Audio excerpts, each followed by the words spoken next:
ongoing negotiations. Question.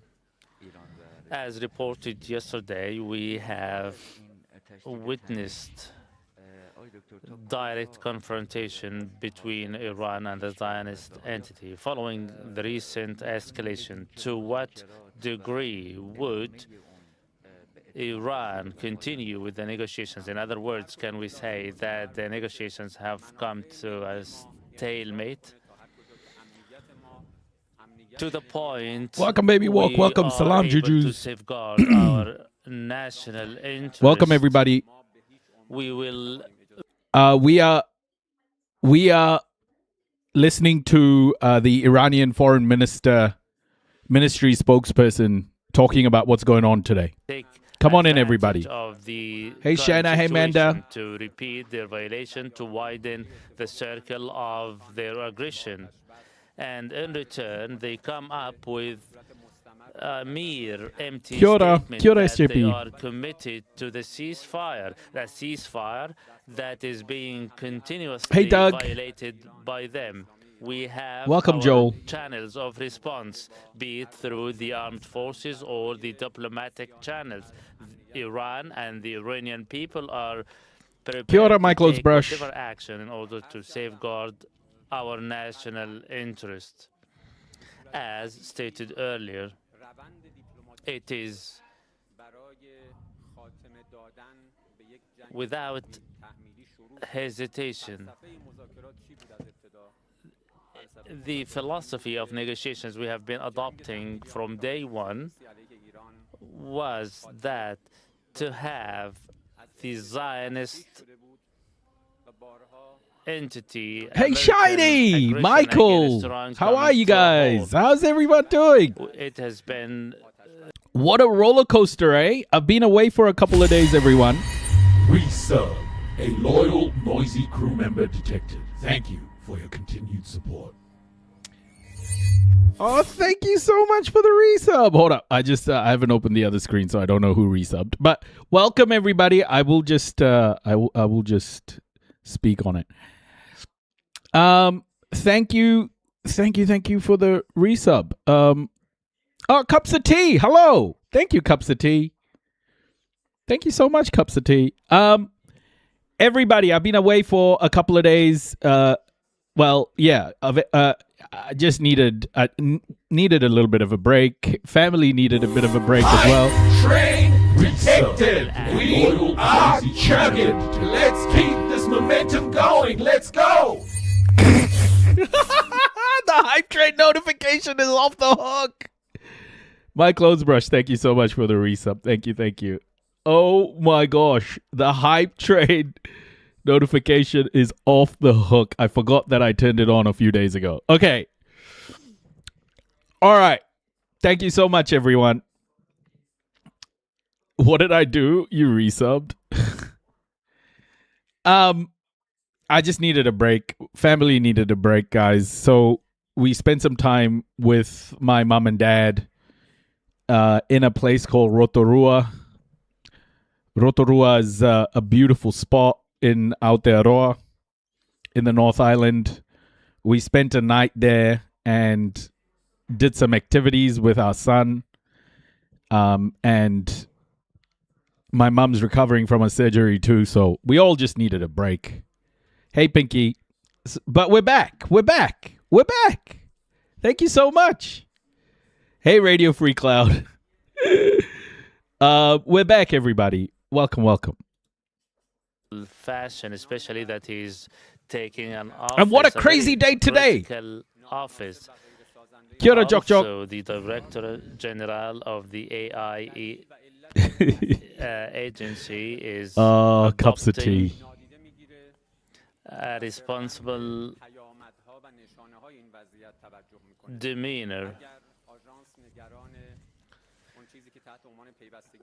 If the agency is concerned about the scientific aspects of Iran's nuclear power file, they should address the party that were responsible for this issue, namely the Zionist entity and the United States. It is them that they started the Yeah, it was aggression really nice, against SJP. our facilities.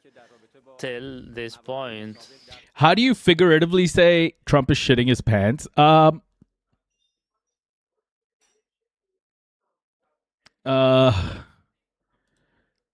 on. Let me just try and do this. Let me just try and do this for you. Let me just try and do this for you.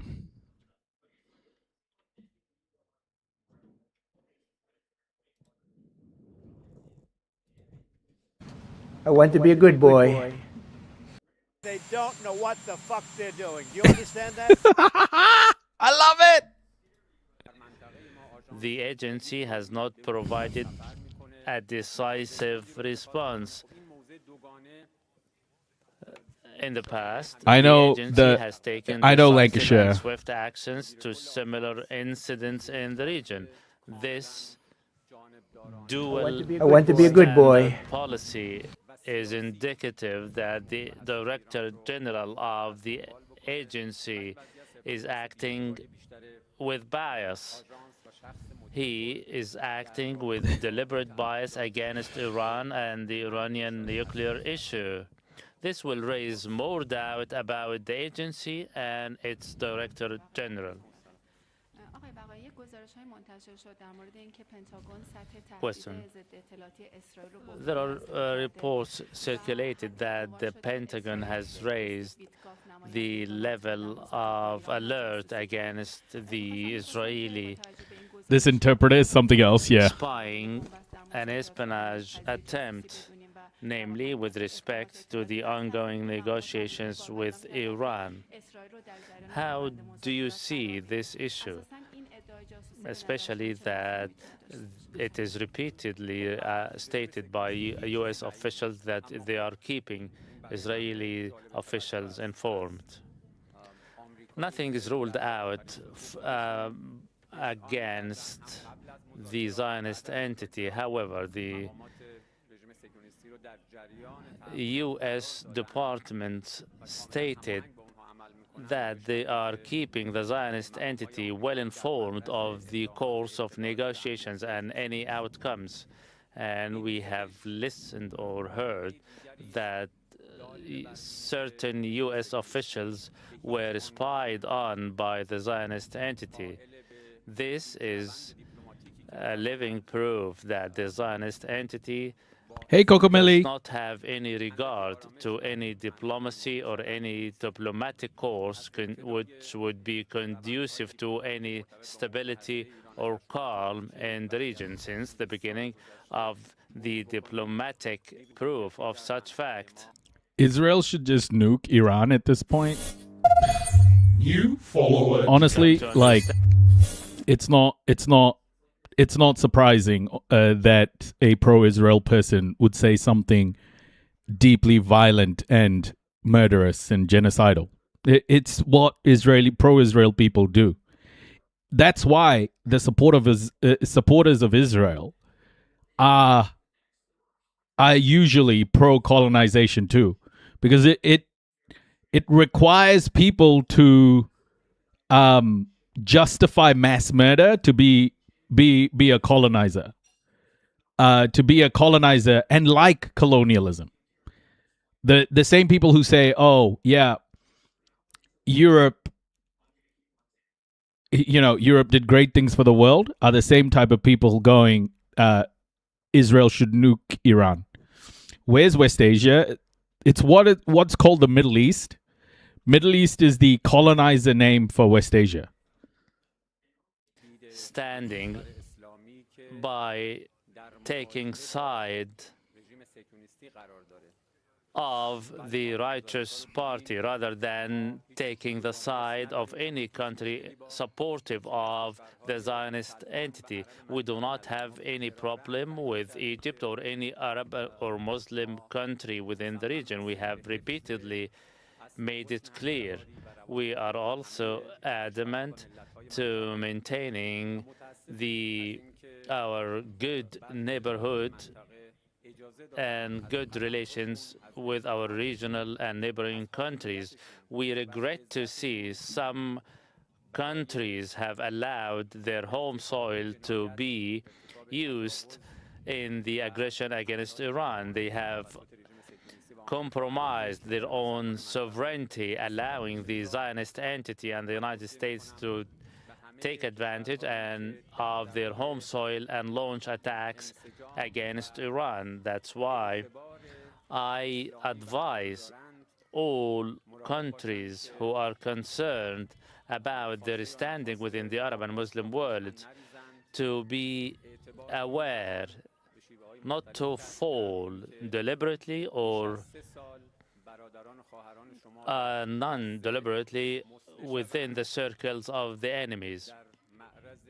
For almost 3 years, your brothers in Gaza have been reeling under genocide and ethnic cleansing, and regretfully, no response has been seen from their brothers over the other borderline, namely in Egypt. Question. Trump had told Bibi, you're done. Nah, bro. Trump is full of shit. Don't ever believe anything that Donald Trump says, especially about Netanyahu. Trump does not give a fuck about Iran. And let me be very clear about this, right? Yes, Israel is a danger to the world because of the impunity. Israel can only be a danger to the world because America and Europe, the West, lets Israel be a danger to the world. Hey, Mia, because Israel is the extension of the West, okay? And when people say Israel is a danger to the world, they're actually talking about, especially people in the West, that they're actually talking about a system of oppression that has been around for a very long time. Israel is the latest development in that system of oppression. But this is a 600-year-old project of European colonization and white supremacy that we are seeing right now. I want to clarify these things every time someone says this, but it's just the fact, okay? So when you hear Donald Trump saying things like, whatever,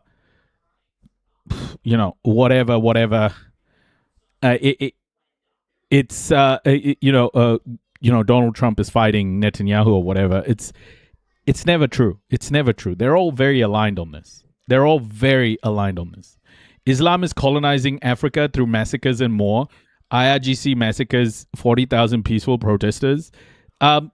You're just quoting numbers that aren't true. The Iranian government has admitted to thousands, and even a human rights organization has said thousands, which I have criticized from the Iranian government. So it's not that the Iranian government is completely just, but America and Israel attacking another country is nuts. Okay.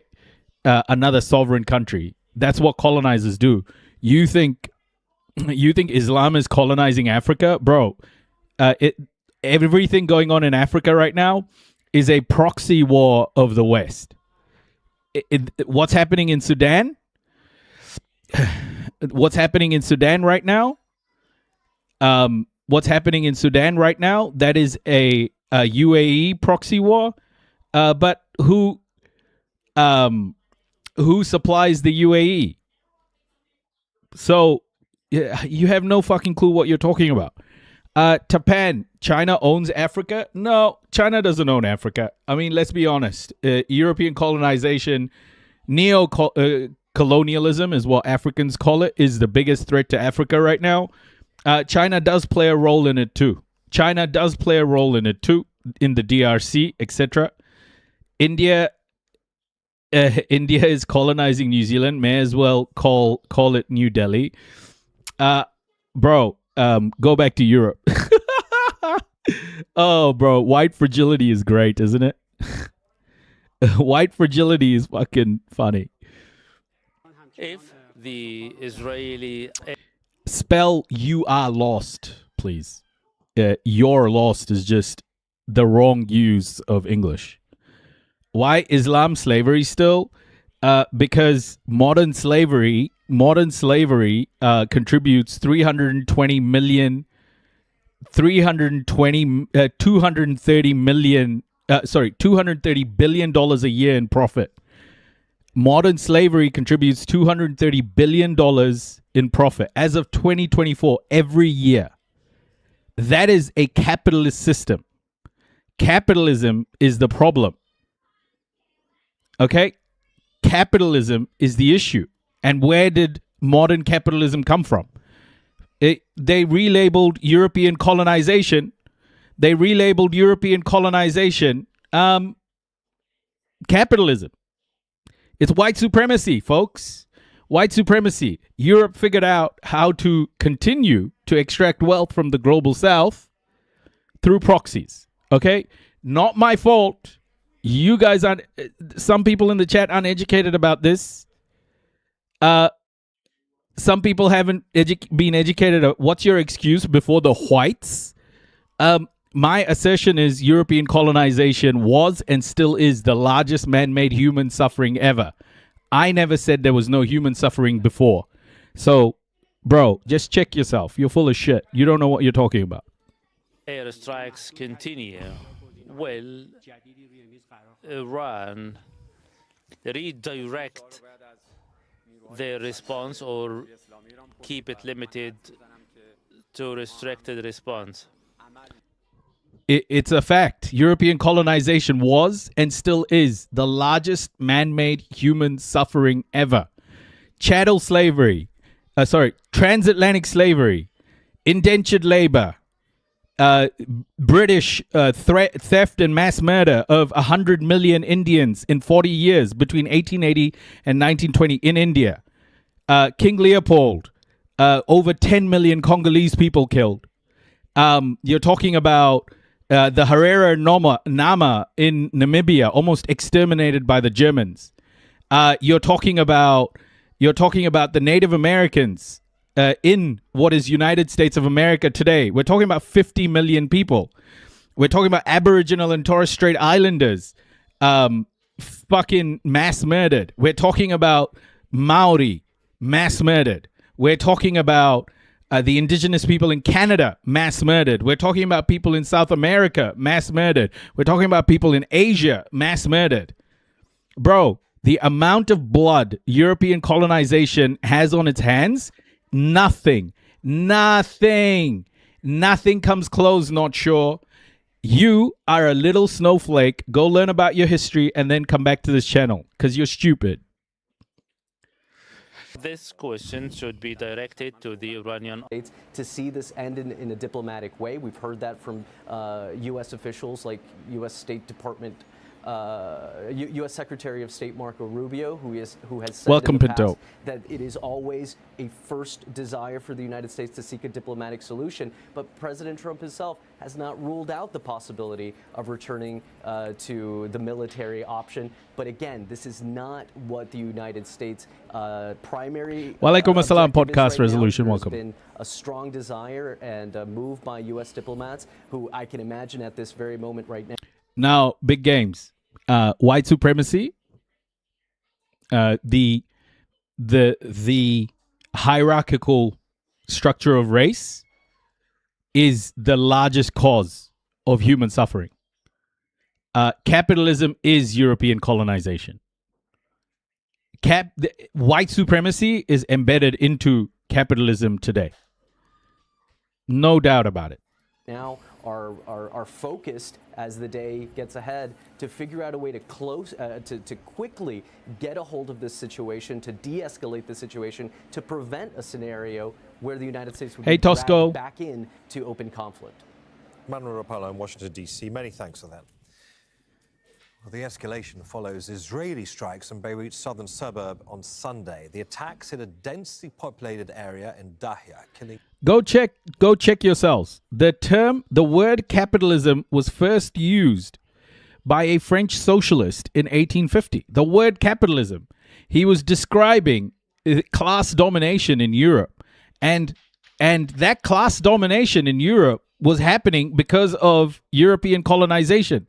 He didn't mention European colonization as equals capitalism, but he was talking when he coined that term capitalism, he was talking about European class domination, which was achieved by European colonization. So European colonization and modern capitalism, all the same shit. They are the same thing. 2 people and injuring 20 others. Israel's defense minister says the strikes were in response to earlier attacks on Israeli territory. Separate Israeli strikes continued across towns in southern Lebanon. Well, let's get more on this from Zaina Hodda. She's in Beirut. Zaina, this isn't the first time we know that Iran has fired missiles at Israel, but Iran, is it now essentially using this escalation to prove that a strike on Beirut? Hey, So there we are. Pujol, welcome. Tantamount to a strike Ahmed, what's going on, Ahmed Aziz? What's happening? on Tehran. I know that Israel's bombing northern Gaza now. Israel's been bombing Gaza. We have entered a new phase in this conflict. Like you mentioned, the Iranian military intervening for the first time on behalf of Hezbollah. Critics of Hezbollah will say that the group was created as a proxy force to carry out the dictates, if you like, of Iran. So this in itself has really changed the situation. But what Iran is trying to do is make sure that the Lebanon and Iranian capitalism leads to fascism, monopolies, oligarchies. Yeah, and capitalism is the story of the exploitation of labor. fronts are linked. That because what the U.S. and Israel were trying. Bro's taking full advantage of their colonization and capitalism, though, isn't he? No, I'm not taking full advantage of it because you are conflating capitalism and commerce. I am not. Without capitalism, you can still buy and sell things, bro. What the fuck are you talking about? People can still have jobs without capitalism. Before capitalism, commerce existed. After capitalism, commerce will continue to exist. Get another fucking talking point. Don't be dumb. To do is really de-link these fronts, and that's why we saw Washington start this diplomatic process. Stop migrating to America. I would never migrate to that shithole. America is like the largest shithole in the world. Why the fuck would I migrate there? I don't want to get shot. In the United States, where the Lebanese government and the Israeli government have been sitting down in direct talks, the first time in decades. But those talks really have not achieved any progress. There's been a diplomatic impasse. Hezbollah is rejecting those talks. It's rejecting the outcome of those talks because they did call on the group to halt attacks without putting any pressure on Israel to do the same. And we heard from the Iranian Foreign Ministry just a short while ago reiterating that Iran's position is there needs to be a ceasefire on all fronts as part of any settlement. I can't believe people asking me. I can't believe people are asking me. It's like, oh, you shouldn't move to America. Why the fuck would anyone go to America? Why would anyone choose to go live there? Can someone explain this shit? The regional crisis. So Iran trying to set a new equation. You hit Beirut, we hit Israel. But what Israel tried to do was also impose its new rules of engagement. If Hezbollah hits Israeli territory, then it will hit Beirut. The situation is... Yeah, I do live on colonized land, bro. Of course I live on colonized land. But in Aotearoa, New Zealand, we have something called Te Tiriti o Waitangi. That is the Treaty of Waitangi. And that protects migration to Aotearoa, New Zealand. And that migration is on the basis that Maori have self-determination. No, I'm not taking advantage of that to my benefit. I sit here and talk about equity for all every single fucking day. What are you talking about? Bro, I am using that consciousness to spread and educate people around the world. Why are you so stupid? What do you mean on colonized land? We have a treaty in this country, dumbass. Do you not understand what a treaty is? I know that you're American and you just killed Native Americans and didn't have a fucking treaty there. We're not the same. White people killed a lot of Maori people here even after the treaty was signed. Yes, but fighting for and standing for Te Tiriti is very important. It's a very difficult situation, especially for the Lebanese government, which has been trying to make some sort of progress. And just a few days ago, we saw the Israeli army target. Where do you live, bro? Where do you live? Directly a military vehicle belonging to the army, killing a brigadier general in what is clearly a message to the army the same day when the army commander went to Pakistan. Instead of going to Washington, he went to Pakistan. So all these sides are trying to, they're negotiating. All these military actions are part of negotiations, but I can tell you... Asena, what up? What up, my G? Well done, my boy. देखा मैंने कितना अच्छा dance करता है? They closed Babul Mandeb? They closed Babul Mandeb? Nuts. You know, supporters of Hezbollah are welcoming Iran's moves, but what they want is not just an equation, Beirut, we hit Israel. They want an equation where there should be a full ceasefire in Lebanon, you know, for a full ceasefire to come into effect. Zena Hodder in Beirut. Many thanks, Zena. Well, I'm joined now by Wolfgang Putztai. He's Austria's former defense attaché. Which chat is rage baiting? It's TikTok. And a security policy and defense analyst. He joins us live from Vienna. Welcome to the program, Wolfgang. So, firstly, how do you read this exchange of fire? Are they warning shots, as Iran initially suggested, or the start of a potentially protracted escalation? Let me say, Iran took the initiative in a very clever way. Probably the Iranian economy is hit pretty hard by the blockade of the Strait of Hormuz. Probably the negotiations with the United States did not go in the way expected by Tehran, because otherwise Tehran would not have launched missiles on Israel. Tehran is probably pursuing three different objectives with regard to this renewed missile offensive. The first one is, as it was already stressed several times by your correspondents, to deter any future Israeli attacks on Hezbollah. I'm not sure that this will work. The second one is certainly to gain even more sympathy on the Arab streets, because Iran is supporting the fight against Israel, and this certainly drags some more support by many Arabs on the streets. And the third one, and the probably most important one, is to drive a split in the alliance between Israel and the United States. And this might lead, as Iran hopes, to a more favorable agreement between the United States and Israel. Probably Tehran even hopes that after Netanyahu rejected the request by Trump not to retaliate, probably your ancestors lost plenty and won plenty. That's how it goes. Who are your ancestors? Come on, put your money where your mouth is. Who are your ancestors, bro? Hope that the American president even makes an emotional decision and stops the war. Now, Israel says a projectile intercepted over the south of the country earlier on. Hey, Leah, welcome. Been a ballistic missile fire. Who are your ancestors, buddy? Who are your ancestors? Say it. I think I know who it is, but you need to tell me. I told you where I was. Come on. Sack up or fuck off. And from Yemen, we understand that the Houthis may have taken responsibility for that. I mean, does this show that Tehran's regional allies are immediately ready to join the fight, bypassing any attempts to keep this conflict contained? Certainly. Iran has sent a message to Hezbollah and its other allies in the region that it is willing to fight for them, that it is willing to step in if these allies are in need. And obviously, this triggers on the other side that these allies, including the Houthis, are ready to support Iran if required. I would say the most important threat with regards to the... They're so proud of their fucking ancestors, they won't even fucking name them. That's who these fucking people are. They know. They're ashamed. They're embarrassed to even name who their ancestors are because they know they'll get shit on. See, this motherfucker doesn't even want to name his ancestors, bro.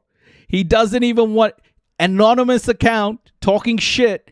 Doesn't even want to name his ancestors. Come on, buddy. Come on. Grow a pair. Tell me who your ancestors are. Don't be ashamed of them. Anglo-Saxon Celts. How the fuck did I know? How the fuck did I know? Bro. Trust me, buddy. White supremacy is our biggest problem in the world right now. White supremacy is the biggest problem in the world right now. And you coming in here talking to me about colonization is the stupidest fucking flex. You dumbass. Bro is West Asian. Who said anything about white supremacy? Bro, white supremacy is European colonization. You just didn't like it that I'm talking about European colonization. Bro is West Asia. West Asian is the Middle East. Middle East is the colonized name for West Asia. Houthis is not so much a couple of missiles launched by them towards Israel. The more important threat is that they might eventually restart to attack ships in the Bab el Mandeb area. I'm just omitting the rest of the world. No, I'm not, bro. No, I'm not. You are centering yourselves. You are centering yourself. You are a snowflake. I could pick it from the time you got annoyed with me talking about European colonization being the largest man-made human suffering ever.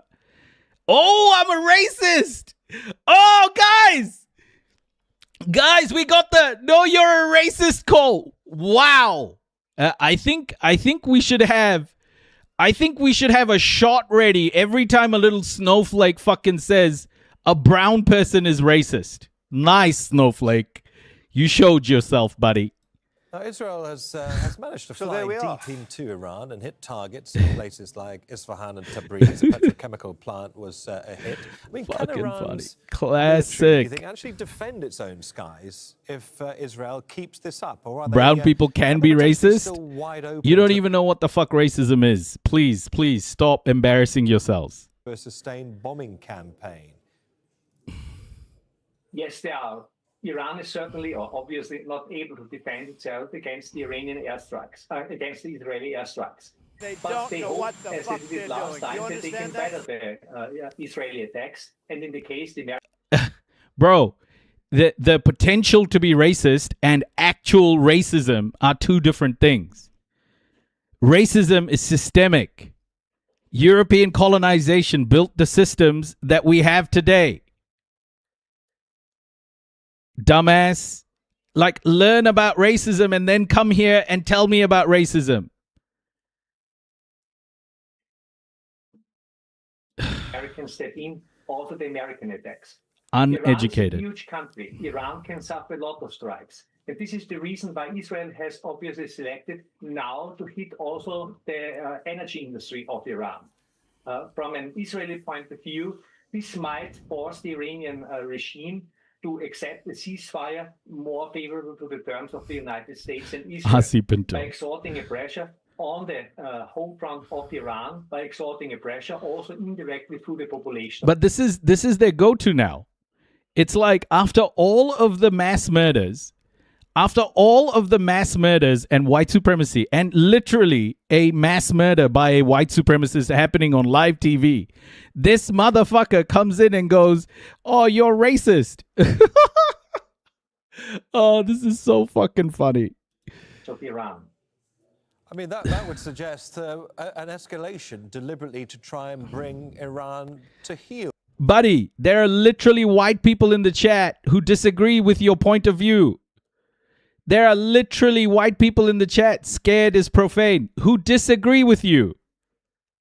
Then, is that what you're indicating here? Yes, this is not from the Israeli side. This is not a tit for tat exchange of missiles.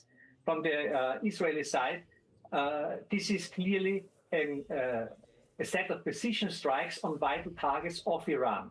So yes, they are escalating, and they are hoping by escalating the situation to come to an end of this exchange of missiles and to come to a more favorable agreement to the end or at the end of this war.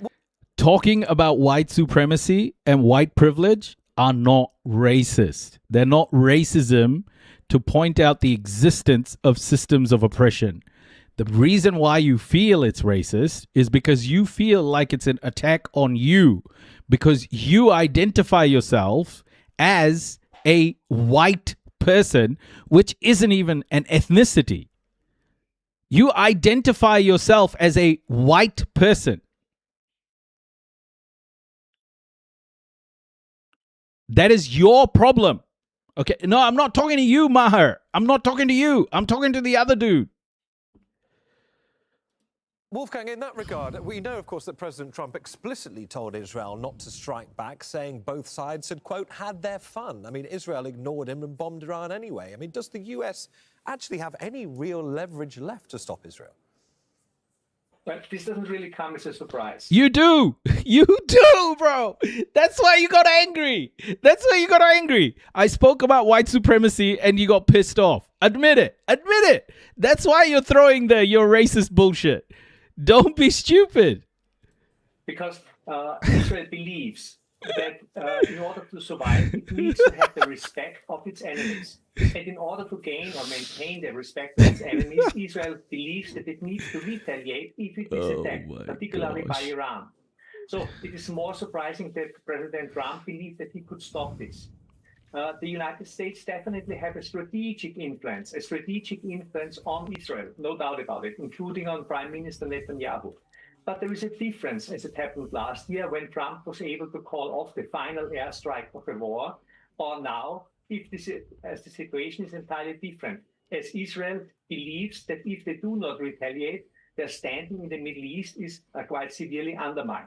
So yes, the US has an influence on the... Supposed to be the most powerful country in the world cannot stop Israel. Nah, the way I see it, Patricia, is that America wants... America, to a degree, isn't stopping Israel because America wants what Israel is trying to achieve as well. America and Israel are more aligned than you think. Walaikum assalam. Walaikum assalam, seven sign. It's alignment. It's alignment. Strategic level, but I doubt that they are able to stop any tactical... Nah, I'm not Muslim. I'm an atheist. My parents are Hindu. Wolfgang, great having you on the program. Wolfgang Pustai, Austria's former defense attaché and a security policy and defense analyst there in Vienna. Let's speak now to David Woods. He is a senior Lebanon analyst at the International Crisis Group. He joins us from Beirut. Welcome to the program. So we know the US and the Lebanese government have desperately tried to separate the war in Lebanon from the war in Iran, but Iran clearly refuses to let that happen. Is Lebanon's Hey, Gust, welcome. A separate sovereign peace deal now officially dead following these overnight strikes?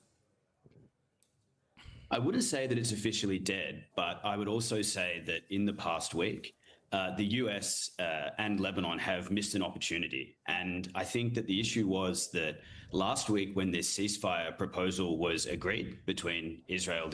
No. The problem with you is I agree that racism is a social construct invented by Europe, invented by Portugal, actually. Invented by a guy named Gomez Inez de Zurara in the 15th century. The problem is that ideology was used to commit the largest man-made human suffering ever. See, you can't run away from race when it suits you. You can't run away from it when it suits you. In order to reverse what racism has done to the world, there has to be equity, okay? European colonization used racial hierarchy to commit mass atrocities for 600 years. And now, through the system of capitalism, continues to do it, okay? So do not tell me that I need racism. I don't want racism. Racism has created an inequitable world. Racism has created an inequitable world. And I want equitable outcomes for everybody. That's what you don't understand. I don't want racism. White supremacy gave me racism. Uses racism on me and people like me. Black and brown people. I don't give a fuck about your racism. It's not racism, it's pattern recognition. Oh my fucking God, bro. It's not racism, it's pattern recognition. It's like saying, oh, it's not European colonization, it's capitalism. Bro, it's the same shit. What the fuck are you talking about? US and Lebanon. As Zaina, your correspondent, mentioned earlier, stereotypes are earned. By who, bro? You didn't earn shit. Shut the fuck up. Only contemplated an immediate ceasefire on Hezbollah's behalf, Kia ora, not Jen, on welcome. Israel's. And for that reason, it was virtually... The only reason racism exists today is because it's committing mass atrocities, buddy. There's no equity in the world. The moment you understand what white supremacy and white privileges, you can't, you just can't say those systems don't exist. They clearly exist. You're just being ignorant. No, fuck assimilating, bro. Shut the fuck up. unimaginable that Hezbollah would agree to stand down while Israel continued to attack southern Lebanon. That's my excuse to avoid critical thinking. Now, I think you're avoiding critical thinking because you're avoiding critical thinking because you do not want to acknowledge what you and your ancestors continue to do. You do not want to acknowledge it. What whiteness has done to the world, white people do not want to acknowledge it. And I think that the only way that the Lebanese government could build its own credibility and build the credibility of this bilateral process of negotiating an end to the war with Israel is with US support to apply leverage to get Israel to also pause its operations and then to move further into implementation of the rest of the ceasefire deal. See, you want to blame me for something other people do? Your message is hate. White privilege goes across whiteness completely. I just don't think you understand your history, man. You need to acknowledge what white supremacy has done to the world and continues to do to the world. And you got to understand, the longer you keep being in denial, the longer you are going to continue to play this victim of something that you're not a victim of. So obviously, as we've seen in the past 24 hours, the situation is completely slid out of control. And now we're seeing direct clashes, not just between Hezbollah and Israel, but also Israel and Iran. However, if the US can first get this situation under control on the regional level, it should then make it an urgent priority to ensure. I'm just stating facts, buddy. I'm just stating facts. You just don't like people talking about white privilege and white supremacy. Well, there's an actual cessation of hostilities in Lebanon so that this doesn't continue to be a burning fuse that can ignite regional conflict again in the future. Help us with this, because Iran's leadership says... How long you guys going to hold on to this shit? Until there's equity, bro. Until there's equity, Mr. Vibes. If there's no equity, there's no justice. Until there is justice and equity, we will not move forward. You can't. Israel, quote, only understands force, and as such is setting pretty hard conditions for what happens next in Lebanon. What exactly, in your mind, is Iran demanding when it comes to Lebanese soil? And does the actual Lebanese government get any say at all? Iran's been very clear with what it's demanding, and it wants to, through its negotiations with the US, ensure that a genuine ceasefire takes hold in Lebanon. Now, as you point out, the Lebanese government, as distinct from previous governments, does not want to be a mere bystander and would like, ideally, to decouple the Lebanon front and this battle between Hezbollah. Yeah, white privilege did cause genocide in Darfur, in Haiti, the Congo, Cambodia, Serbia. Yes, because it's under a capitalist system. Capitalism is embedded with white supremacy because capitalism is European colonization. Let me show you something. let me show you something. Let me show you something. Hopefully, this will educate you even more. Okay? This will educate you a little bit more, I hope. You can't run away from your history, buddies. You can't run away from your history. You can't run away from your ancestors. You can try. The best thing you can do is lead with empathy and understanding of what your ancestors did to the world and what white supremacy and white privilege continues to take from the world. It's simple. It's very simple. And Israel from the broader negotiations with Iran and the US. However, again, the United States has an opportunity to show firm leadership here because on the one hand, the United States is saying that this issue in Lebanon should be resolved between the Lebanese and Israeli governments. But on the other hand, it has become clear that the Trump administration's main interest in Lebanon right now is connected to Iran. And that is because it does not want the Lebanon conflict to upset the ongoing negotiations between the US and Iran. So I'm poor as fuck in the hood talking about taking accountability for what I've done. White supremacy and white privilege is more than just socioeconomic, man. It's the policing system. It's the prison system. It's employment. It's education. It's the whole shebang. America, if you live in America, America is a deeply, deeply systemically racist country. It is anti. Polish people are Slavic, Robert. Polish people are Slavic. Slavic people have never been considered white. Slavic people have a visitor's visa into the umbrella of whiteness. For that reason, while on the one hand, the US wants to decouple these two fronts by prioritizing Lebanon largely based on the situation with Iran and those talks, it's actually also de facto creating that link. Now, David, we know that Donald Trump, and it's been widely shared in the media, that Donald Trump is publicly furious. No, I'm not making the whites. I'm talking about white supremacy and white privilege, buddy. You're making it about all whites. What's your problem? Like, do you not understand the difference between a system of oppression and a group of people grouped by race? Like you're talking about the whites as if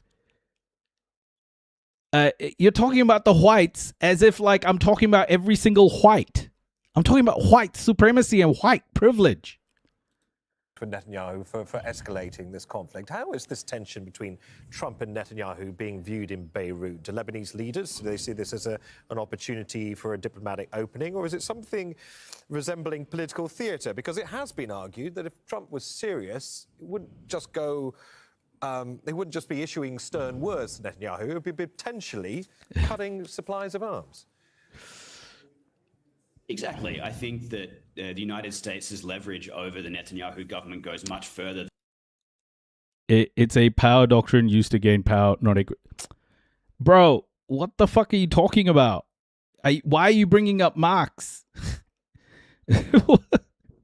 Bro just drops Marx in there. Phone calls and mere words. On the other hand, I think you're right that the priority right now for the United States seems to be creating some sort of basis for a deal with Iran to open the Strait of Hormuz and to move forward on that track. Yeah, Binks. And not, on the other hand, to try to restrain Israel as much in the US and in Lebanon, sorry. But ultimately, I think in Lebanon, the way people perceive this relationship is on exactly these terms. How willing is the United States to use actual practical leverage, as you mentioned, not just in terms of arms sales, but also potentially in terms of not being willing to share? I'm espousing the doctrine, bro, that Marxism, I despise Marx because he was a white European dude who was coming up with a framework for European leftists. He did not take into account the global South. I despise Marx. I hate it when people tell me, read Marx, it's great. You know? I fucking hate it. And then they go, oh, Vietnamese people, Southern Vietnamese people were Marxist. Nah, bro. They were Southern Vietnamese people being oppressed by white supremacy, buddy. What the fuck are you talking about? They were being oppressed by French colonialism. Vietnamese people were fucking mass murdered by French colonialism. They were trying to get rid of that shit. I am not a Marxist, okay? Trust me, I know what Marxism espouses. It does not talk about the global south. Neo-Marxism, critical theory 101. Oh, bro, this guy's a cuck, honestly. Okay, let me show you why the world is still... Oh my gosh.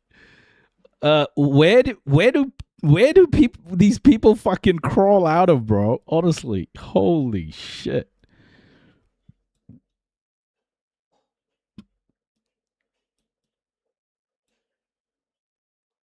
I am not a Marxist. It's summer now, that's why. Yeah. Okay. This is all you need to understand about why the world is systemically racist. This is all you need to see why white skin labor will never be emancipated as long as black skin labor is in shackles. You think that talks about equity for all? What the fuck, Kairos, man? You're better than just that feels like something, white people would post about fucking Martin Luther King saying, I don't want my kids to be judged by the color of their skin, but by the content of their character. Like, the guy isn't talking about equity there. He's talking about stopping slavery. And even when slavery stopped, indentured labor continued. What are you talking about? You can't just copy and paste a quote and go, yep, Marx talks about color of skin. Come on, Kairos. You're better than that shit, bro. You're better than that shit.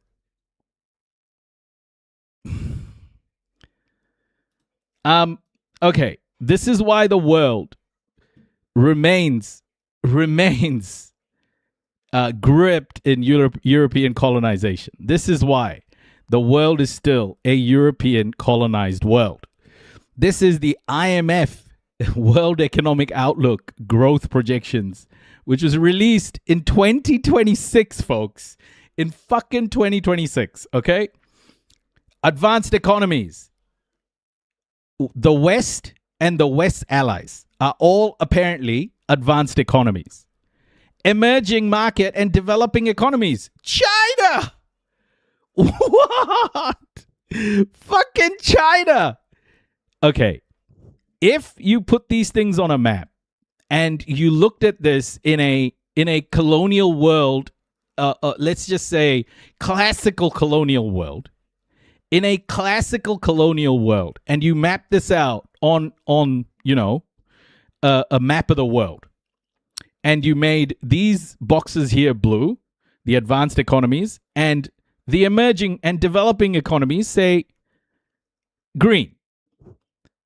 I can guarantee you that 99% of that map will look exactly like what white supremacy drew on a map 100 years ago.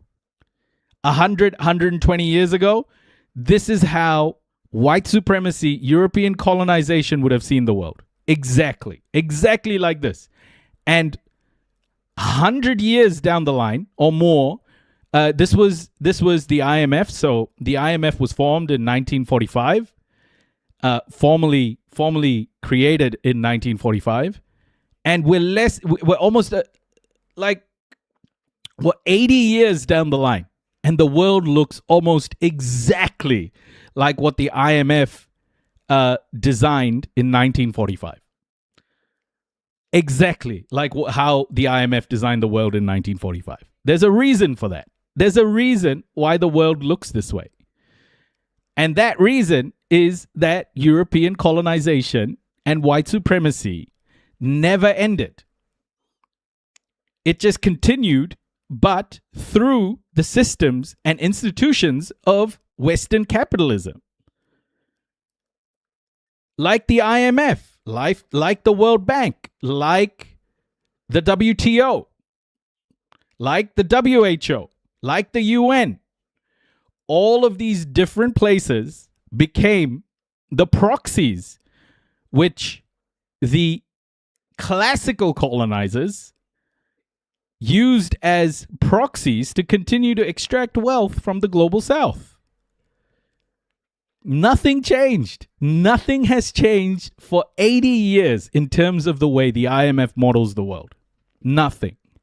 That should tell you, or very little at least, that should tell you something about the world that we live in. It isn't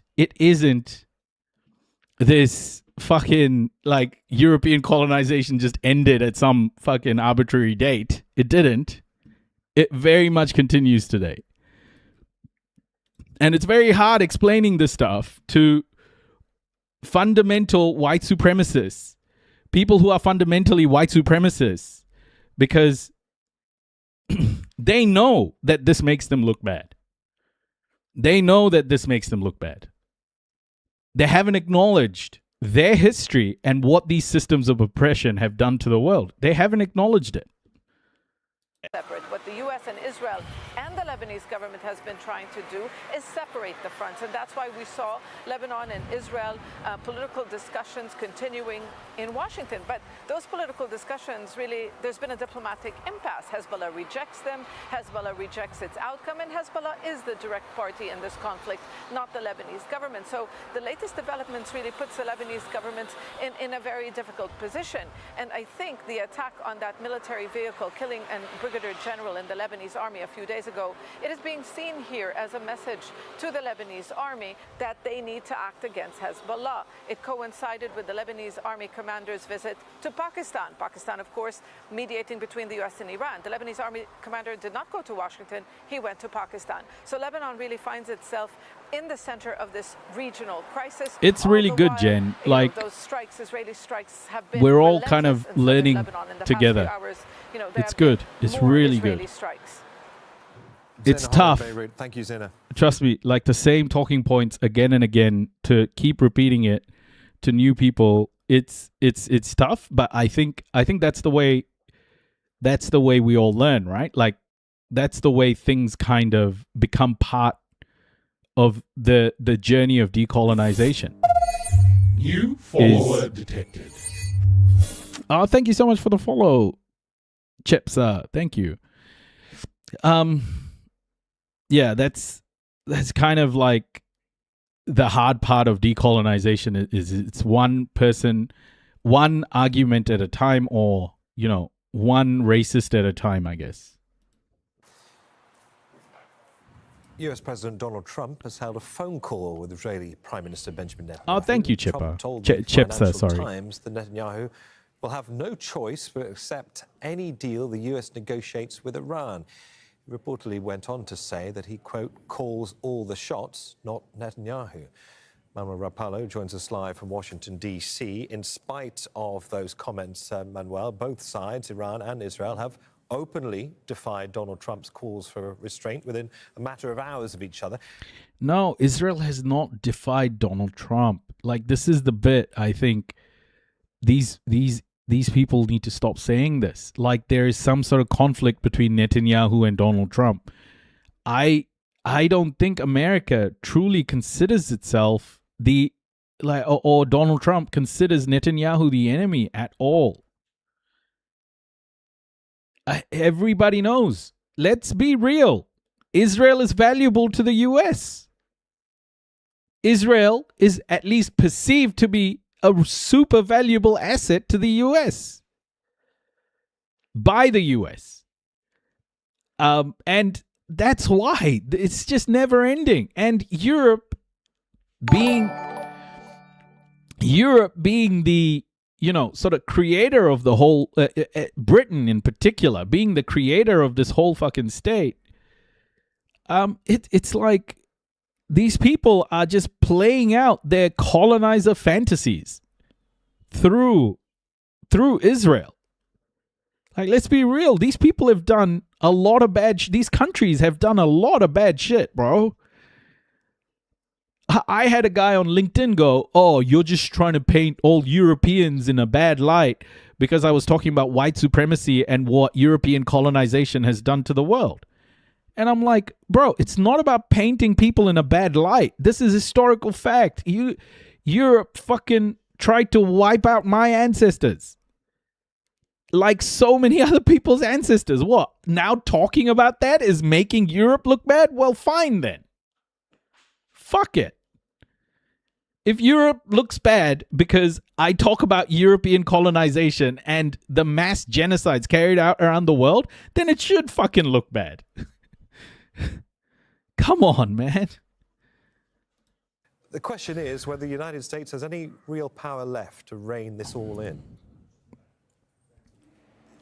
Neve, having listened to those remarks by Iranian officials in just the last hour, blaming essentially the United States specifically Take care, and Nash. Israel for Good this to see you. latest Good to escalation see you, that bro. we've seen. This is Kia ora, precisely kia the ora. scenario that the Trump Morena. administration and U.S. diplomats Schatzburg. have been Israel is trying America's to avoid. unsinkable If anything, aircraft over the course carrier, of the yeah. last few days, what we've heard and have been signaled by U.S. officials is a strong sense of optimism, not only that a deal is still possible, but that a deal between Tehran and Washington was actually within reach. In just these last few days, President Trump has been urging restraint, has been arguing that this deal is close, and as you mentioned, this Chipsa, thank you so much. Thank you for gifting 5 subs. Thank you so much, Chipsa. Netanyahu, where President Welcome, Trump everybody. reportedly Welcome. told Please Netanyahu thank not to Chipsa, everybody. retaliate Thank you so following those much. strikes by Iran against Israel. And just a few hours later, we saw not only a direct military response by Israel against Iran, but various strikes to targeting a number of different targets specifically. So, and this all the while President Trump saying that, again, quote unquote, he calls the shots, that Prime Minister Netanyahu would, quote, have no choice but to sign a deal with Iran. It's still quite late in the night here in Washington, D.C., but as the morning approaches, the question that many U.S. officials will be having to answer is exactly how much leverage, how much influence does Washington still have over Israeli decision making? Manny, something really interesting jumped out of the You have a final exam later and you're procrastinating? Jujus, go study. Get ready. press conference from the Iranian Foreign Ministry spokesperson Esmail Baghi, because he directly accused the United States, CENTCOM in particular, US Central Command, of being directly involved in taking part in these strikes. I mean, that is quite an accusation. We don't know whether it means that they provided intelligence or anything more than that. Is it an accusation? That in Come on, mind, man. is there a sense in Washington that these overnight strikes have essentially torched those delicate negotiations that have been underway? This is the headache that many U.S. diplomats must be feeling right now ahead of Monday morning, when they will be having to answer questions as to whether or not diplomacy still has a pulse in these negotiations. Not only in the negotiations between Washington and Tehran, but also in the peace talks that have been brokered by the United States between Israel and Lebanon that have been taking place here in Washington over the course of the last few weeks and months. The challenge for the Trump administration is going to be to mitigate this latest escalation and try to make sure somehow that that the diplomatic track hasn't been derailed. We should note that President Trump is under a tremendous amount. I don't know if Kairos is still here, but before Marx died, he also said that communism wouldn't work, right? Like, yeah, he wrote about it, but he became more and more like convinced that it just wouldn't work. Or have I got that wrong? But I'm not sitting here and saying,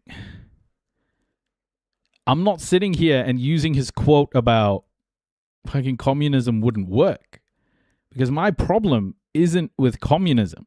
My problem is with the fact that we are coming up with the solution before we even know what the fucking problem is. It's it's just like, how do people really think, okay, if there are communists in the chat, do you truly think that one day that something big is going to happen and then all of a sudden we're going to live in a new world? Is that truly how we're thinking, right? Like what a Lenin, like the revolution, I guess. Do we really think that the revolution is going to be an event that happens in a short space of time? But okay, then explain to me Hart. Explain to me how you get from a capitalist society to communism. What are the steps? Have you thought about this? What are the steps? Because the capitalists have guns and body armor and military equipment. What are the steps? Of pressure politically by not only Democrats, but members of his own party, members of his own base, to bring this conflict to an end. There's increasing concern over oil, the price of fuel, over inflation, over the broader economic problems facing the United States right now, the continued question over the Strait of Hormuz. All of this has become part of everyday political debate here in Washington, and the longer that we continue to see escalation, every barrage of missiles, every little bit of escalation that takes place makes it increasingly harder for the United States to continue to defend. The capitalists aren't some 1,000 people. No, Sven, the capitalists aren't 1,000 people. Even capitalists exist in the working class. Like, the working class is extremely divided. So what do you think will unite the working class? What are the steps? What do you mean, no, they don't? Do you think MAGA is just a bunch of like billionaires? This rhetoric that the diplomatic track still has traction. I don't understand what a capitalist is. Explain it to me. Explain to me what a capitalist is. Manuel Rapallo in Washington, D.C. Thank you very much for that, Manuel. Now, Israel has closed all crossings into the Gaza Strip and halted humanitarian aid deliveries until further notice. Israeli authorities say it's in response to Iranian missile attacks on... There are no capitalists in the working class? Okay, what is a capitalist, bro? What is a capitalist? Explain to me. Explain to me what a capitalist is. On the country, the measures include the Kerem Shalom and Rafah crossings, that's according to Israeli media. And Israel's attacks on Gaza have not ceased. Several locations were struck on Sunday, killing at least 12 Palestinians. That's despite a so-called ceasefire. Well, Hind Khudri is live for us in Gaza City. And Hind, we have just seen Israel completely close the Kerem Shalom and Rafah crossings, halting all aid explicitly in response to those overnight Iranian missile attacks. Israel is claiming that it won't have an impact on humanitarian supplies on the ground. But what is the immediate reality for families there who are already facing severe shortages?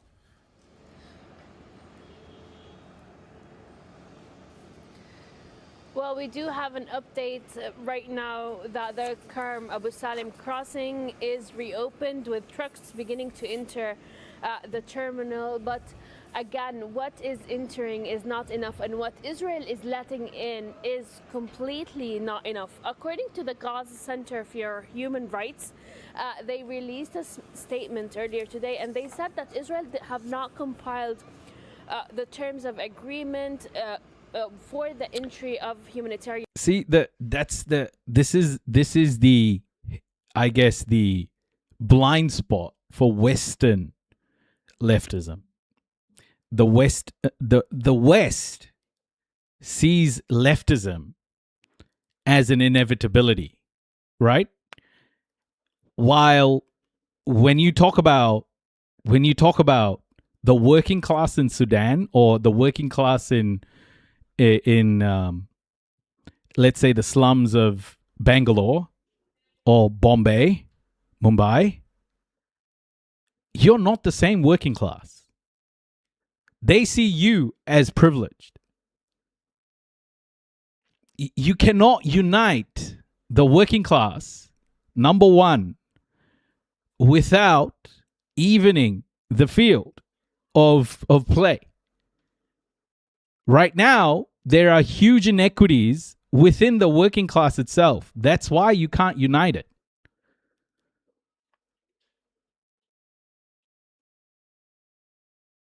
And your view of leftism is a privileged view, because you often leave out the impact of white privilege. You often leave that out. Western leftism often leaves out the impact of white privilege and white supremacy. Always. And you can't leave that out.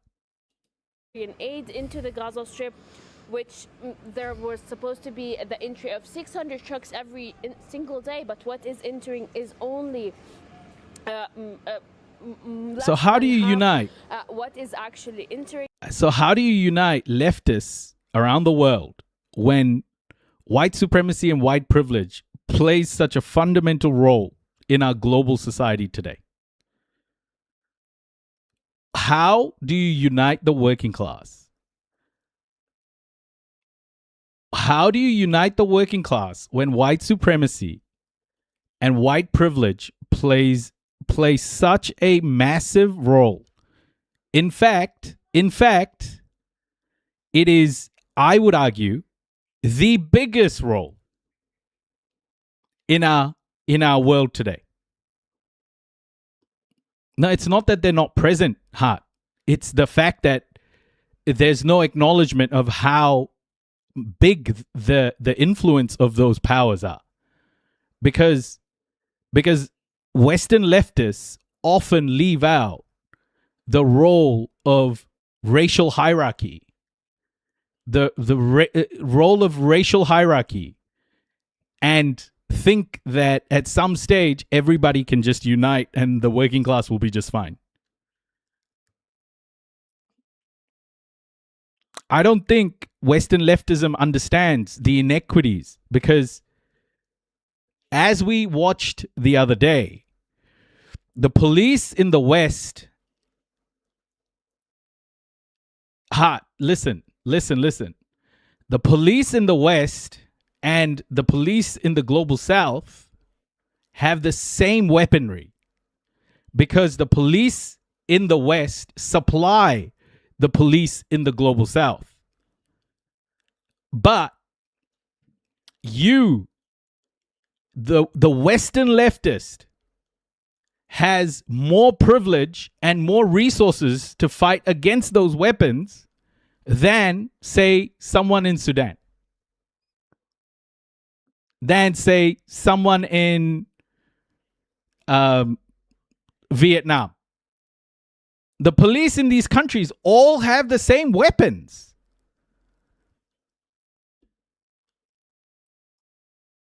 They all have the same fucking body armor. They all have the same grenade launchers. They all have the same guns that shoot bullets.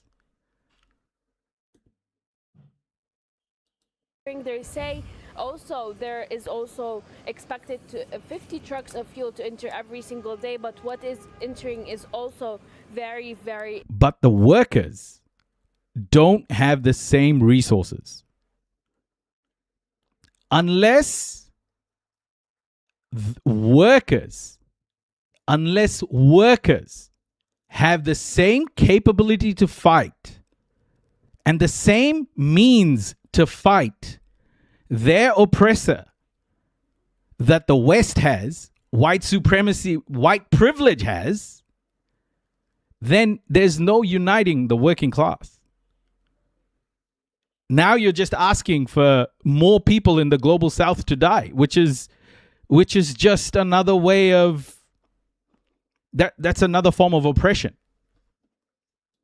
Little compared to what has been agreed, and this has been the case since the beginning of the ceasefire. What is entering every single day is commercial trucks, and all of the benefit and profit is going to the Israeli traders and to the Israeli union. So this is what we need to know, that yes, there might be some trucks entering, but what is entering is not humanitarian aid.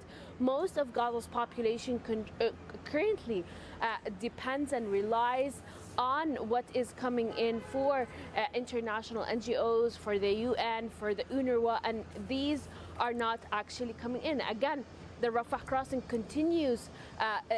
I get it, Chepsa.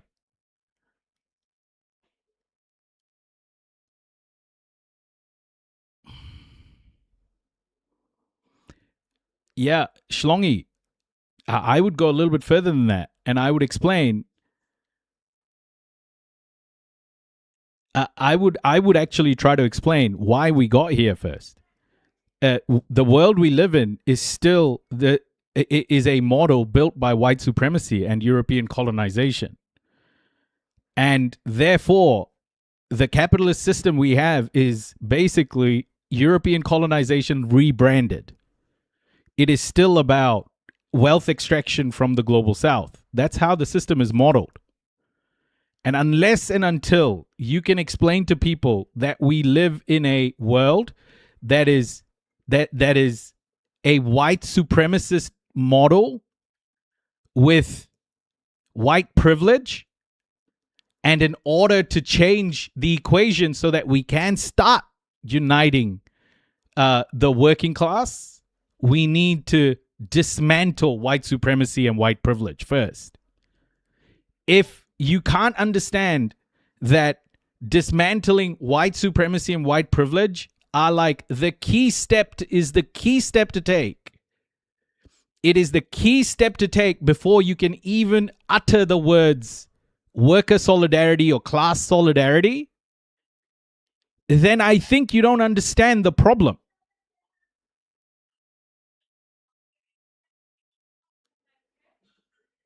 You can't build worker solidarity when there is deeply rooted inequity. It's closure where at least 17,000 patients are supposed to leave the Gaza Strip Hey, as Sarachi, soon welcome. as possible, but there are a lot of delays, there's a lot of restrictions. There's a lot of medications that are also banned and not entering the Gaza Strip, like insulin needles, where most of the people that have diabetes are unable to reach this medication. There are a lot of other very essential medications that are not also entering. We have been So I'll go back to the steps. Step number 1, dismantle white supremacy and white privilege. Step number 2,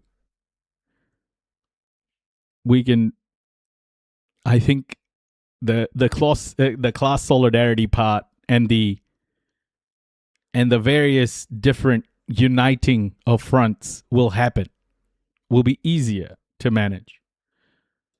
covering this angle over and over again, but again, the Israeli authorities By white people educating white people, Hart. Like this, I've said this again and again. If white people do not educate their communities and put the effort into educating their communities, this will not work. White people have to educate their communities about white supremacy and white privilege and why it's bad. Okay?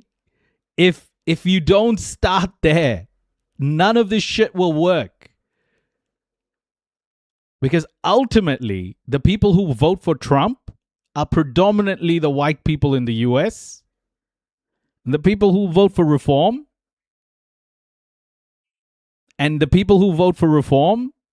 are gonna be the white people in the UK.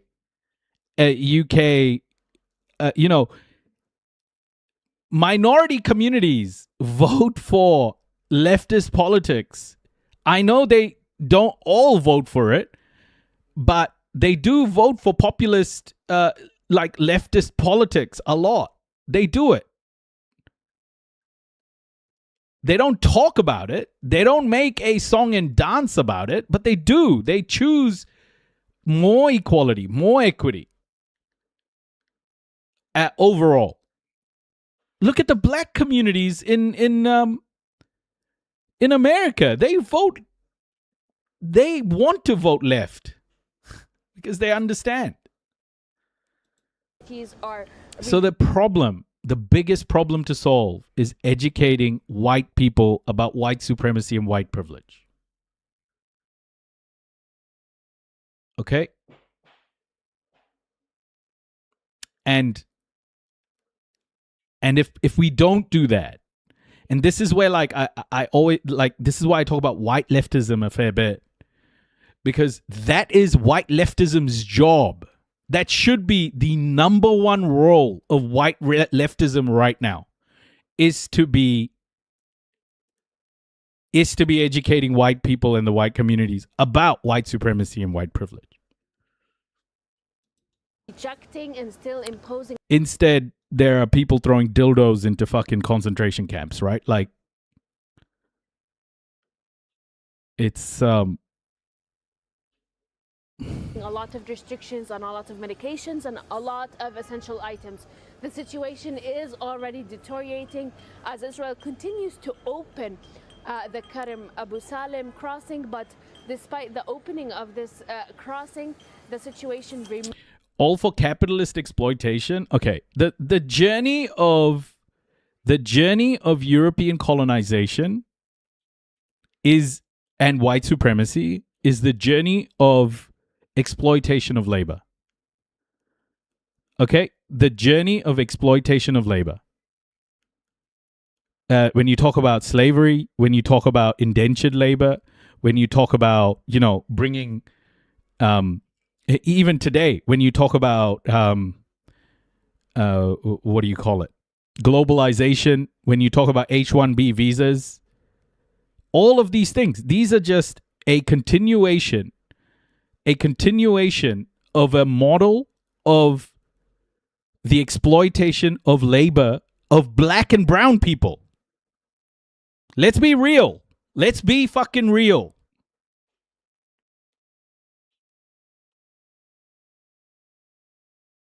Okay?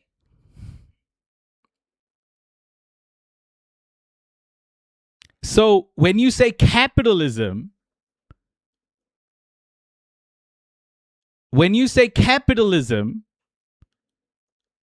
is the root cause, what you're actually saying is white supremacy is the root cause. Because what we did was, just like we came up with the concept, just like the world came up with the concept of globalization, which was exploitation of black and brown labor from the global south in order to extract wealth and bring it to the West. That same money flow, if you look at predominantly how wealth flows in the world today, that has not changed for 600 years. Ever since Europe started colonizing the world, exploiting black and brown labor, wealth has been flowing predominantly in one direction. So when you talk about capitalism, you are talking about white supremacy.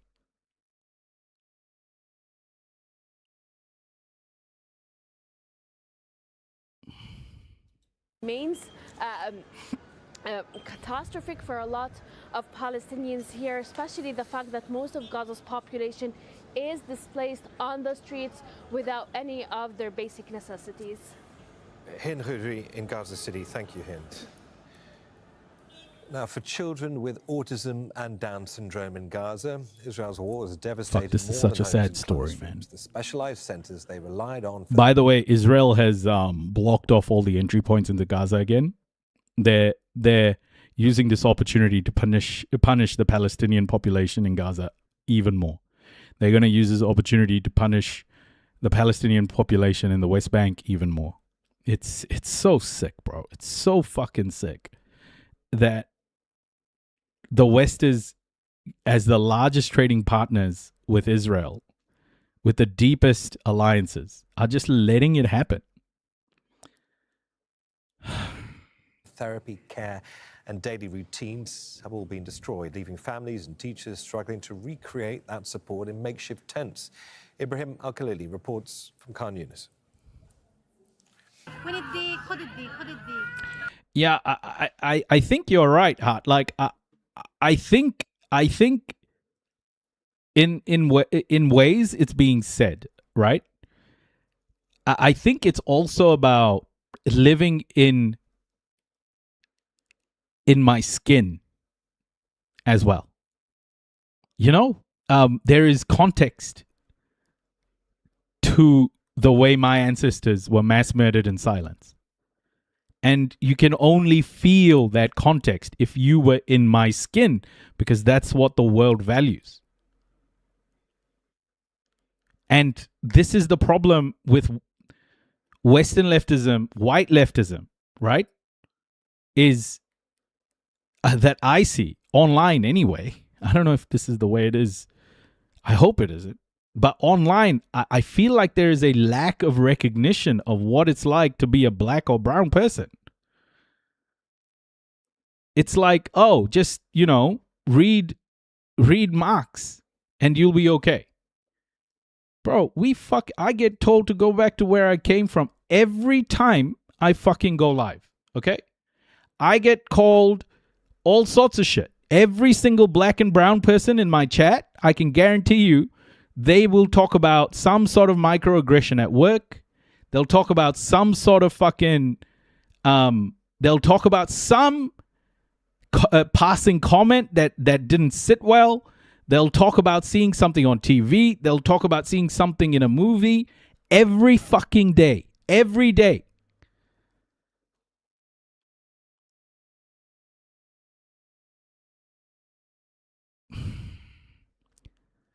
I'm not saying you need to experience that to be a, effective leftist. But you need to, I think, acknowledge the fact that black and brown people don't need to be lectured about Marx. If Marx is your guy, just understand that whoever your heroes are or whoever your models are, if you are not educating white communities as a white person, then the revolution has already passed you. The revolution is education. And people are like waiting for violence when you could be educating. Scale up your education. Scale up how you educate. Scale up how you speak about these things. Dinner table conversation, doesn't matter. Ruin Christmas, who gives a shit? After the war, this tent has become what Palestinian families here call a rehabilitation center. For 60-year-old Hikmat Udwan, who has Down syndrome, Israel's war cost him 2 years of rehabilitation. A setback, his family says, has affected his development. I hope you're right, Hat. I hope you're right. But I honestly think that I think white privilege is very hard to acknowledge for people, even leftists. I think the hardest thing for people fighting for, like, white people fighting for equity and equality, I think at some stage it dawns on people. I think at some stage it dawns on white people that they're actually fighting against their own interests in a way.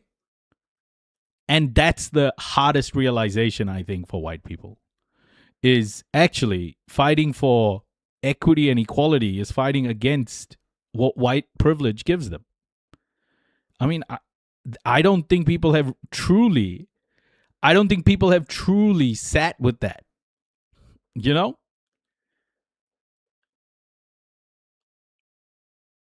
Kia ora, Prof. I think many people have, but I think there's a hell of a lot more who haven't. When the center reopened, we enrolled him again. He resumed learning and receiving occupational therapy, special education, and help with basic skills, such as recognizing colors. His condition has improved. Hikmat, like every child, has the right to learn, to live, and to enjoy life just like any other child. I think there's a difference, Chepsa, like hoping for a better future and acknowledging the atrocities of your ancestors and acknowledging that you're actually fighting against your own interests. I think that dawns on people, Chepsa. Like, I'm not saying that everyone's like that, but there are a lot of people, a lot of white people who that dawns on. And I don't think a lot of white people take it that well.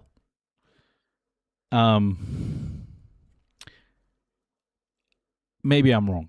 I had a racist uncle who died last year, and I regret being too cowardly to stand up to his racism. He knew I didn't agree, but I wasn't nearly forceful enough in telling him how full of shit he was. Yeah. He led a hard life, so I didn't want confrontation with him, but that's a poor excuse. Mainly, I was just scared of confrontation with him. 10-year-old Yaman Abul Khair is one of many children with autism in Gaza. His mother says... So here's what I think the real revolution is. It is a revolution. Hey, Lava, I think the... one less to convert, bro. I'm sorry, I should laugh at that. I shouldn't laugh at that. I think the real revolution is going to start when we truly start seeing white communities having conversations about white privilege and white supremacy within their groups. That will be a revolution. That will be revolutionary. And I think that's the revolution we're actually waiting for. Because I think a lot of brown and black people know that no matter how much we sit here and try and educate, it has to come from within. The real revolution will not be televised, yeah, of course, because it'll happen at dinner tables. It'll happen at Christmas parties. Even these simple activities are now one of the few forms of support left. The resources available now are extremely limited. What we really need are specialized centers to support and rehabilitate children with autism like my son. During the war, his condition worsened significantly, especially after Israel destroyed the centers. This may only be a tent, but for us, it's the last place of Love hope. it, Krista. Once the only refuge for children with autism and Down syndrome, the association now struggles to continue its care. By the way, guys, that's why I don't mind arguing with people in chat. Like at the start of this live, I was arguing with people because ultimately I see the value of me going through these talking points as not for the person who's obviously racist, but it's for the people listening who don't want to engage in the chat or don't want to engage, in confrontations or whatever. It's for the people listening. And I know I piss people off because I repeat the same points over and over again. I piss myself off sometimes. It gets fucking exhausting, but I think it's necessary. I honestly think it's necessary because people realize, I hope anyway, people realize that when someone comes up with a talking point, when someone comes up with a crazy talking point like you're racist against white people, then you got to understand how to like not be blown away by that.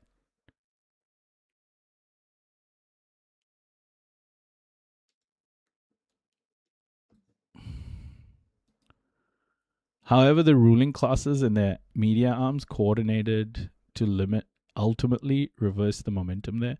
I still think disrupting and destroying the class power configuration is walk in open space for the kind of revolution you're describing. I think if there's one thing the world has gained from this it pains me to say gain from genocide, because you gain, there's no winning here, right? It's fucking genocide. But if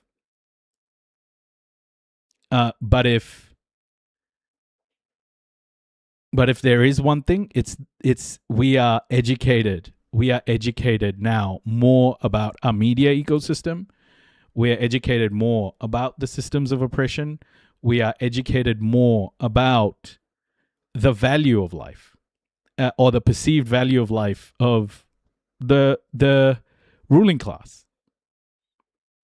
And I think that is a really, really good place to be. It's a start. It is revolutionary. It's revolutionary in so many different ways. So I think the revolution is happening.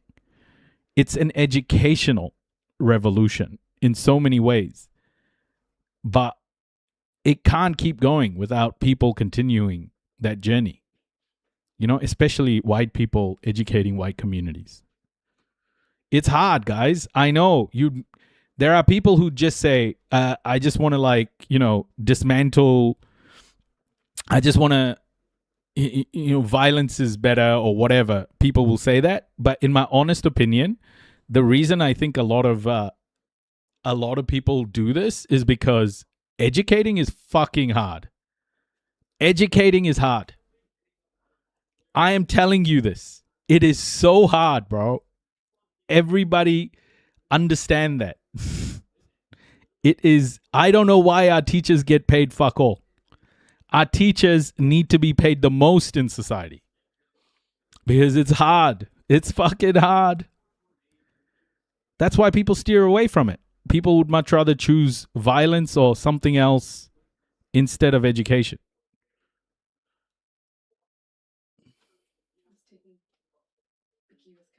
Yeah.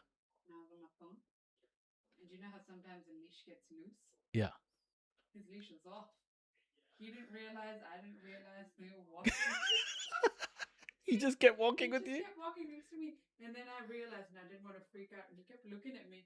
And I quietly just opened it and slipped it back, and he walked. He just quietly walked next to me the whole time. And I was like, Vicky. Don't freak out, don't freak out, don't freak out.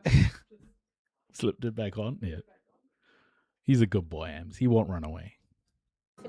Before the war, we had proper classrooms, computers and smartboards, and each class had only 5 children. Now all the children are gathered in a have you single seen Massive tent. Attack music video for the Boots on the special Ground? It's education, fantastic. and speech Probably therapy can't are show on provided in the stream, same but do watch it. crowded I'll space. take a look, Lava. Thank you Families for want their letting me children know. to receive the support they need, and we want to offer better services, but our resources are severely limited. For hundreds of children with special needs, the Yeah, destruction of Chepsa. dedicated care Totally. centers is far more serious than losing access to education. That's why, I prefer. If there is a label, I like to give myself a label. It would be equity, right? Like, what are your views on the world? I'm like, I want an equitable world for all. Like, that's my view. As long as we're heading in an equitable direction for all, and we keep chipping away, I think we have a chance. The problem, I think, happens when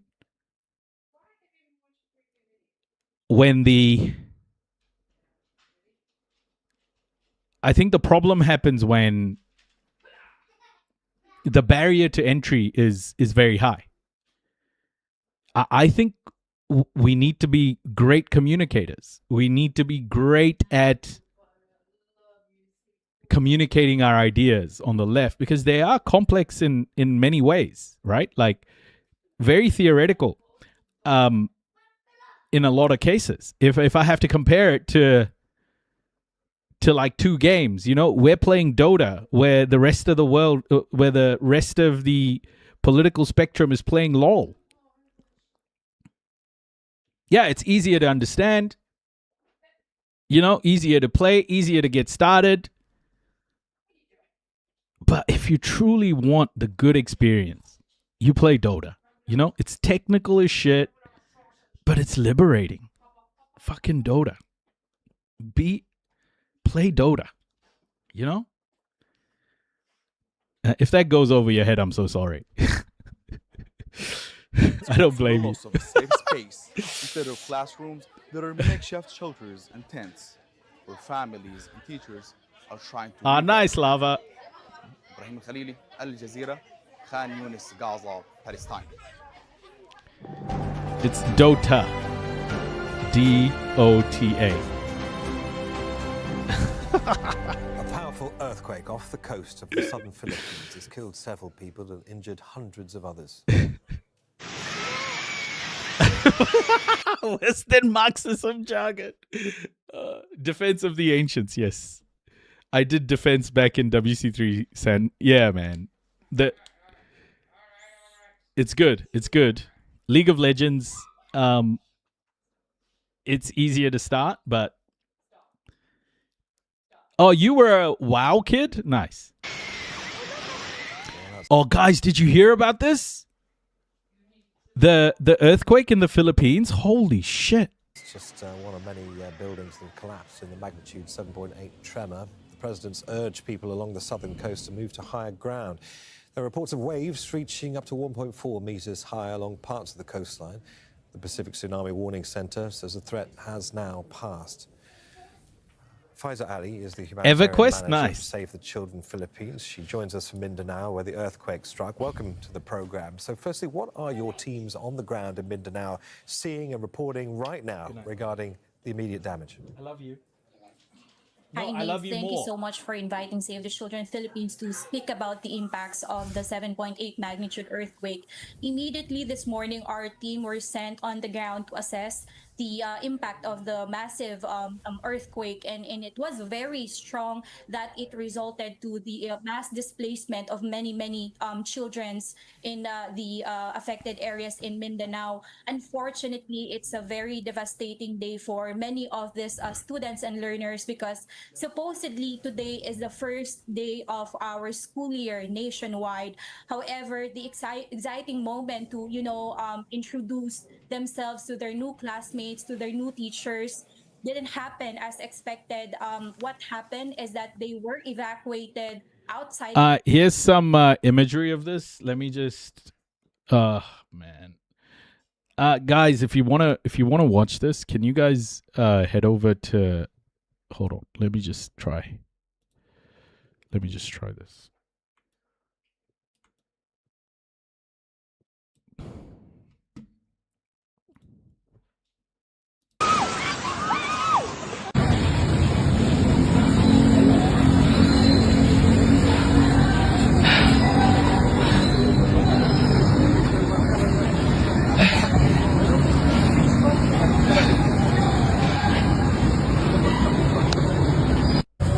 Grabe yung lindol, basag yung SM.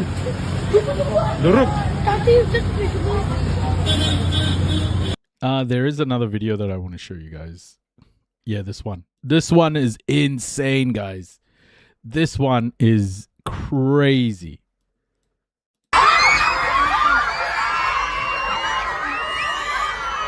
Bantay mo, anak. Bantay mo, diate.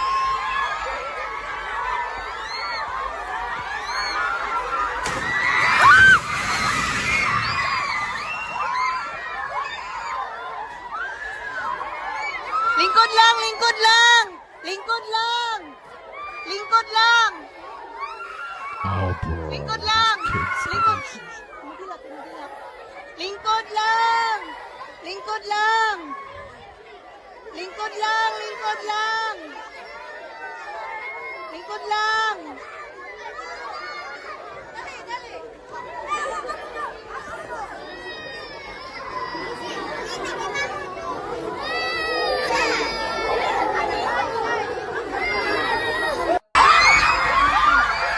Look at the shaking, guys. Bantay mo, anak. There are people under that thing. To be fair, they did alert a tsunami advisory, but the severity level is nothing like the catastrophic event that occurred 50. Yeah, it isn't for sure. It's just insane though, right? Like, look at the land shaking.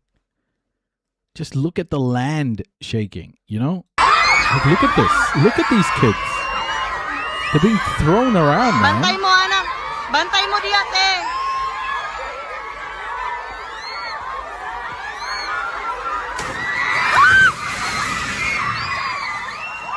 Oh, bro. That's so sad, man.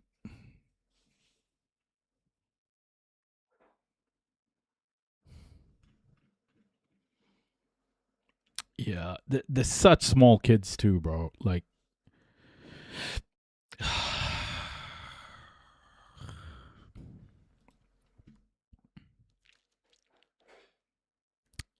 hey, Rin, welcome. In the Philippines, which island? I don't know which island that was. Hold on, let me just check. Earthquake. Stunning images at Mahayahe Elementary School in Davao Occidental. Davao Occidental.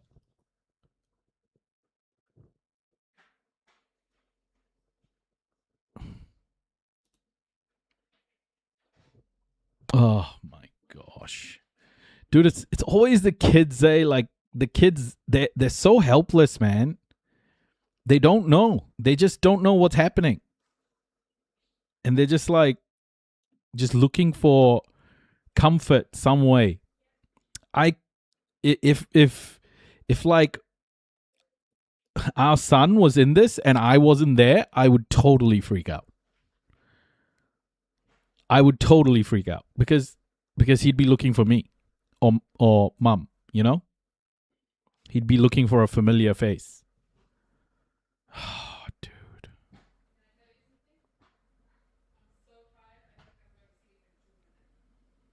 It's sad, bro. It's fucking unbelievable.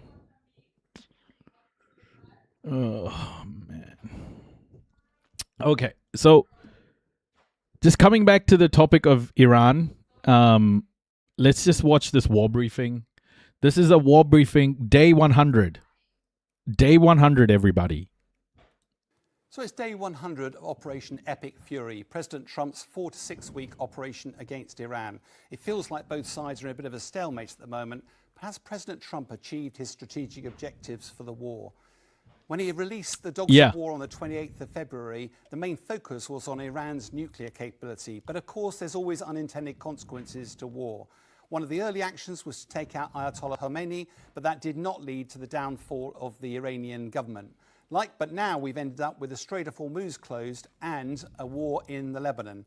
President Trump's probably feeling it's a lot easier to start a war than it is to end it.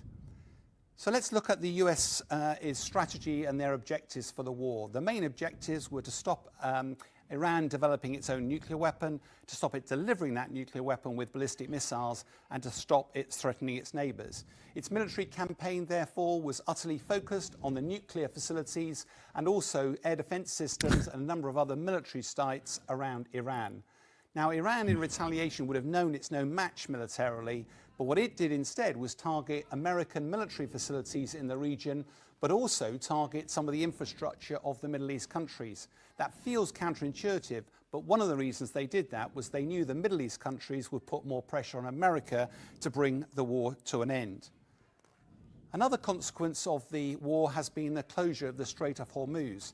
Now, before the war started, this shouldn't have been a surprise. When I was in the military, we used to war game this. Because Iran would know that it was going to be defeated militarily, it has focused its efforts on the Strait of Hormuz so that it can control global energy supplies. And it's been very effective at doing that. Its strategy here is to make clear, not only because Iran needs the strait open, but so do the Middle East countries and now the rest of the world to solve the global energy crisis. And therefore, it puts the Strait of Hormuz as the centerpiece of negotiating, not... This guy was on last night and he was surprisingly good. Put the blame on Israel for continuing to attack Lebanon and trying to scupper a deal. He may have had a word in his ear from the producer by now, though. Also said Trump is full of shit. He'd be okay saying that, I think. But the other stuff, probably not. the nuclear program, which is exactly what America would have wanted to do. What is also fascinating, of course, is that Iran has said that when the war is over, that they also intend to control some of the Strait of Hormuz. In fact, they've released this map showing where that proposed area would be. Now, America said this is completely unacceptable, but the harsh reality is that the Strait of Hormuz was not an issue before the war. It certainly is now. So one of the other consequences of this war has been a war within a war. It's Israel tackling the Iranian proxy Hezbollah here in the Lebanon. Tackling. This is why Western media is fucked, bro. See, like we know now. We know what these words mean. We know what these words mean. We all know what these words mean now. Manufacturing consent for genocide. That's what this is. Now, at the start of the war, Israel and America were lockstep together, focused on Iran's nuclear capability. But as the weeks turn to months, Israel's attention has turned dramatically towards Hezbollah in the Lebanon. Prime Minister Netanyahu is seeing this as a once-in-a-generation opportunity to deal with that proxy group.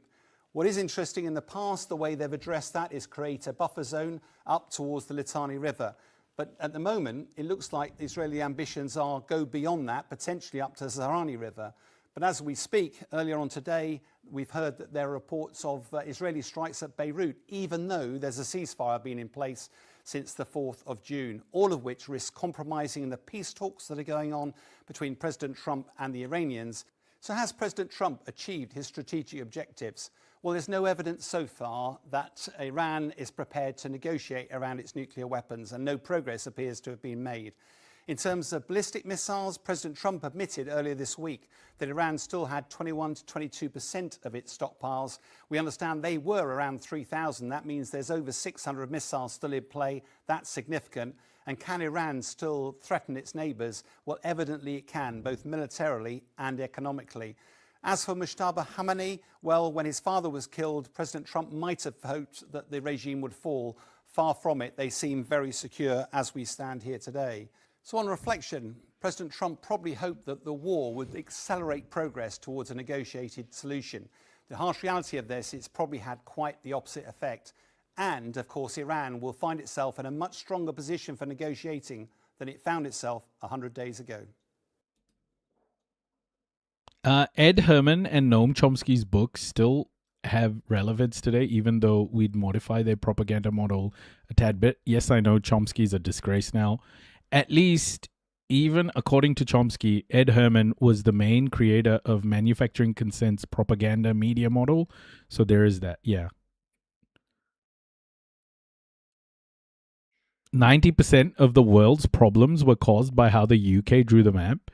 Yeah, Sean. I don't think it's just the UK. It's how Europe split up the world. I think those problems are still there today. This is why European colonization hasn't ended, because of the fact that those borders are being fought over even today. Even the act of creating those borders. Please, let's not let France off the hook. Yeah, exactly. Yeah, the thing is, it's not just France. It's also countries like Switzerland, right? They weren't directly involved in the colonizing part. But they benefited from slavery. This is what white privilege is all about. It's the benefits of what European colonization did. So let's not forget that it's not just the countries that directly did it. Anyway, let's not digress anymore. Let's move into this. I wanted to watch this interview. I haven't watched this interview yet. I have not watched this interview yet. But here it is. This is the one where Trump blew his load. Good Sunday morning. Today marks 100 days since the United States launched the first strikes against Iran. Midterm pressures are growing, with no clear end to the war in sight. On Friday, President Trump took his case to rural voters in Chippewa Falls, Wisconsin. At the invitation of the White House, we joined him at Custer Farms and had a wide-ranging interview that was unfortunately interrupted multiple times by the stormy weather overhead. President Trump, welcome back to Meet the Press. Thank you. Thank you so much for being here. We are going to talk about your visit while you're here in Wisconsin, but I'd like to start off by talking about the major issue that you are focused on every day, which is Iran. Sunday will mark 100 days since the first strikes. Your Secretary of State, Marco Rubio, said that the war had concluded. And yet just this week, Iran attacked U.S. allies in the region, calling it retaliation for a set of U.S. airstrikes. Is the United States at war with Iran? Well, they've been largely decapitated, and I call it a military exercise because people would rather have it called that. It's not a big war for us. It's not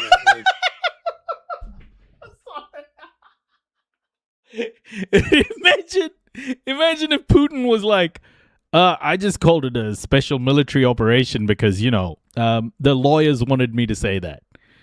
They just wanted me to call it the special military operation. Does this guy understand the reason why they're calling it a military operation is because they don't want to call it a war? the most powerful military in the world. I built it, frankly. I built it in my first 4 years, and I'm using it a little bit in my second 4 years. Their Navy is gone. Their Air Force is gone. Their anti-aircraft is gone. They might have built it up a little bit over the last 4 weeks during this little ceasefire that we did at the request of some very good people, very, very fine people from, actually from numerous places, as you know. You know, there are a lot of people involved, but from Pakistan in particular, the Field Marshal and the Prime Minister. And we're very close to having a deal, and if we don't have a deal, we'll do it one way or the other. Either way, we win. I do want to talk about the terms of any potential deal in just a moment, but let me just follow up with you. You did post on social media just this week, my final negotiations to end the war with the Islamic Republic of Iran. There is a naval blockade in place, which technically is an act of war under international law. So is this a war as long as there's a naval blockade in place? Well, we have a blockade. It's been extremely effective, and the reason we have it is they try to blockade, and now we blockaded them. And as you know, they're losing $400 to $500 million a day. It's not sustainable for them. They have an economy that's shot in addition to everything else. Their leaders are gone. Their generals are gone. Their first tier and second tier are gone. Much of their third tier is gone. But they put up a blockade, and so we blockaded them, and we have the ultimate blockade. He looks so like, did he just wake up or something? Like, what's going on with him, man? Something's not right. I don't consider that a war, but if you want to define it as such, I guess you can. Well, how do you define it? This is the one. Yeah, dope I stick. don't think about it. I just do what I have to do. But if you're not specifically calling it a war, would you consider sending some of the troops who are stationed there, who were sent because of Operation Epic Fury there home? No, would you consider sending them home if it's not technically a war? We don't need as many troops. I think it's on the to err on the side of caution. We have a lot of people there. They're very safe. You know, if you think we beat Venezuela, we lost nobody. We took over the whole country. We lost nobody. We have a great relationship, by the way, with Venezuela. Venezuela is doing very well, but we lost nobody. We've lost 13 people here, and that's a lot. 13 people too many. But if you look at Vietnam, where hundreds of thousands of people were killed, if you look at any one of the last 7 or 8 wars where many, many people were killed, we lost 13. And again, 13 is too many. I don't want to lose any. But 13 is less than anybody's ever even envisioned. I think we're doing a great job. But so are you saying you would consider sending some of the troops home, sir? Some of the 50,000 troops who were sent there as a part of Operation Epic Fury? I would say this. It costs us very little to keep them there. I don't consider them in danger. We have the best defense anyone's ever seen. We have the best offense anyone's ever seen. So I don't consider it danger. I would say it would be foolhardy to do that because maybe we may use them. It's unlikely, but I think we'll keep them there until such time as we have a completion. And when we beat our famished, chained up bully you neighbor. will see things like you've never seen. The oil will go down. the stock market already, as you know, it's hit an all-time. Oh, yeah. Only fact. Totally. Like, she's part of liberal media. She has manufactured consent for genocide, too. All these people are just evil. It's just, this is a funny interview. High. Even in the midst of it, it hit all-time highs. We had 73 all-time highs in a short period of time that I've been in office, which is a record, by the way. And, you know, we're doing very well. Yeah, Merritt. It's crazy. The main thing is we cannot let Iran have a nuclear weapon. Can't do it. What is and we won't do it. Yeah, you just referenced the 13 Americans who were killed. And I want to know what your red line is. What would trigger you to restart military action? Would it be Iran killing more American citizens? Well, certainly that would be something that I would think about very seriously. But my red line would be if I think I wasn't going to make a deal or if I wasn't going to make a deal fast enough. So we're having very good negotiations with the people that are leading the country now. It's the third group that we've been dealing with. And they are different. And you could say it's regime change, actually, because these are very different people. I find them to be more rational, very smart. Who is that? Who's leading the country? Well, I don't want to go into names, but you know who they are. I mean, they're leaders. They're respected. I don't want to name names, but you know who they are. Who the fuck are they, bro? Respected by the people that have to respect them. They are calling the shots. We know that because we see it through various tests that we've given. It's a little bit strange because you have leaders that have been there for a long time and they get wiped out. Then you have leaders that you also know, the second tier, and they get wiped out. All of a sudden, we're dealing with different people. But no, I think that we'll either have something done fairly quickly or we'll finish it out militarily. Are you talking about the son of the supreme he's leader? part of it, yes. He has not been seen in public. What is his No, but status? I Have you talked to him directly? I do believe they have great respect for him. I see it. I mean, they want to get his concurrence. They've said to me, they've said to others that they're looking for approval, and he is part of the approval process, absolutely. Have you spoken to him directly? You said you want to meet with him. No, I have not. I would if he'd like to, but I have not spoken to him directly. Do you know where he is? I will tell you, they do. How he is? Yeah. They do pay homage to him. I would tell you if they didn't. They seem to, based on what I see, they seem to respect him a great deal. Do you know where he is? Do you know how he is doing physically? I don't want to say whether or not I know where he is, but there's a good probability that I do. Is he inside Iran? I'd rather not say that. Okay, he is the son of the last supreme leader, who was obviously a hardliner. He doesn't know where he is. This young Because he would have told everybody if he knew where he was. Younger Khomeini any better for the United States than his father was? Younger, I think more rational, injured. Oh, now he's more rational? Hold on. Wait. I thought he was more dangerous. What? He's changing this shit like every day. Badly injured. So there's a certain bravery there. A lot of people, if they were injured that badly, they wouldn't be talking about, how we doing with the United States. They'd have other things on their mind. So there's a certain bravery there. But he is very seriously injured, yeah. What is the status of talks exactly in this moment? How close are you to making a deal? Are we talking about days, weeks, months, Mr. President? I think we're very close. We have a couple of points. They don't even seem like big points. They've conceded the fact that they will not have nuclear weapons. We had a clause in there that we will not develop nuclear weapons, and everybody was very happy with it except me. And I said, well, what happens if they not develop, but they go out and purchase? They acquire.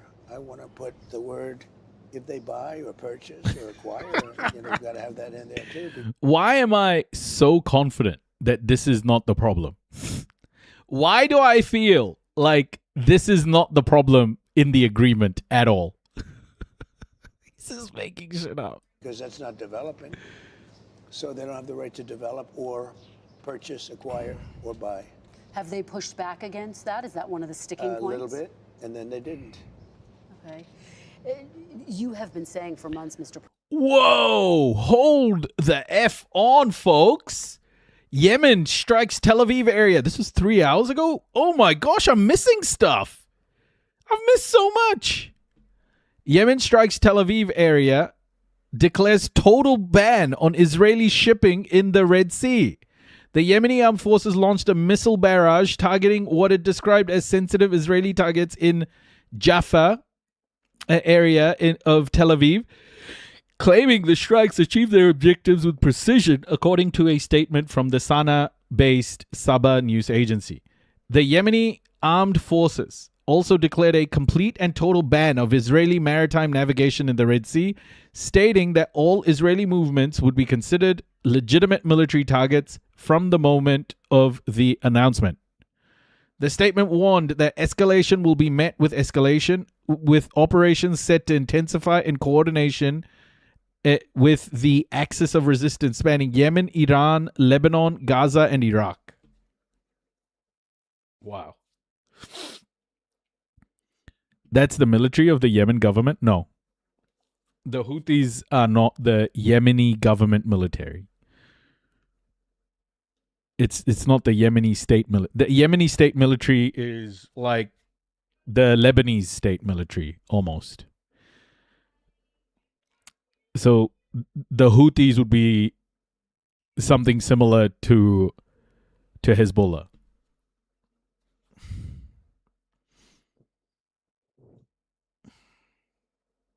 Not similar to, probably.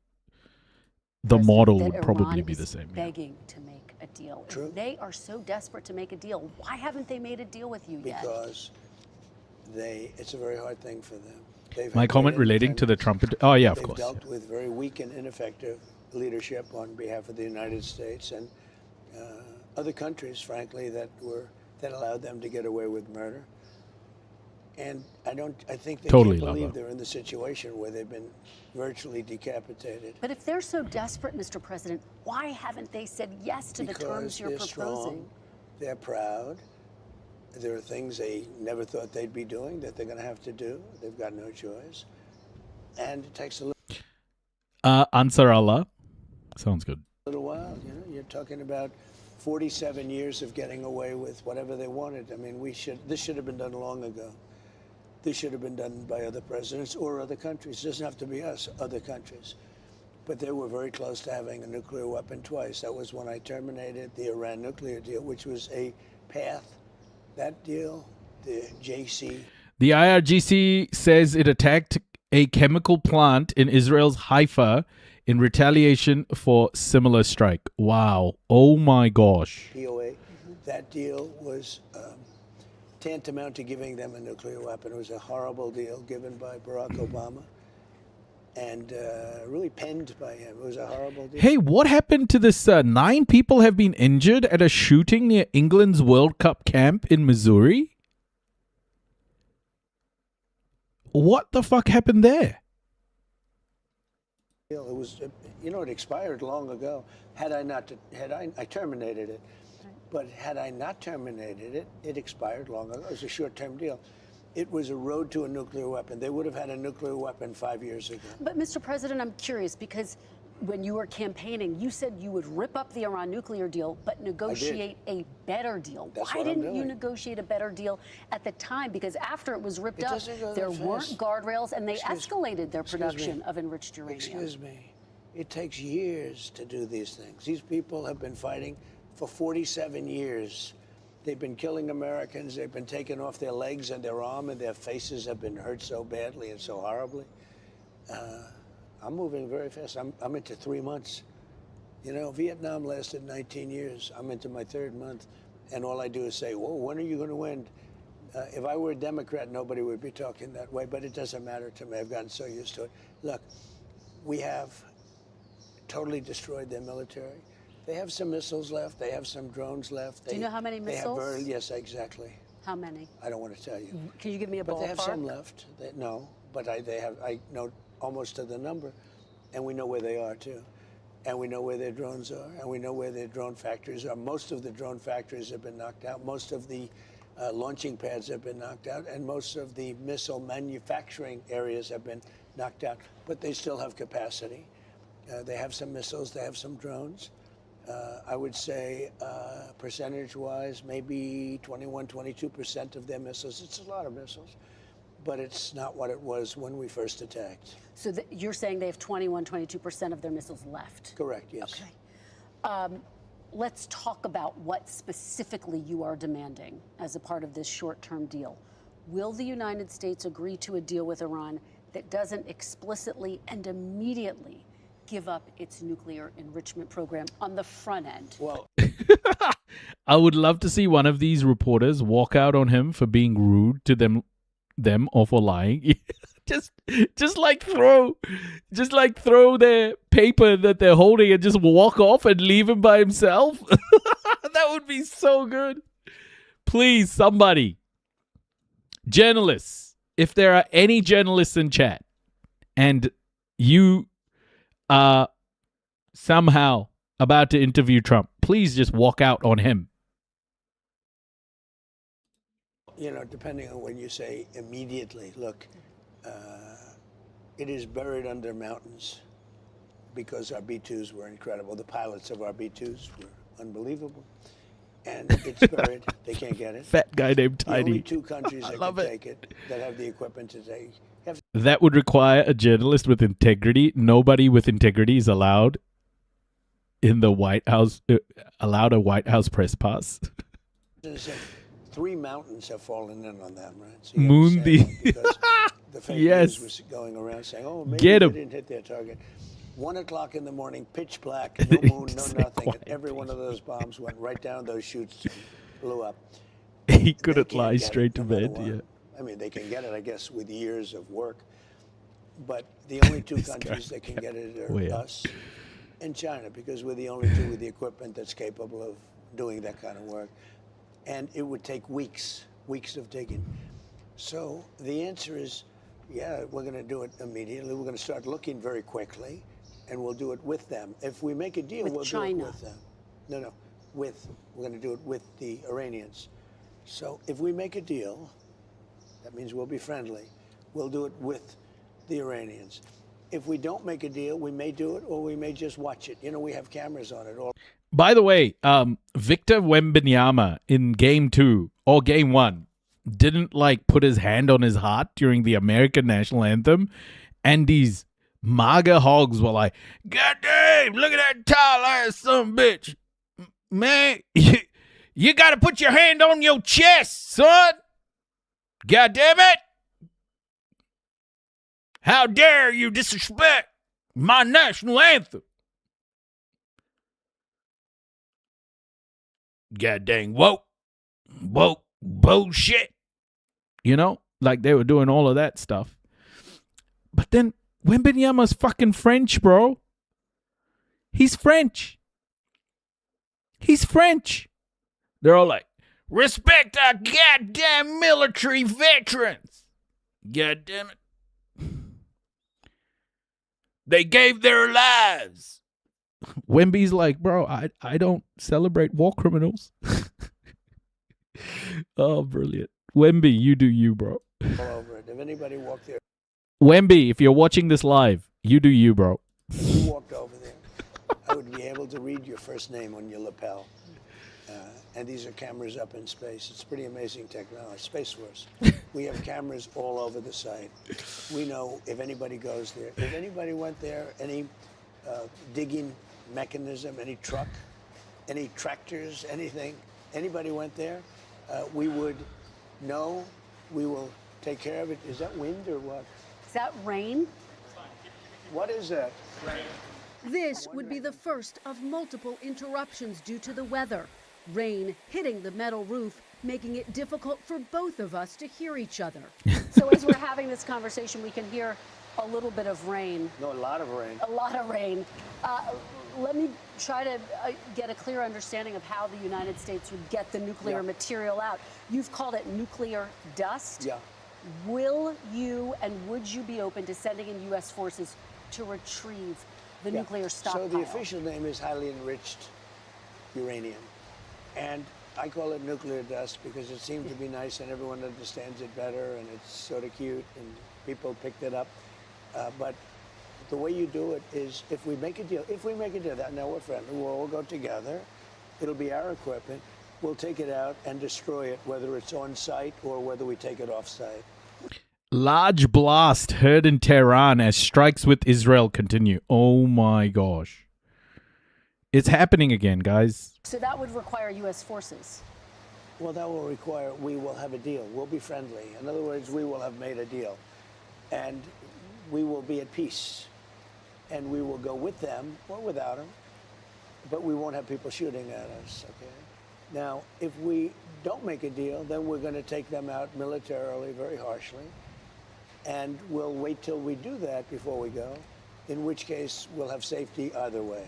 Mr. President, I wonder, how long are you willing to give Iran to make a deal? How much longer? You've been talking for quite some time. That. Well, you really haven't. You were in Vietnam for 19 years. Hey, Practical Magic. We're good, thank you. How are you doing? Korea for many, many years. You were in all the. I won't even talk about World War II, because that was the big one, and we don't want to ever have that.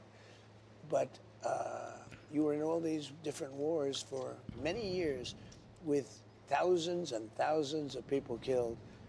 We've had 13 people killed, which I hate. We've had 13 people killed, and that includes 2 wars. That's Venezuela, and that's Iran. But do you have a cutoff point No, but you in keep your talking head? about speed, Kristen. You were in Vietnam for 19 years, and you're telling me about 3 months. And in 3 months, I've demolished the Navy, the Air Force. They don't know what the fuck they're doing. Do you understand that? Oh my gosh. Noisy that they've struck Tehran, Shiraz Airport, Isfahan province already. Oh my gosh. Anti-aircraft. They have no radar. They have no nothing. A skip fire world. Their leaders are gone. Do you Nice. know where all of Oh, that's Iran's good to nuclear hear. material is? Yes. Sir? Would you unfreeze any Iranian assets or lift any sanctions up front as a part of any No. deal? So that would come after. Comes after, yeah. Yep. So that's the part that's holding up the agreement. That's the part. He does not want to release any funds. He doesn't. He doesn't want to release any funds. He doesn't want anything to happen that will seem like a victory for Iran. And Iran's like, no, fuck you. We'll just keep the Strait of Hormuz blocked. That's why there's no deal. They turned over their nuclear enrichment yeah. material. Unlike Obama. Obama flew a Boeing 757, a plane I know very well. They took the seats out and they loaded it up with $1.7 billion in cash from the banks in Maryland and Virginia and D.C. They emptied out the banks, and they gave them 1.7 in green, and they gave them tens of billions of dollars, just kept giving them money, and it didn't work. Would get The obvious lie. Seriously, how many suitcases would it take to? What's the highest sort of denomination of note in U.S. greenback? Is it 100?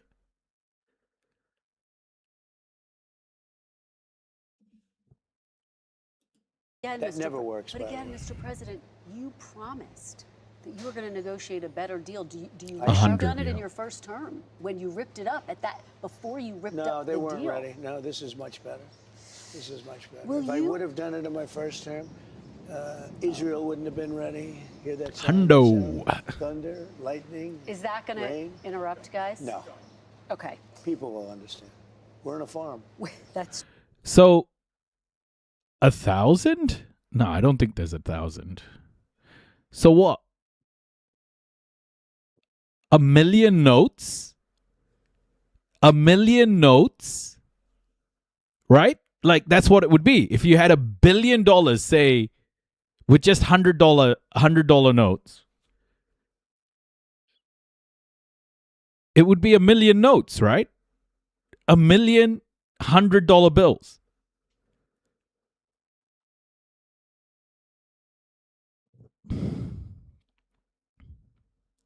That's a lot of bills.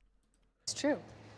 Will any deal you make include the release of Americans who are being held by Iran? Well, we talk about it, and we'll see. Nobody really has an accurate list of who they are, what they are, or if they're being held. But if You can't put 10 pallets of fucking notes under seats. That's the point I'm trying to make.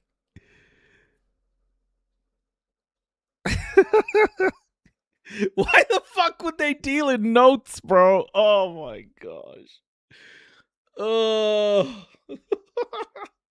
Why would they deal in notes? I don't understand. if they're,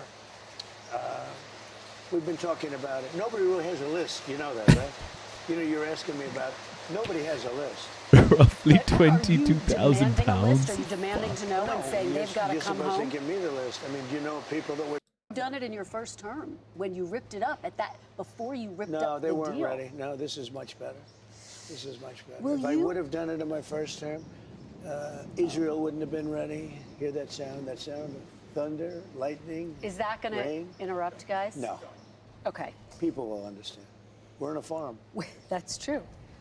Will any deal you make include the release of Americans who are being held by Iran? Well, we talk about it, and we'll see. Nobody really has an accurate list of who they are, what they are, or if they're being held. No one has an accurate list of Americans being held by Iran? Please tell me. Please tell me that's not true. Because if that's true, that's just... What? The American government knows. There is a list. The American government knows. But if they're, we've been talking about it. Nobody really has a list. You know that, right? You know, you're asking me about. Nobody has a list. There is a list. But are you demanding a list? Are you demanding to know and saying they've got to come You're supposed home? to give me the list. I mean, do you know people that we're talking about? If you give me the names, I'll do my best to get them Well, out. I don't think that's been reported. Huh? I don't think it's all of the people who've been held. All I'm saying is this. known. If you have a list of names, give them to me, and I will get them But is out. it something you talk to them about? We talk about people if they have them, but nobody knows who they are. Just like you don't know who they are. You have openly said you've been frustrated by $10,000 Israel's notes? Wow. bombing of Lebanon. Are you and Prime Minister Netanyahu on the same page? Yeah, we are. We get along very well. We've been great comrades. We did a very... Whoa! He said comrades! Marxist! Marxist! What? Is Trump a fucking Marxist, bro? What? very big number on a certain country that was nothing but trouble for 47 years. I disagree with him on a couple of things. On I'd like Lebanon? to see Lebanon have a better life.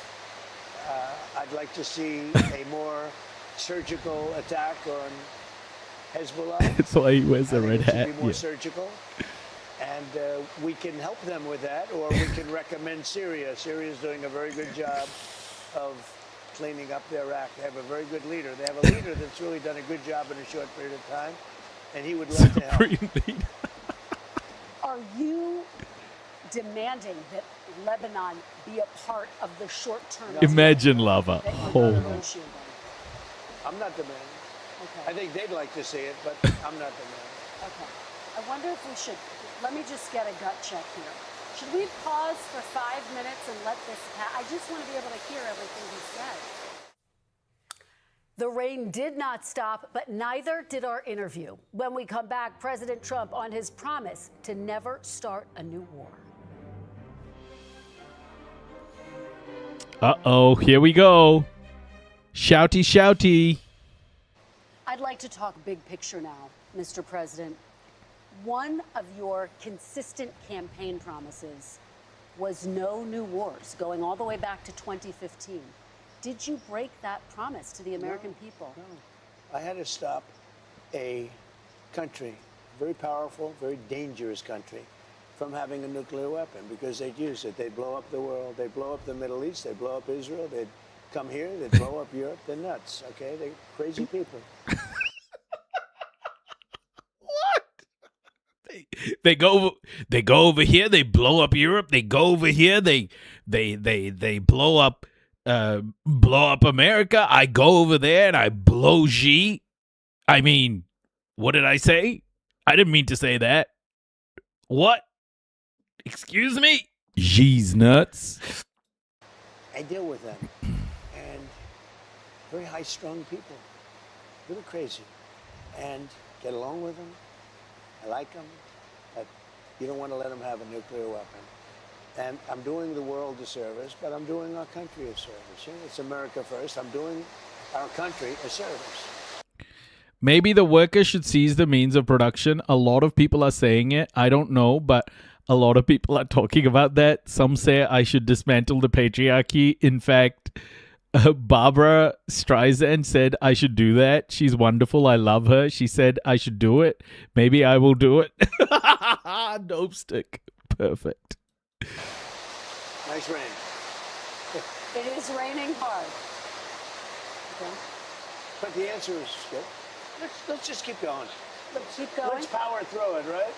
Here, we paused nearly 5 minutes for the rain to pass and then picked up our conversation.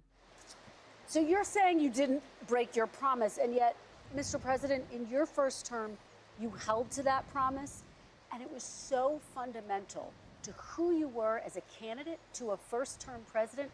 What changed? Because you insisted no new wars. First of all, I didn't guarantee no war.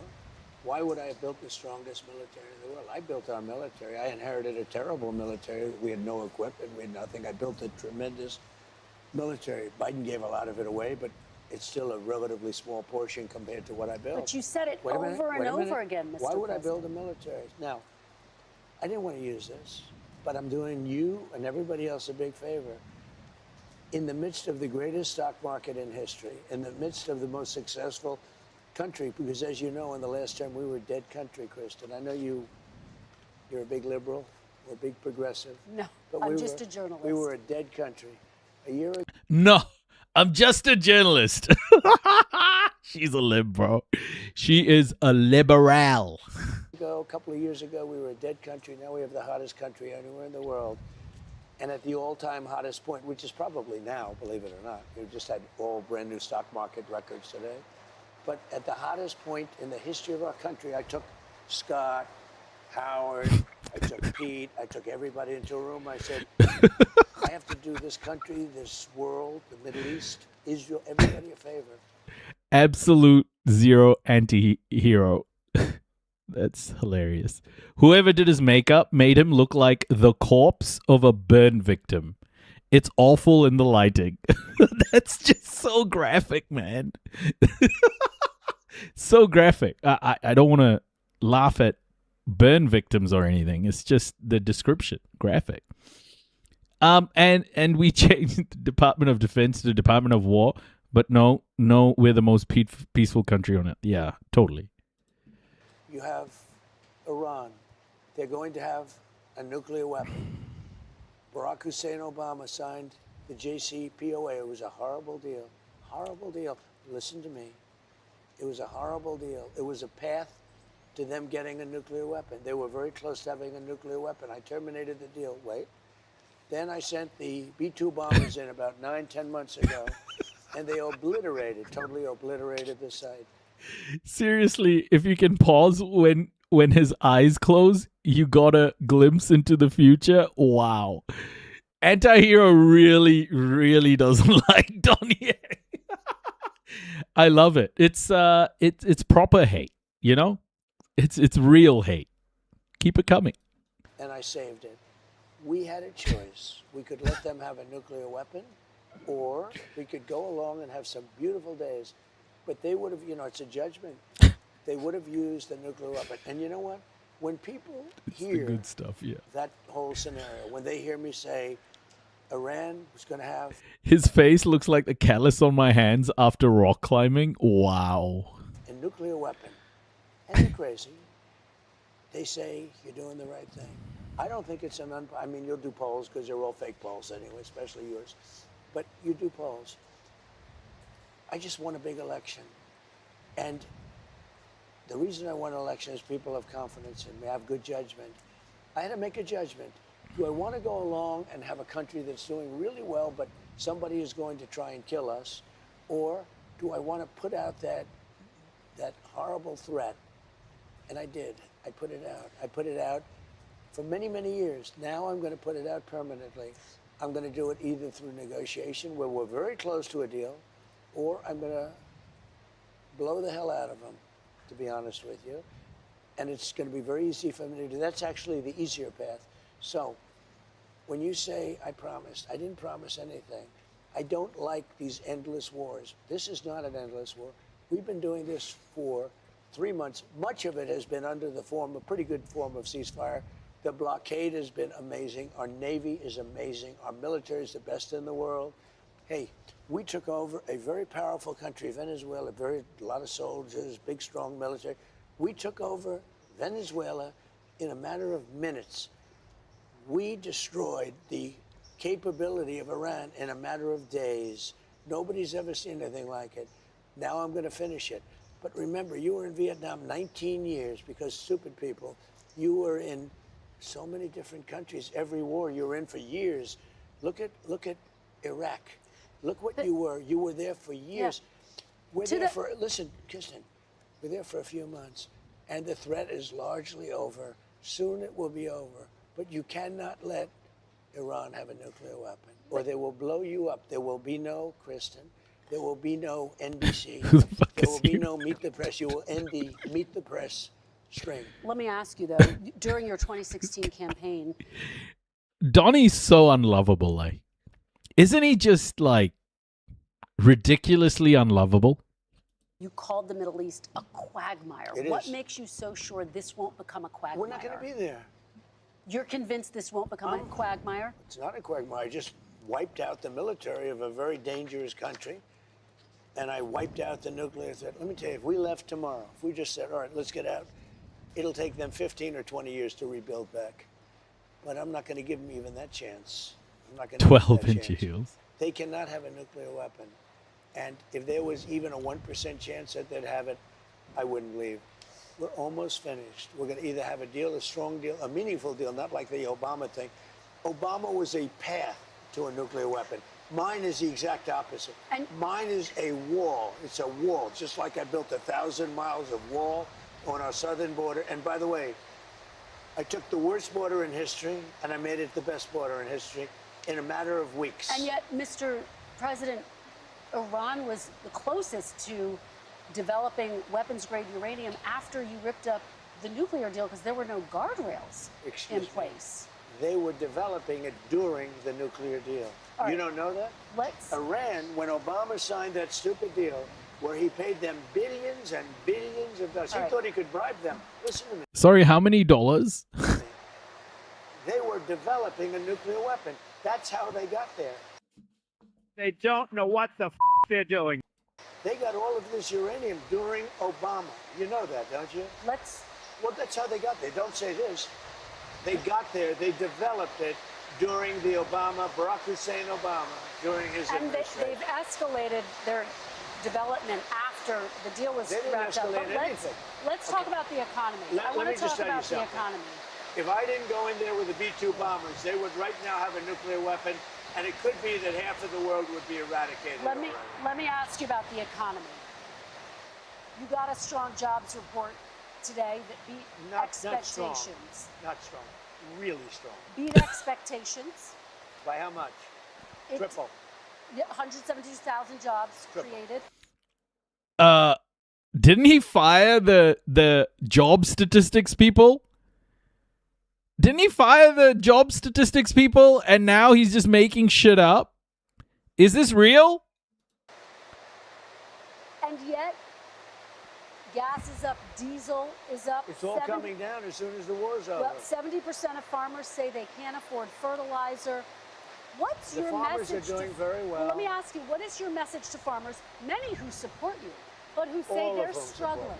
Who say they're struggling. Because there's nobody been better to farmers. You know, I gave farmers last term $28 billion because China took advantage and other people. And you know who paid for it? China. Last term. You know, I had a great first term. I had the greatest economy ever. And you know what? This one's blowing it away. What's your message to farmers, though, Mr. President, who say they are struggling? They're struggling to make ends meet. Are you ready? Am I allowed to talk? You keep asking questions and you don't listen to the answers. I love the farmers, and the farmers love me, and the farmers trust me. Hi, everyone. Why can't I sleep past 3? Have you been drinking, Steve? Because alcohol could play a role in it. In the first term, I had something very similar. China and others were, and Canada. Then I don't know. I don't know. Sorry, Steve. I got nothing. He was brutal. They were taking advantage of our farmers. They don't take advantage of it anymore. I gave them $28 billion split up. They never had a payday like that. The ghost hour, a loved one is calling him. And they voted for me in record numbers. You know that nobody's ever. Hey, Rosanna, welcome. Now, because of the fact that we had a choice, I had a choice to make. I could keep it going. The farmers were doing great. Fertilizer was very cheap. Everything was cheap. Gasoline was very low. Everything was very low. I could have kept it that way, but I said I have to take a little. Welcome. The farmers gonna understand it better than anybody. You know what, Steve? You know what I've been liking? If I do wake up, I woke up last night at around 4:30. If I do wake up, I like listening to some murder mystery to go back to sleep, like the old school murder mystery. Old school murder mystery. You just chuck that on YouTube and you just listen and fade away into the darkness. We're going to have higher gasoline. I doom scroll. Et cetera, et cetera. But I'm going to get rid of a nuclear weapon in the hands of very dangerous people. Excuse me, wait. It should have been done for 47 years. No president had the guts to do it. I did it, and I've done it. It's almost complete. As soon as that's complete, gasoline prices are going to drop like a rock. You know, I was in Iowa speaking about farms, and it was before we attacked Iran. And I was in Iowa, and the prices were $1.85 a gallon, $1.91 a gallon. What? This time, it wasn't the rain, but an audio issue that forced us to pause the interview again. Are gas prices going higher, or have they peaked? They're going to come low, very low. They're going to go lower than they were before. Have they peaked? As soon, well, it depends. I mean, it depends where the war goes. It could be I'll have to give them a shot, and it could be we'll sign an agreement. If we sign an agreement, they'll go down now. Otherwise, they'll go down after we're finished. You have a new Fed chair, Kevin Warsh. Yeah. What? What is this, bro? What is he saying, bro? Wow. Wow. Wow, wow, wow. His first meeting in the role is later this month. After this month's jobs report, economists now say it's possible the Fed may have to raise rates. Do you think that's possible, and what would your reaction be, sir? So, I'm of a different... Oh my God. El suelo, en un país en el que un estado... The fuck is this? Is this like Spanish people?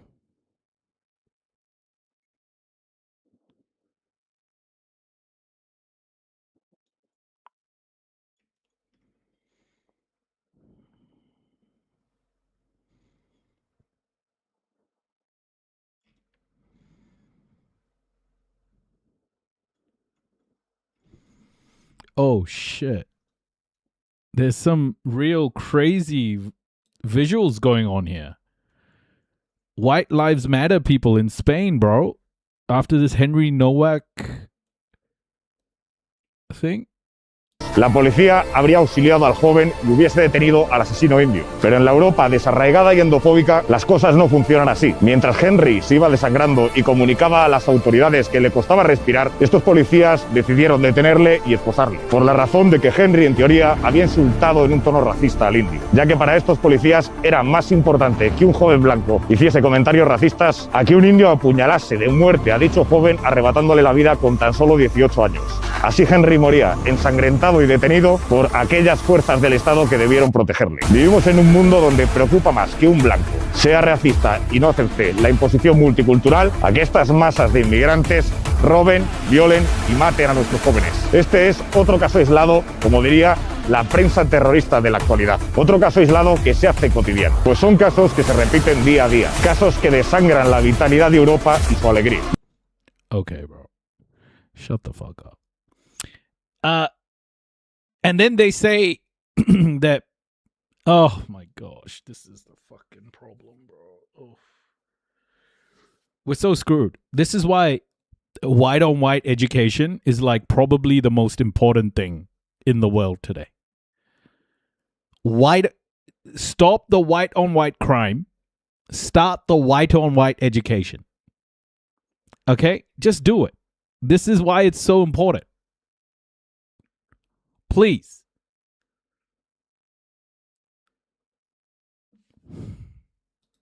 I think Kevin's fantastic, and I want him to do whatever he wants. I don't want to have a big influence on him. But we had a great report. We're doing great. And it's unfair that whenever you do great, they want to raise interest rates. It should be the opposite way. You know, if you go back 15 or 20 years, when you had good reports, the market went up. Nowadays, when you have good reports, the market goes down because they think they're going to raise interest rates. There's no reason to raise interest rates. The country becomes great. We built the country by doing great and having rates low. What they do is when they raise interest rates, they try and kill success. I don't want to kill success. We should actually lower interest rates. Now, if inflation comes, and you know, people live with inflation, but if inflation comes, what happens is you stamp it out. But success can kill inflation just like higher interest rates. What they do now is, like, we had great job numbers. You agree, right? They beat expectations. Not expectations, like 3 times. Okay, but you ready? What do? They say, oh, let's raise interest rates. It's the wrong thing to do. I would like to see rates get lower because we could build this into the greatest machine that the world has ever seen. But you can't do that when everybody immediately raises interest rates. So we had great job numbers. We're doing great. You know, we're building more factories. We have more money coming into our country right now from other countries and people than ever before. Wait a minute. What happens? I don't want to just kill it with high interest rates. Growth is the greatest thing you can have, and growth does not cause inflation. Would you be upset if they raised rates? What is your message to them about that? Living with Kevin, I have a lot of respect for him, but my feeling is that when a country is doing well, they shouldn't be penalized by immediately raising interest rates. They should actually be incentivized. You know, we have debt, we have other things, we have things we want to take care of. I want to go bigger on the military, I really do. If we do what I'm saying, this will be a beautiful, well-oiled machine like you've never seen before. And when we come back, President Trump defends his controversial plan that could give payouts to January 6th rioters. The government weaponized the legal system against them. It's been blocked by the court. We can build this into the greatest regime.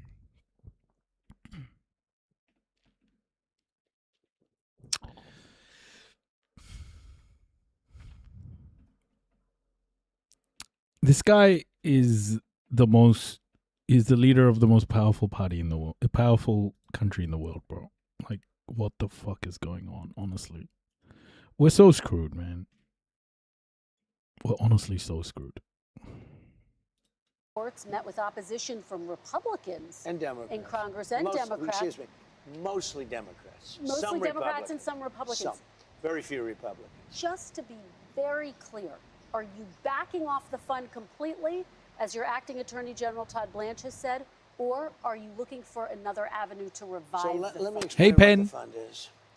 People have been hurt so badly by radical left lunatics that worked for the Biden administration and Sleepy Joe. Radical left lunatics working for the Biden administration. Show me one radical leftist in Biden's administration, please. One. Just one. They're vicious, they're violent, what they did to people. And of course, they went after me more than anybody else. They raided Mar-a-Lago and all the other things. But people have been badly hurt. They've committed suicide. They've lost their jobs. They've lost their families. They've lost their wives. They've lost everything. They've lost everything over a fake weaponization of government. Now, so let are me you just tell looking for a way to revive it? Well, look, if it was up to me, I'd pay them the kind of money that they deserve. People have been destroyed. Lives have been destroyed. Many suicides. Think of it. People have committed suicide because a bunch of thugs went after them. So, me personally, I think the weaponization fund is a great idea. And so do many other Republicans. You have to get it approved. If they get it approved, that's great. If they don't get it approved, I'd be disappointed. All right, we're going to motor through this. But you have to understand, people have been destroyed by crooked politicians, and they should be reimbursed for that. Do you think anyone who attacked police officers on January 6th should get taxpayer money? I wouldn't be inclined to say so, but I have to see it. I can tell you Left-wing lunatics. and it lists people? The FBI or whoever it was, because you had a lot of crooked cops. You had dirty cops. Comey was a dirty cop. Well, a guy like Bolton was a dirty but cop. there's no evidence. Wait a minute. Oh, you think Comey was a straight people cop? who pleaded guilty to assaulting police Comey officers. was a dirty cop. No, they but had the people who FBI. assaulted police Listen to me. They had FBI agents ushering them into the building. They had FBI go into the building. Those people walking around there looking, oh, isn't this nice? They weren't in. They were being ushered into the building. There's no evidence. You had a bunch of dirty cops, and frankly, what they did was weaponization of our government. But sir, there's no evidence of that more than a Here we go. No, there's none. You know what you do? Try looking at the tapes one time. Would you take it off Look the at table? the tapes one time. But 172 people did plead guilty to assaulting police officers. You know why they pled Should guilty? they be exempt? Because they told they were going to jail for 15 years if they didn't. Should they? They pled guilty because they were frightened. They went down. They were ushered into a building. Many of them were arrested without even going into the building. You'd be okay with them receiving taxpayer? Donny Boy truthed and said Israel and Iran must immediately stop shooting. President Donald J. Trump. We're so screwed, everybody. We're so screwed. He has no control of the situation. Oh, fuck. We're so fucked, man. What is he doing, man?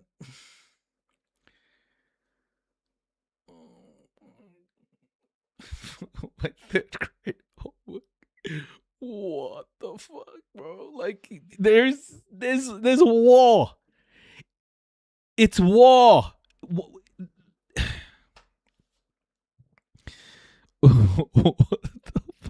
Who says shit like this? They don't know what the fuck they're doing. Do you understand that? Oh, man. You know, so many people are going to die because of this shit. Like, so many more people are going to die because of this fucking raging idiot. Dollars? The people were destroyed by dirty cops and by weaponization. Many of those people should be compensated. Now, with that being said, as I understand it, the weaponization fund was going to set up a group of people, people that could be picked by anybody, fair people, smart people, and they will go on an individual case. You follow a detective.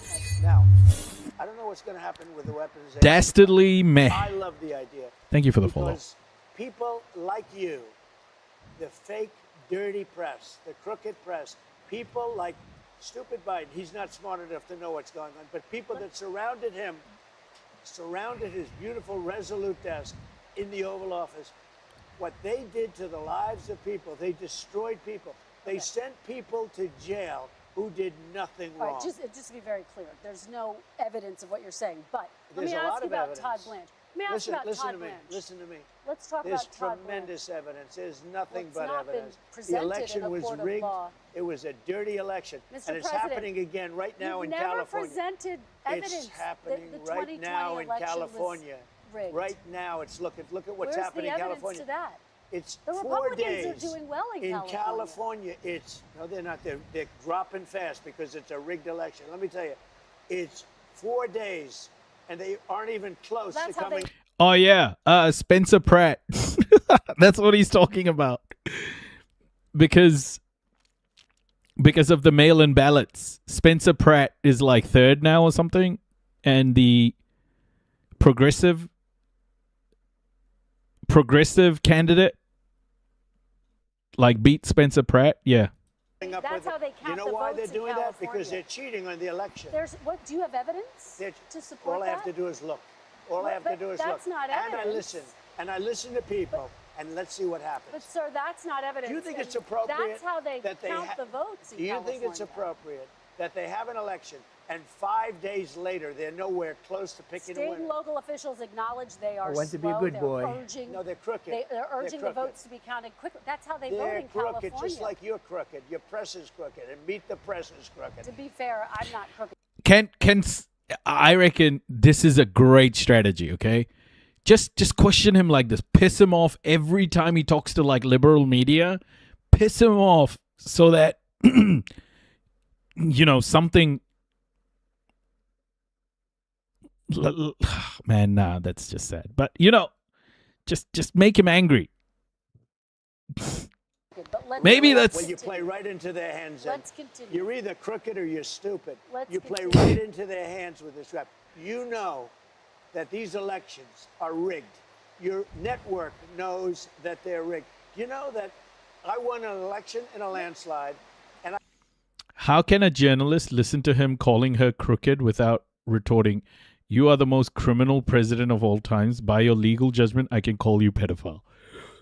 Whoa! Imagine. He's so insulting. Yeah, it's because no one truly holds him to account. They softball him. It's part of the training. I wish they would all call him the same names. He loves doing that hand thing.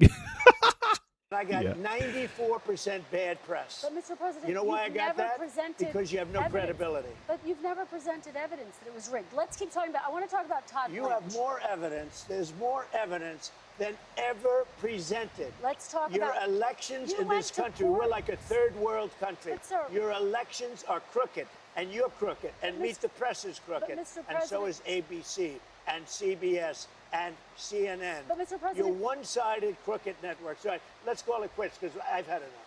Thank you, darling. Have a good time. Mr. President, let's please. I traveled all the way to Wisconsin. I've sat in the traveled rain with all. you. I know. I I've sat in traveled the rain all the with way you to for an hour, Wisconsin. on and off in the rain, and I've given you enough time. You ought to straighten out your press because you know what? Mr. A President, country can never be We great traveled with a all, dishonest listen, press. we Come on, let's traveled go. all the way to Wisconsin. for All the- I hear is wah, wah, wah, wah. I spoke with President Trump on Saturday, and we both acknowledged the complications during the interview posed by the rain. He agreed to sit down with me for another Meet the Press interview. We thank you for watching. And Everyone is dishonest. Yeah, I need the proof. Wild. So there we are. Perfect. Thank you. Perfect. Absolutely perfect. -1 lav mic. Yeah. Oh my gosh. He just threw his toys, really, didn't he? Everyone is corrupt but me. Everything is rigged except me. What? With all of this shit happening, now the World Cup, what an out of control whining baby. He threw a temper oh yeah, totally. That was one of the worst sit to stand exercise reps. His back was still at the same angle. he stood up with the same fucking hunchback, bro. Like a big strong boy. He wants to control everyone. Orange became a tomato. So with everything happening, the World Cup is about to start, everybody. The World Cup is about to start. There's been shootings already. People aren't being let in. America's being, American immigration, racist as fuck. All the countries with white people got in. All the Middle Eastern countries. Here comes Ebola. All the Middle Eastern countries are having trouble. African countries are having trouble. Oh my goodness. What the fuck? Guess who's not having trouble? China's not having trouble.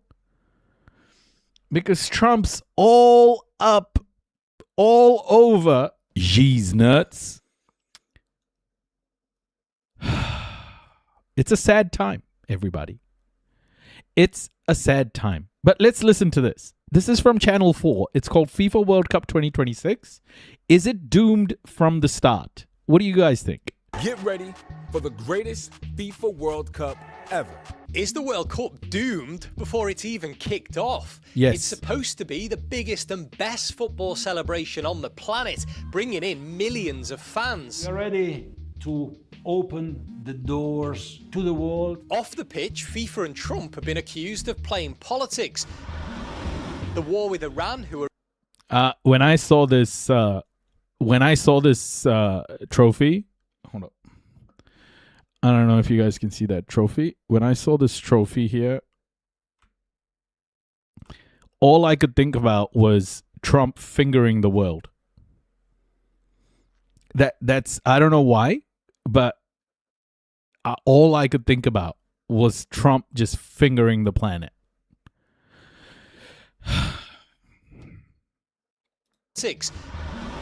The war with Iran, who are in the tournament, continues. Throw in safety fears around Ebola and extreme temperatures, plus skyrocketing ticket prices with FIFA under investigation, and the controversy really is hotting up. Unprecedentedly high pricing from FIFA. They've never had anything that sold so quickly. So, can FIFA and America make a success of this year's tournament, or could it actually end up being the worst World Cup in history? Here's the breakdown. Nobody has money for shit either. Yeah. Canada, Mexico, and USA have been selected by the FIFA Congress. Since 16 cities across the USA, Canada, and Mexico were chosen to host this year's... A Swede going to the World Cup would have to pay 20,000 euros at least. Fuck this. Soccer was supposed to be the poor man's game. It has long been ridiculous. Now it's impossible to ignore. Oh, yeah. Fuck yeah. It's stupid, man. Like, these prices are crazy. They're only... Even Donald Trump was like, he wouldn't go to these games. World Cup. Excitement's evaporated and been replaced by concern. Firstly, about costs. This could be the most expensive World Cup ever. Take New York City. 2 nights in a hotel and a ticket to just one game is around $2,000. Holy and then shit. there's the travel. None of the games are actually in the city limits of NYC. Train and bus tickets to matches in New Jersey are up to $98, more than 7 times the normal price of $12.90. It's the most successful they've ever had, ticket-wise. They've never had anything that sold so quickly. Don't worry, though. If you're a resident of the Big Apple and feeling lucky, there's now a lottery to win tickets for a bargain, $50. We are making sure that working people will not be priced out of the game that they helped to create. Next up, the weather, specifically the heat. In parts of northern Mexico and southern America, temperatures are likely to soar beyond welcome. 30 Salam, degrees. Liverpool. Scientists have already warned about players being at risk. It's going to be really hard to cool down if you're doing any kind of strenuous physical activity. Off the pitch, there'll be plenty of politics at play too. Iran will be in the US for the World Cup, while the two countries are at war with each other. Hey, Gracie. Iranian fans who chanted death to America at the team's farewell parade are banned from attending, while the team's only allowed to stay in Mexico. Keeping a close eye will be US Immigration and Customs Enforcement Agents, or ICE. There's fears about how they'll welcome the millions of international travellers. We know what happens when local police are pulled into immigration enforcement. It leads to discrimination, it leads to racial profiling. Some cities have confirmed that ICE won't patrol their World Cup games.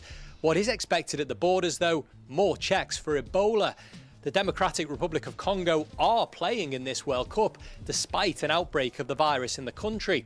Canada, USA and Mexico have all introduced safety measures. If we did not have a World Cup, we would have a completely different situation. But we have specific protocols to ensure the safety of all people who are here in the country. What the fuck does that mean?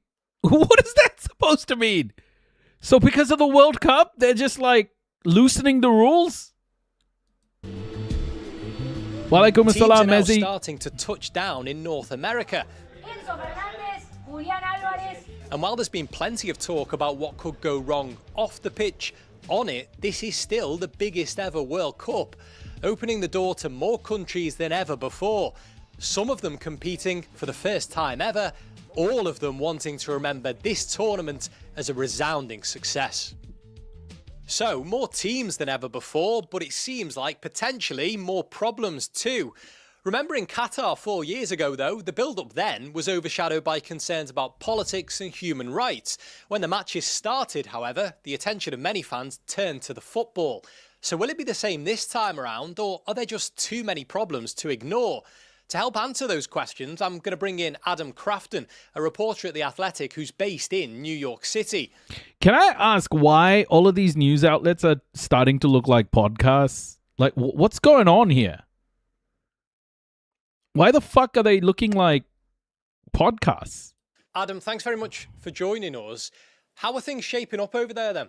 I think it's getting ready. It's getting ready. I mean, when you live in Manhattan in New York City, there is stuff happening all the time. So, you know, a World Cup coming probably doesn't feel as significant to the people of New York City or to New Jersey, where the games are actually taking place, as maybe it would, you know, certainly in other countries that trying to fit into the meta. Yeah, I think like that's Qatar, that's right. Kind of honestly, defining, or Russia, where it felt like an attempt to really build the image of the country. I think for places like New York and Los Angeles and Miami, you know, this is kind of just another event, but it's become an expensive event. And I think it is something that people are now talking about. Now, when you go into the center of Manhattan and Times Square, you start to see World Cup related advertising pretty much everywhere. Some of the bars are starting to have little World Cup trophy symbols outside. So it is starting to feel like there is a World Cup on your doorstep. And how is the mood? Is it excitement, or is there uncertainty as well? I don't think like New Yorkers are talking about this in kind of everyday conversation. It's kind of this curiosity rather than, which seems strange in a way, doesn't it? That, you know, this arguably the biggest sporting event in the world is in town, and people almost aren't that fussed. Well, I think part of that is, you know, America, what has a population of around over 350 million people. There's around 7 million tickets. Most people won't be able to go. Most people probably feel excluded by the incredibly high pricing. If you look at the average ticket, even by American standards, I mean, this is a really expensive World Cup, unprecedentedly high pricing from FIFA. So yeah, I think America is also like a late interest market. It's a market that suddenly gets interested in something once it starts, once it's happening. I mean, I saw with the Winter Olympics here, where you had the US team went on a great run in the hockey, that all of a sudden that exploded in terms of interest. And I think that's probably what you're going to see here, that it might take a few days for people to realise this thing's happening, and then all of a sudden the interest will really tune in. But I think also you have to be careful with an American audience that, you know, as I say, there's over 350 million people. Not everybody needs to like it, right? Even if you get 50 million of those people, that's almost the entirety of the UK being tuned in. So, you know, you don't need everyone who watches a Super Bowl or who talks about a Super Bowl to watch every minute of the World Cup. But if they watch some of it or all of it, then that's probably a good thing. I know that you've been reporting on the ticket prices. What's the latest there? They're still expensive. They're still really expensive. And that's really been one of the defining stories, I think, of this tournament so far in the lead up, that, you know, even I think US cities, US organisers separate from FIFA have been staggered by not only the prices that have been laid out. So you have three main tiers. You have Category 1, Category 2, Category 3. Because they were so high, FIFA brought in a Category 4, which was a $60 ticket, bearing in mind that some of the Category 1s and Category 1s, just for group stages we're talking about, were going up to $600-700. A crew demo, be careful. Be careful. Yeah, just be careful about that video. With stuff like this, when there's video like this, you don't need to go to like all sorts of sources. They'll be made available. Hey, Amy, welcome. Just be careful with this video. They brought in a Category 4, which was $60 tickets, but those $60 tickets, I think, were about 1.6% of the stadium. So it's really kind of up in the top of the stadium, in the top corners, probably the seats that people don't really want, really. But what they have done, which is controversial, is it's like they've blended the worst of US ticketing practices with the worst of European ticketing practices. So if you just allow me to explain that, in the US, What a way to describe if you go it. on a site such as Ticketmaster or StubHub or any of those sites, you can go on a map and you will choose your specific seat. So you'll get a map of the venue, you choose your seat. In Europe, what you tend to get is a category. Hey, Mia. Particularly if you're buying a Champions League ticket for a Champions League final or something like that. So you might get Category 1, Category 2, Category 3, Category 4, but you don't get a specific ticket. But the prices aren't as high, and the prices aren't dynamic. And by dynamic, I mean the price depends on the supply and the demand. So if the demand is super high, the supply is super small, the price goes way up. People what remember FIFA this have from the Oasis tickets. Yeah, so similar situation. Exactly. What FIFA have done is both dynamic pricing, which is kind of the worst of the US market, blended with categories rather than specific tickets. So what people have now done in the States is they've bought a category. So they might have bought Category 1, but they've started to notice these categories are evolving. Because some of these categories, you might get the worst Category 1 seat, or all of a sudden what you thought was Category 1 seems to be seeping into Category 2. And now they've even introduced a new bracket, which is front row Category 1. Oh to try my gosh. and get even more money out of people. And this is leading to investigations in the States. You've had the Attorney Generals of, I think, New York, New Jersey, California, all basically state their intention to get further information from FIFA and investigate this. When it comes to President Trump, to what extent is he trying to make this World Cup political, do you think? President Trump was in power when the US, Canada and Mexico actually won the hosting rights to the World Cup in 2018. And one of the lines that he will say all the time is, that he won it. I mean, it's something that the US won while he was in power, and therefore. Oh no. Trump's wearing number 26. That's my fucking number, bro. 26 is my number. Trump's number and my number are the same.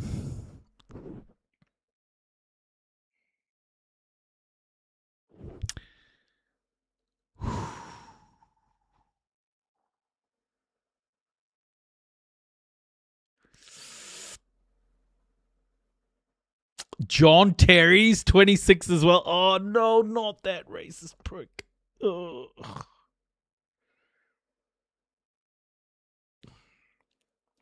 He claims to have won it.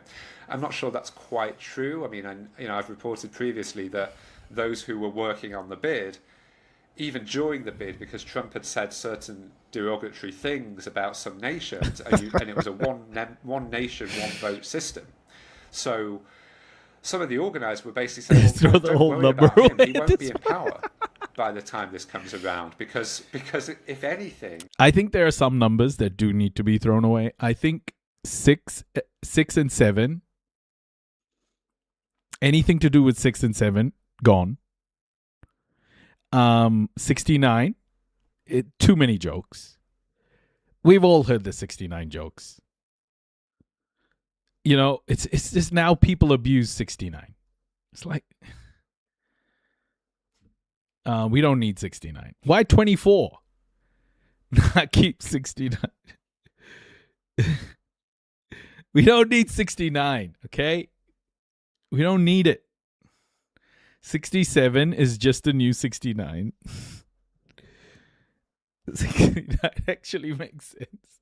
Don't forget 420. Oh my gosh. 88? What? 67? It's an international hello.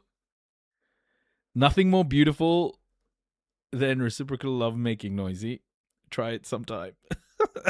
Yeah, I know. It's not that, bro. It's the fact that every time the number 69 is like, some guy looks at you and makes, just laughs. Dope stick, stop!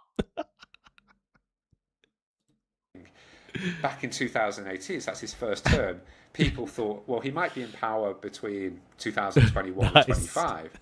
But nobody foresaw, even he didn't foresaw that he would lose that one. And we 68 do say he lost that one, yeah. And then come back for by the time the World Cup comes around. So that was a pretty unexpected scenario. He did provide a series of guarantees to FIFA around the tournament, which was important, and also his son-in-law Jared Kushner went on a charm offensive, particularly to some of the Gulf countries in order to win votes. So there is some credit, I guess, that you could give. Now the tournament is here. Look, he was very visible during the Club World Cup last summer. We saw him basically almost lifting the trophy with Chelsea on the field, and he was present for the final. I'd expect him to be present for the opening US 21. game. What's 9 plus 10? Oh my gosh, that meme went off, hey. What's 9 plus 10? 21. At SoFi Stadium, and I'd probably expect him to be present for the World Cup final. But I don't expect him to be at many games in between. What do you think the reaction will be like to him? I think we saw at the US Open in the tennis, he was booed. Do you think that could happen again? It was fascinating. Okay, bro. All right, fuck this. I think that's So there we are. It is what it is. I think we're about to see one of the worst World Cups. But what do I know? What the fuck do I know? Because people are so thirsty to be entertained, they're gonna go to anything.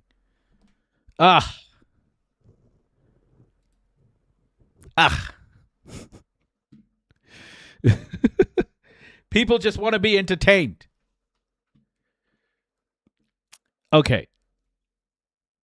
Now, we're going to cover what's going on in Europe, okay? So this segment's called Europe is Losing Control of Its Own Security and Borders. It's actually quite a anxious time for Europe, and we can't downplay how anxious Europe is right now. All of the culture wars coming up to the surface, especially with this Polish kid, and all these people, all this white supremacy, just like all this fascism out on the streets. I don't think that's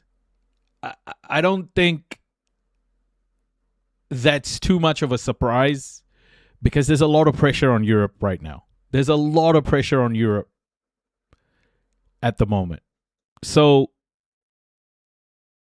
Europe's having a tough time. And we're just going to go through some of the important bits here. The first one here by the Financial Times is ministers told to cut budgets to fund higher UK defense spending.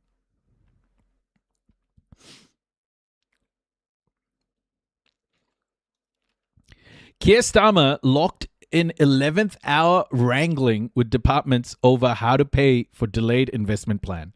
Sir Keir Starmer, saying sir before Keir Starmer just gives me the ick, is locked in 11th hour wrangling with ministers about cutting capital spending to fund a boost to the UK defense budget, with the energy and transport departments likely to face the largest cuts. Energy and transport. This is why China has railroads. Okay? China has railroads, and the UK has shitty, old-ass fucking public transport. Because of this. Here we go. The Prime Minister is expected to announce an injection of about £15 billion into Britain's military as part of the long-delayed defense investment plan. People familiar with the matter have told the Financial Times. This is set to be funded by reductions to spending across Whitehall rather than increases in taxation or government borrowing. Starmer has asked all government departments to reduce capital spending, such as infrastructure projects, by 1% to raise about $6 billion by 2030, according to people briefed on the matter. But departments being targeted to make bigger cuts to the expenditure include Ed Miliband's Energy and Net Zero Department, obviously, and Heidi Alexander's Transport Department, obviously, the people said, as first reported by the Times newspaper. Borrow the money from the Bank of England, you stupid prick. In the place where I work, we have been planning a mass transit system since the 1970s, a tram line, and the latest delays have taken it to 2038, and that is before the latest round of cuts being proposed. Absolute joke. This is a pretend country. Do you guys have like a joke name for the project because it keeps getting delayed? Do you have, whenever the project comes up, does someone drop in the joke name? Because it never happens. Ministers in transport and education departments are among those who have pushed back against the proposed cuts, pointing to existing financial pressures. It's the capital spending that is the bigger debate within government, said one person briefed on discussions, adding that the wrangling between Downing Street, the Treasury, and ministers was ongoing. No, it's a real sore point for people in work. I'm new, so not as traumatized, but honestly, everyone is so embarrassed to work there. Jeez. Another government official sounds like a great culture, dope stick. Another government official said the request to cut capital budgets had only come in the past week. While there was a push to announce the DIP as soon as next week, with June 11 proposed as a target date, officials said the date had slipped and that it could be delayed until later this month. Starmer is nonetheless eager to get the deal done as part of a bucket list of announcements he wants to push through before a challenge to his leadership, expected to be triggered later this month. By the way, this new guy, what's his name? What's the new dude's name? The guy challenging? Not West Streeting, the other guy. That guy's just another liberal prick, isn't he? He's just another lib, man. People close to the Prime Minister said he had been calling supporters, Andy Burnham, that's the one, that he had been calling supporters over the weekend to say he plans to fight in any Labour leadership contest, despite heavy speculation that he would allow Greater Manchester Mayor Andy Burnham to take over via a coronation if he wins the Makerfield by-election on June 18th. Starmer's allies say he is concerned about some of the spending pledges being made by Burnham and that he fears the mayor does not have the economic or international experience required to be Prime Minister.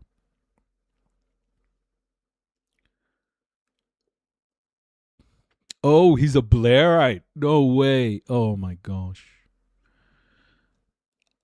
Starmer's allies... Oh, okay, right. Other policies on his list include a social media ban for children under 16 and a reset of relations with the EU. The proposal to raid capital budgets to fund increases to defense spending is particularly controversial among Labour ministers, given Chancellor Rachel Reeves has made investment in long-term infrastructure a key pillar of her economic strategy. At the autumn budget in 2024, she announced an increase to capital spending of more than £100 billion and then boosted it by a further £13 billion in her spring statement last year. The Financial Times reported last week that the Treasury was preparing to seize control of spending on a multi-billion-pound fighter jet program from the Ministry of Defense in an effort to avoid a repeat of past cost overruns. The DIP settlement is expected to include up to $6 billion extra for the Global Combat Air Program, a sixth-generation stealth fighter jet that the UK is developing alongside Italy and Japan. The MOD said the government is providing a generational increase in defense spending, ensuring no return to the hollowed-out armed forces of the past, and the Strategic Defense Review sets out a path to increasing warfighting readiness. The Defense Investment Plan will fix the outdated, overcommitted, and underfunded program we inherited. We are working hard to finalize it. Defense Secretary John Healey told Parliament last week that the DIP would be published before the next NATO summit. Hey, so it just feels to me like Europe is truly in what I like to call a bit of a wobbly. You know, it's wobbling. Europeans, do you feel it? Are you wobbling? Do you feel like you're wobbling in Europe? Is the ground wobbling?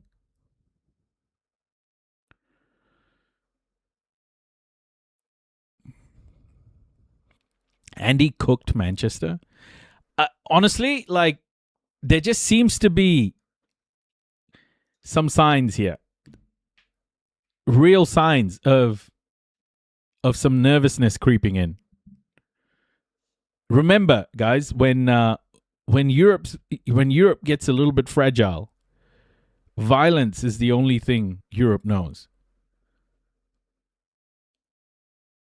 Any day now, I'm expecting a nuke to land on my backyard, given where I live.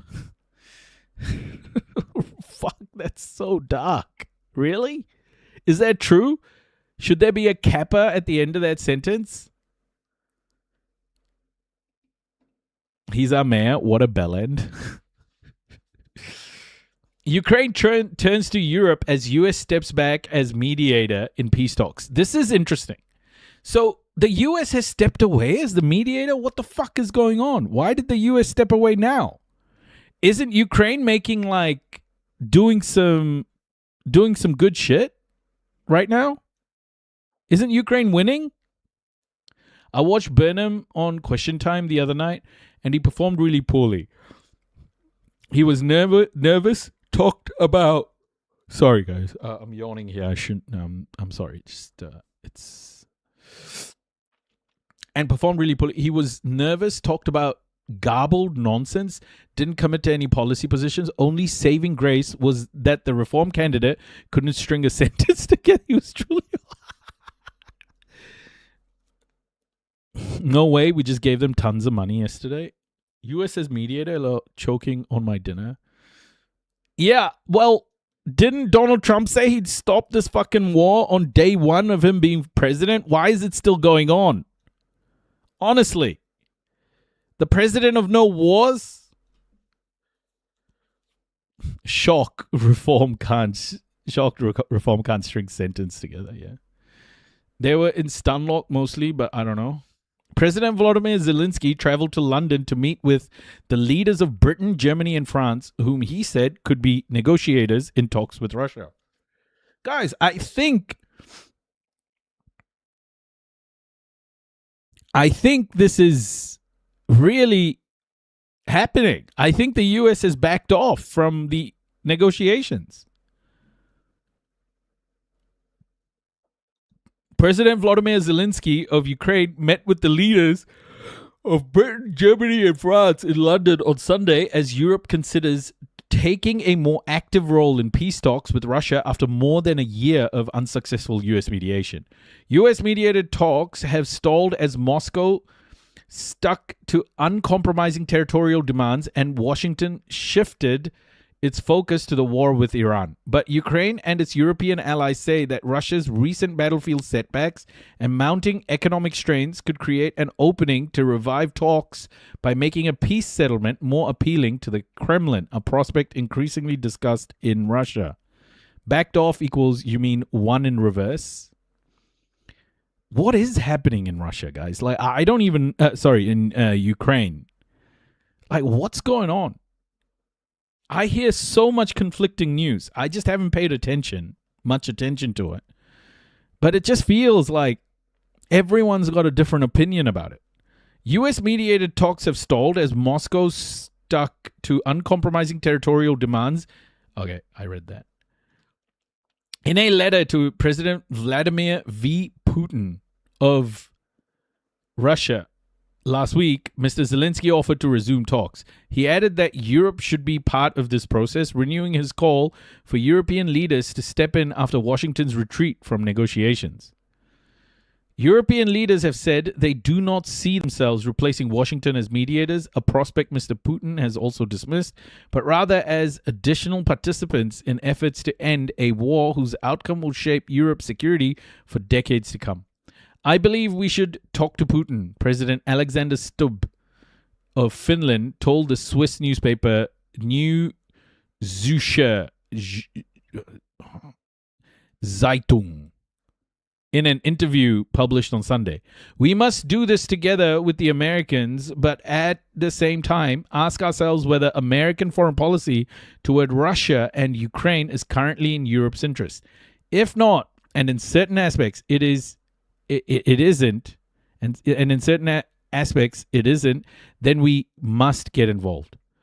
EU officials in recent weeks have been weighing ways to step up their role in future talks. Sunday's meeting in London was expected to advance those discussions. In a joint statement after the meeting, which was held at 10 Downing Street, the four leaders said that Europe has an important role to play in any settlement as a steadfast supporter of Ukraine. Can I just say that as long as Europe has got its hands in this, the longer Europe will want to drag the war out. The moment this war stops, Europe will start worrying. Europe's perception of this war is as long as it keeps going and Ukrainians keep dying and Russians keep dying, it means Europe remains safe. And Europe, gets more leverage as it goes. I honestly think that Ukrainians are being used as human shields by European powers. It's an unfortunate thing that's happening. A lot of lives are being thrown away, but Ukraine has no choice. They have to fight. But I feel like if there are negotiations, I don't think Europe, honestly, I don't think Europe wants this war to stop. In addition to Sunday's meeting, Mr. Zelensky said he would meet King Charles III on Monday. Why the fuck do you want to meet him? Formally joining the peace talks would mark a new role for Europe, which had until now been largely sidelined from the negotiations by the United States and confined to managing tensions between President Trump and Mr. Zelensky to keep talks from derailing. For months, European leaders quietly accepted Washington's lead in the negotiations despite rounds of inconclusive talks. That was largely because Moscow, holding the upper hand on the battlefield, demanded territorial concessions that were a red line for Kyiv. Secretary of State Marco Rubio acknowledged last month that the talks were not fruitful. The dynamic began to change this war. First, the joint Israeli-U.S. attack on Iran shifted Washington's attention away from Ukraine, effectively freezing U.S.-mediated talks. This is the other thing as well. This is such a good point, because if the United States is like, okay, we can't pay attention in Ukraine as well, then Iran is like taking so much attention. The U.S. is being, like, the U.S.'s focus is completely on what's happening with Iran. It shows you how massive and consequential Iran, what's happening in the Strait of Hormuz, actually is. As Trump downplays that, and then, like, at the same time, you're watching America, like, stop focusing on other areas with all the resources it has. There must be a huge issue. It just tells you how massive what's happening in Iran is. If a country as resourced as America can't manage two negotiations. Around the same time, Moscow's military prospects sharply deteriorated. Its troops have barely advanced on the battlefield since the start of the year, unable to break through Ukraine's drone-dominated defense and suffering attacks on their supply lines. Ukraine has also stepped up its strikes on Russia's oil assets, eroding a critical source of funding for its war effort. This part of the wider long-range campaign that has hit Russian cities once shielded from the war's impact, like the strike in St. Petersburg this past week. Russia has also stepped up its air attacks on Ukrainian cities, military and industrial facilities. On Sunday, Ukrainian authorities claimed that a Russian drone had struck a nuclear fuel storage facility near Ukraine's Chernobyl power plant. They added, however, that no nuclear fuel was stored in the building at the time of the attack, and that radiation levels at the plant remained within established limits. Actually, that's the 85 million apiece.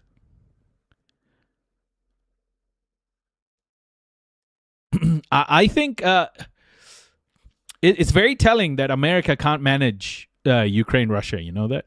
It's actually quite a big sign. I don't think this should be ignored. It's quite a big shift. Mr. Zelensky said Moscow's battlefield setbacks could force it back to the negotiating table. I told our American partners, I think there is a window of negotiations because each month Russia will be losing more and more troops, he told CBS's Face the Nation last month. But as the U.S. mediation waned, the Ukrainian leader began calling for Europe to step in, something he had rarely done before.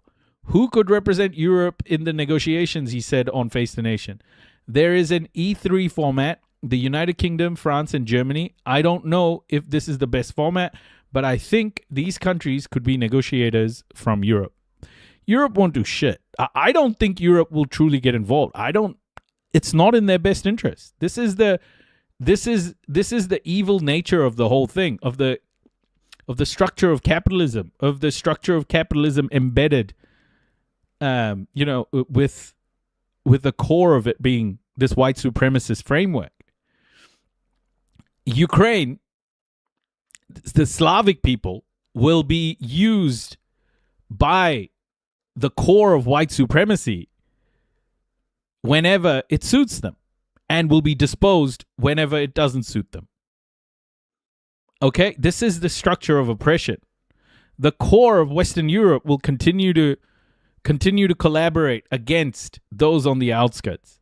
It doesn't give a crap about Ukrainians, in my honest opinion. Why the fuck don't they just add Ukraine to Europe? Like, it's so weird to me, man. And what about, was it in Romania that a drone hit a building? A Russian drone hit a building in Romania? Isn't Romania a NATO country? What the fuck is NATO doing? I thought it was any NATO partner that's attacked, then they do stuff. You know? Team Europe.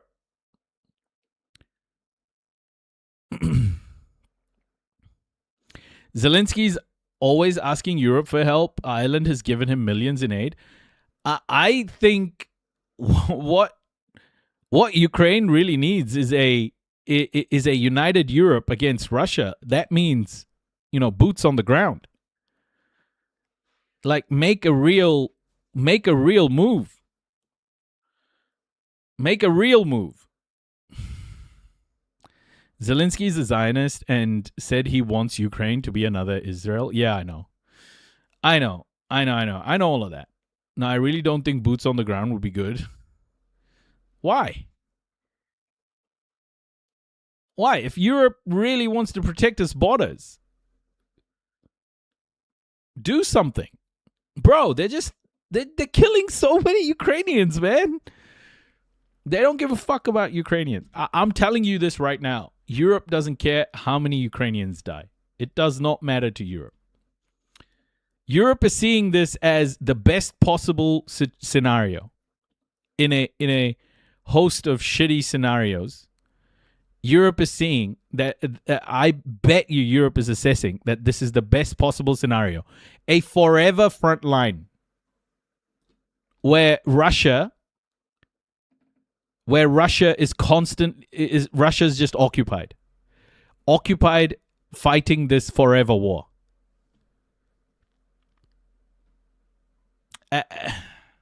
It's sad, isn't it? It's fucking sad. Anyway, let's keep going. Antonio Costa, the president of the European Union's political arm, said last month that he and Mr. Zelensky had discussed a possible European presence at the negotiating table. The new diplomatic overture will not result in Europe scaling back military support for Kyiv. Rather, the bloc sees this support as a means to raise the cost of continuing the war for the Kremlin and push it to the negotiating table. The European Union recently approved a 106 billion loan for Kyiv that will help sustain a large share of its war effort for the next 2 years. On Sunday, the leaders of Germany, France, and Britain hinted that further support would be announced in upcoming summits and stressed the need to expand production of air defense and deep strike capability. The military-industrial complex chugs on. War, death, suffering. This is all the world knows, guys. This is all the fucking world knows, honestly. It's so sick, man, that we're stuck in this, like, cycle of violence. It's insane.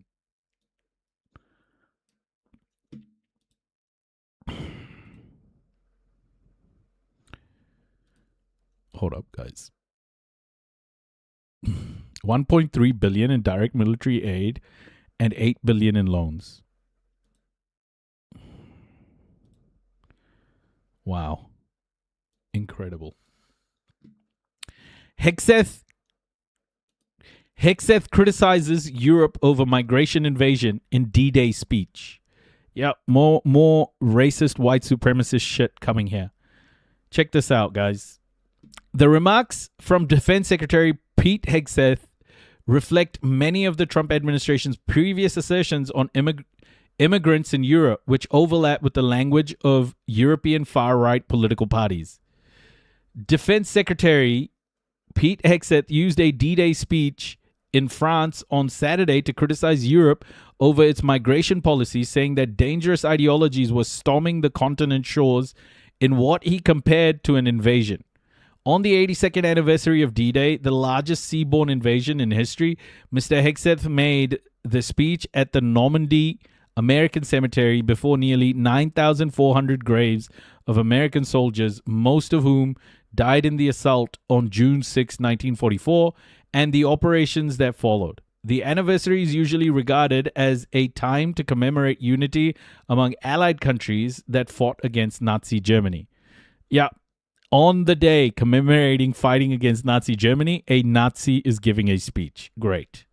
In his remarks, Mr. Hegseth said that freedom is not free, and especially praised the role played by American troops, but said that over the past 8 or so decades, some European countries had grown comfortable. Today, different European beaches are stormed by different dangerous ideologies, he said. Boats and men arrive.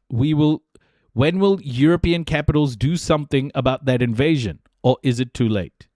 The comments appear to reflect the United States' recent updated national security strategy around the world, which warned that Europe was on the path of becoming unrecognizable because of migration policies that it said were undermining the national identities of European countries. The document provoked sharp retorts from across Europe. You will be gaslit by so many people, especially white supremacists, or at least like libs, that this isn't racist. This is fucking racist, okay? This is people in power saying that black and brown people should be kept out of these countries. That's what they mean when it says Europe is on a path. Europe was on a path of becoming unrecognizable. What does that mean? Less white. That's what it means. Okay? So this guy's rhetoric is absolutely fucking bigoted and insane to be saying shit like this while bombing countries and destroying homes, destroying lives, creating massive migration problems, producing so many orphans. So many disabled people,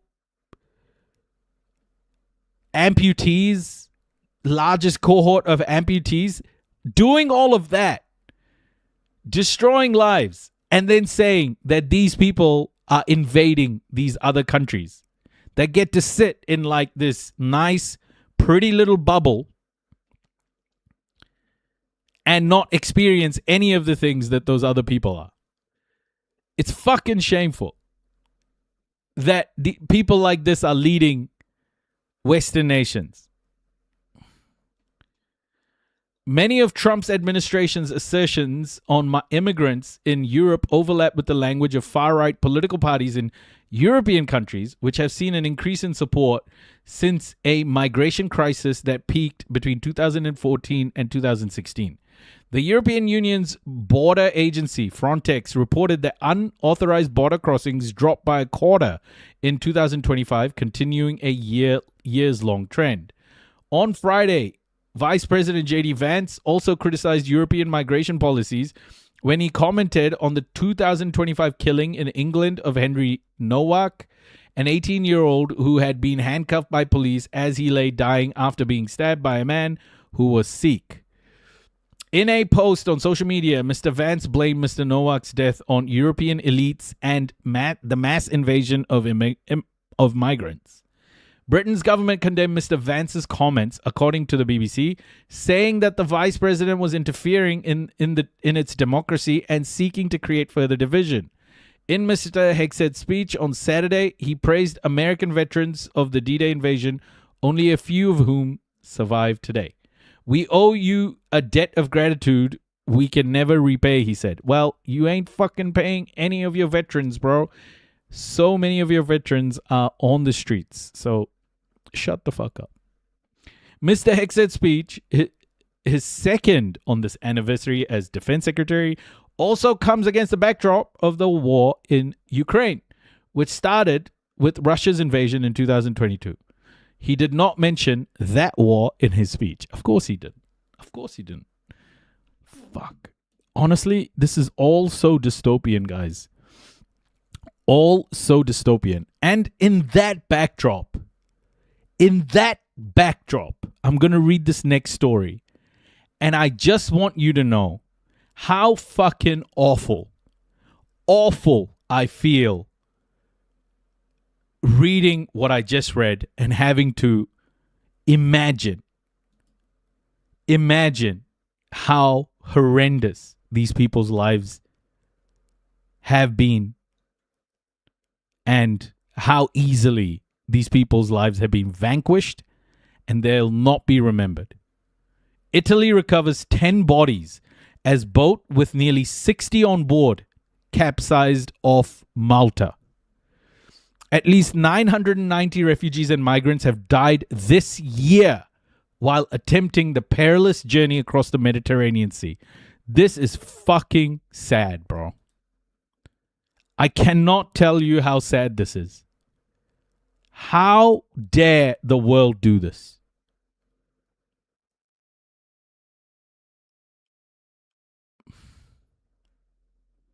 I hate this. This is white supremacy in all its fucking glory, bro. Right here.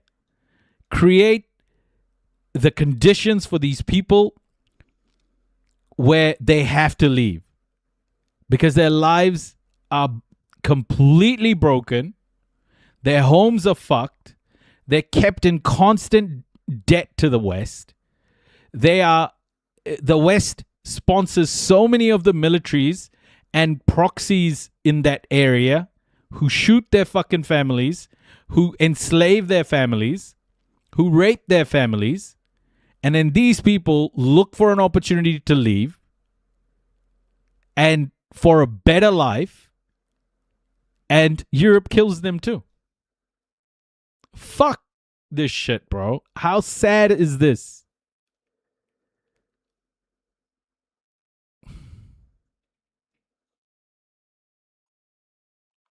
The Italian Coast Guard has recovered 10 bodies after a boat carrying nearly 60 refugees and migrants capsized near the island of Malta.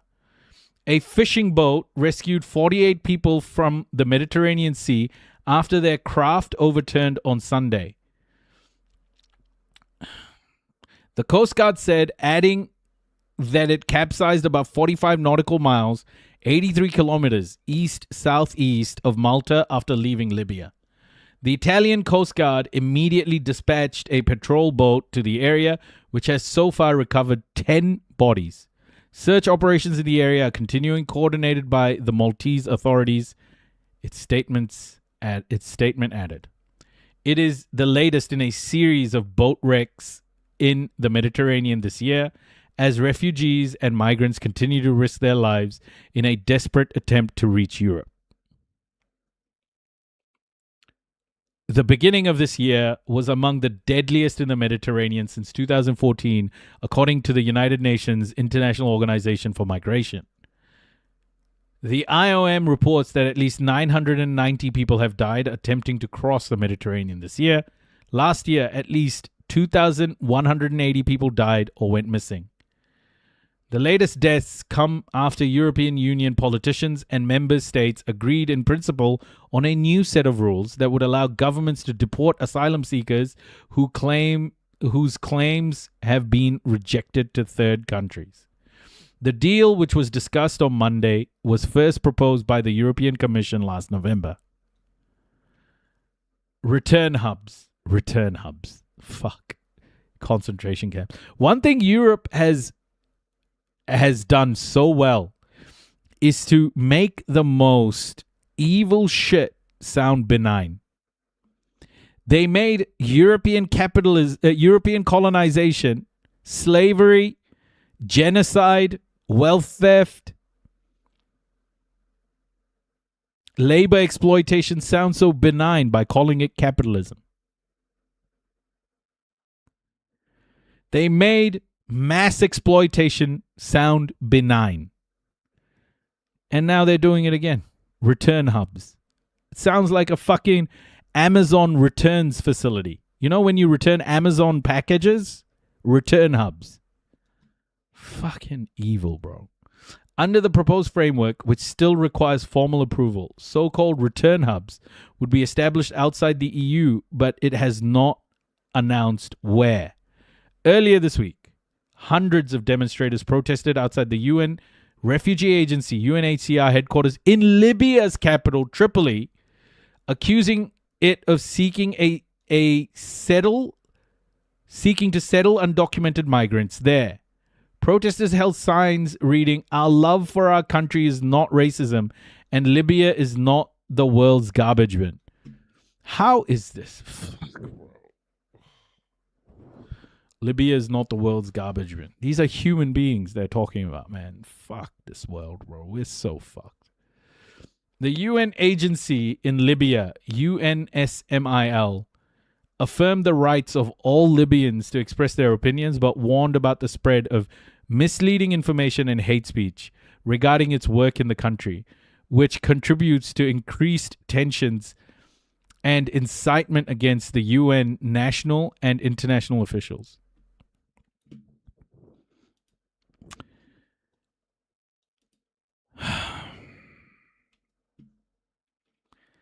This is the kind of shit that just, like, we're watching mass death every fucking day, bro.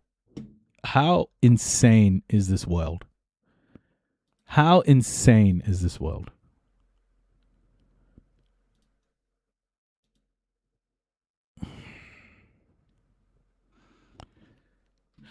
Oh, man.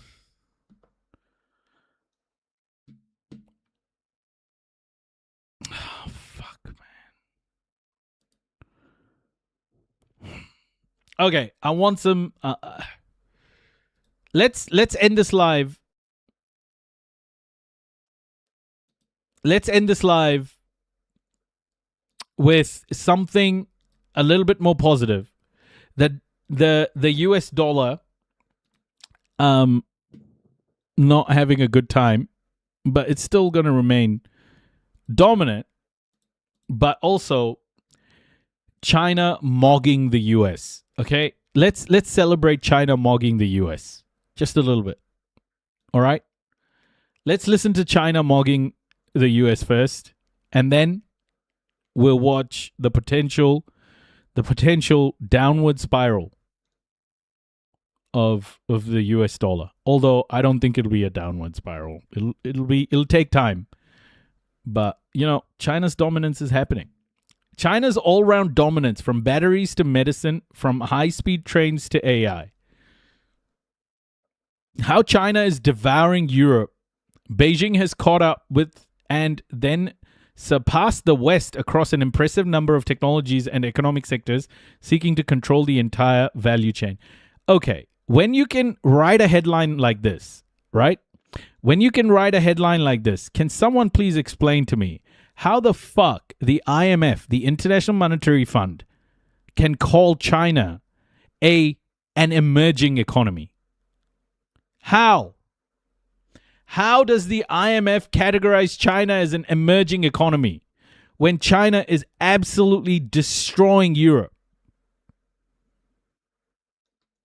China is no longer content with assembling iPhones and manufacturing generic drugs for the entire planet. It is locking down its dominance over the cornerstones of the economy of tomorrow. I guess it's done emerging, huh? Yeah, Jesse.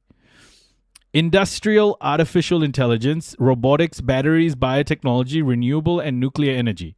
In all these fields, it has sought to control the entire value chain.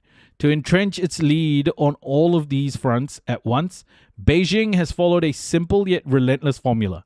Massive investment in research, targeting public subsidies at strategic economic sectors, and locking down its control over key raw materials. Advanced economies, which outsourced their production from the 1990s on, are now discovering with growing concern the degree to which they have become dependent on China for nearly all emerging technology. Advanced economies. What the fuck is China then? Man. It's so like...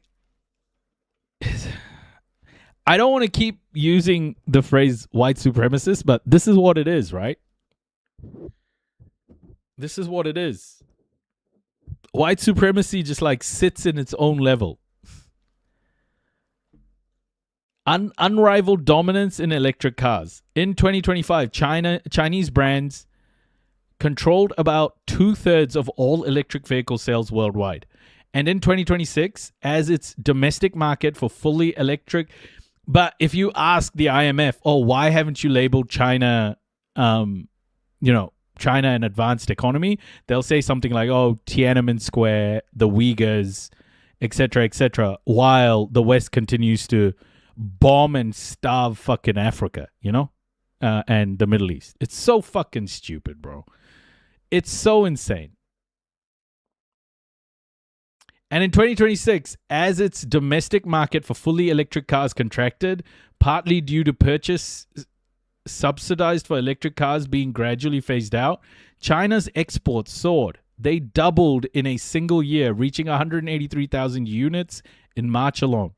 Cui Dongshu, Secretary General of the China Passenger Car Association, predicted that Chinese electric car exports to the European Union would see a 20% average annual growth rate between 2026 and 2028.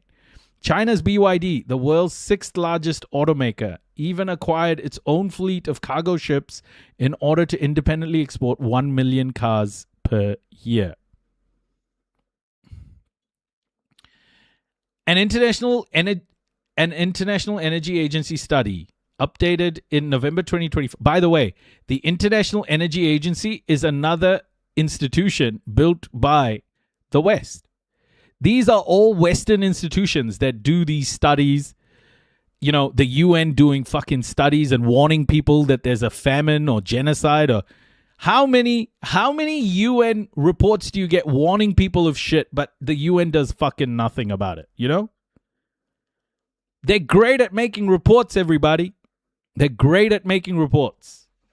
An International Energy Agency study updated in November 2025 found that production costs for electric vehicles in China were still 30% lower than those at factories in the world's most advanced economies. I hate this.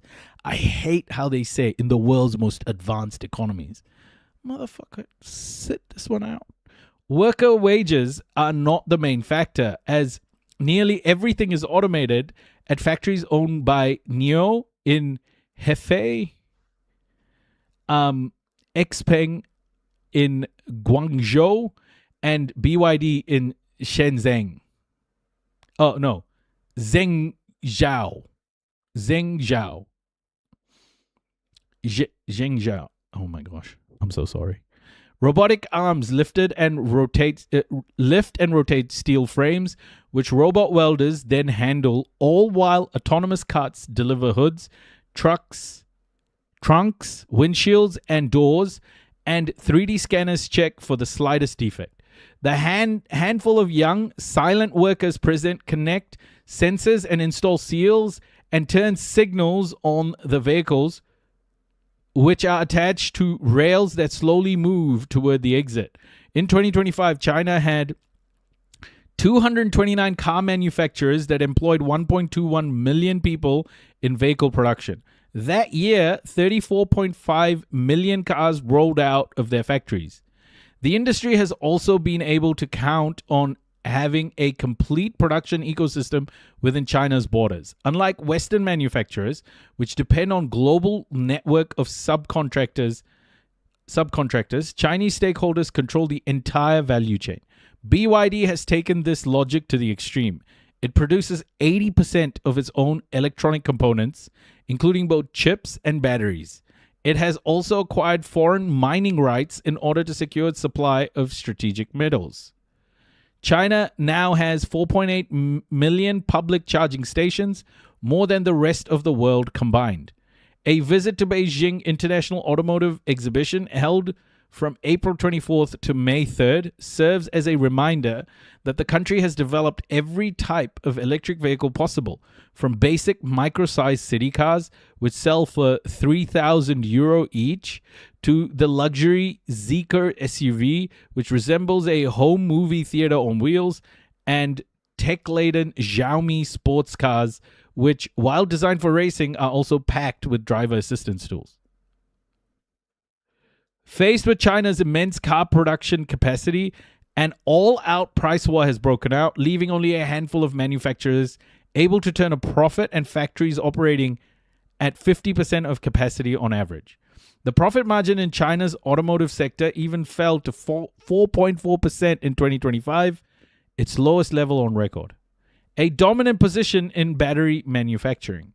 China also controls production for the most valuable component of every electric car, batteries. The country accounts for around 70% of total global electric vehicle battery production, with 42% coming from cattle.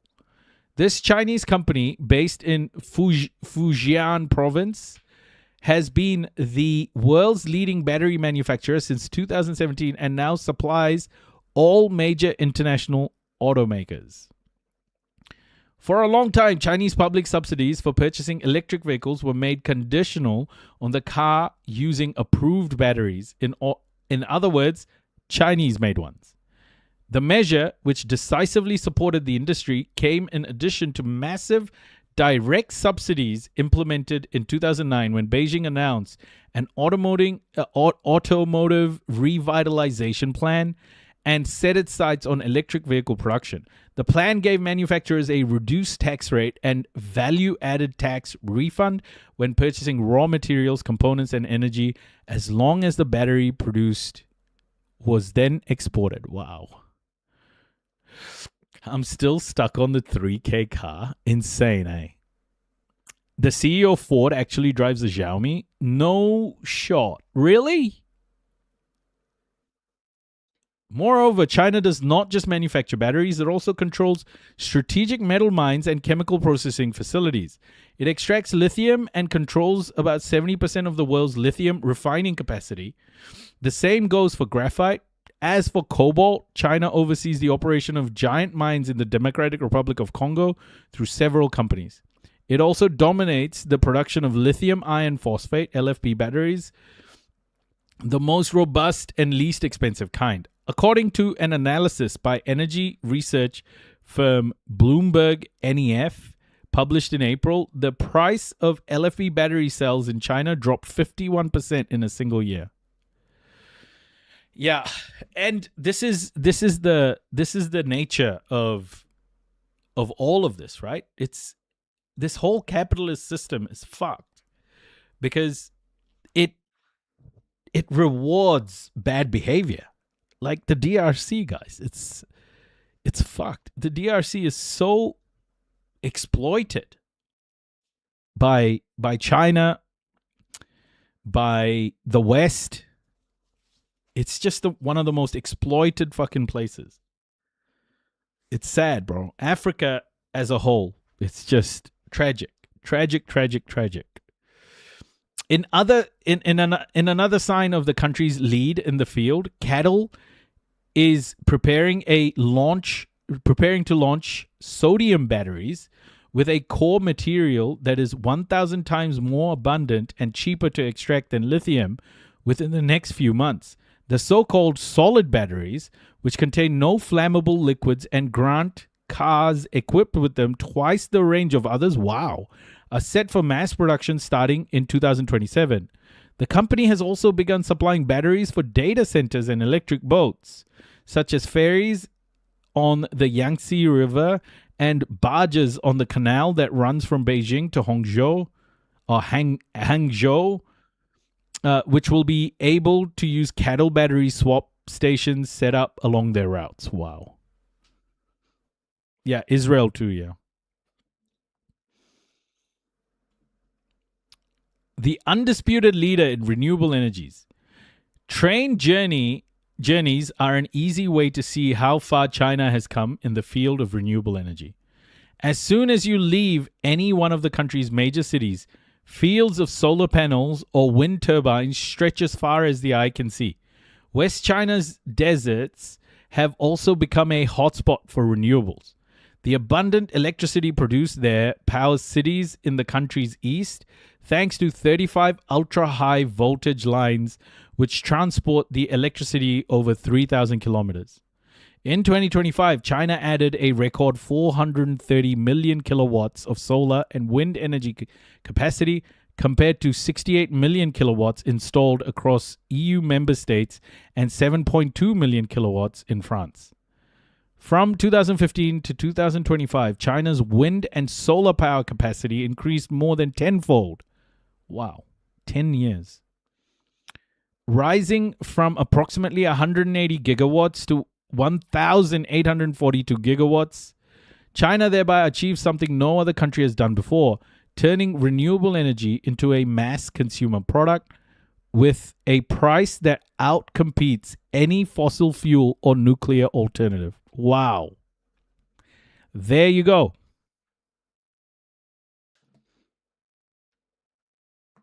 So there we are. Yeah, the UAE is Sudan, but the UAE has fingers in all of the African pie, I guess, to say it in not particularly a nice way. China's dominance over the solar sector is therefore absolute. The country accounts for 80% of global solar panel production by concentrating the entire value chain from the quartz mines of Sichuan.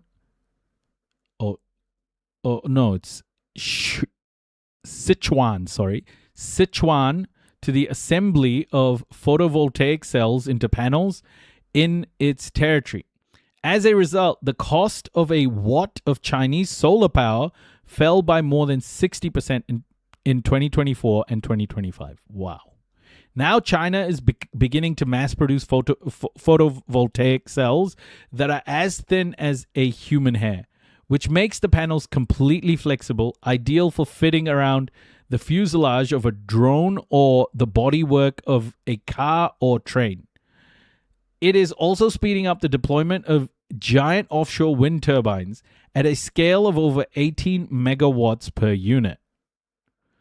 With rotors measuring 260 meters in diameter, each of these machines can produce about 72 gigawatt hours per year, enough to power 36 100,000 households. Wow, just one of them.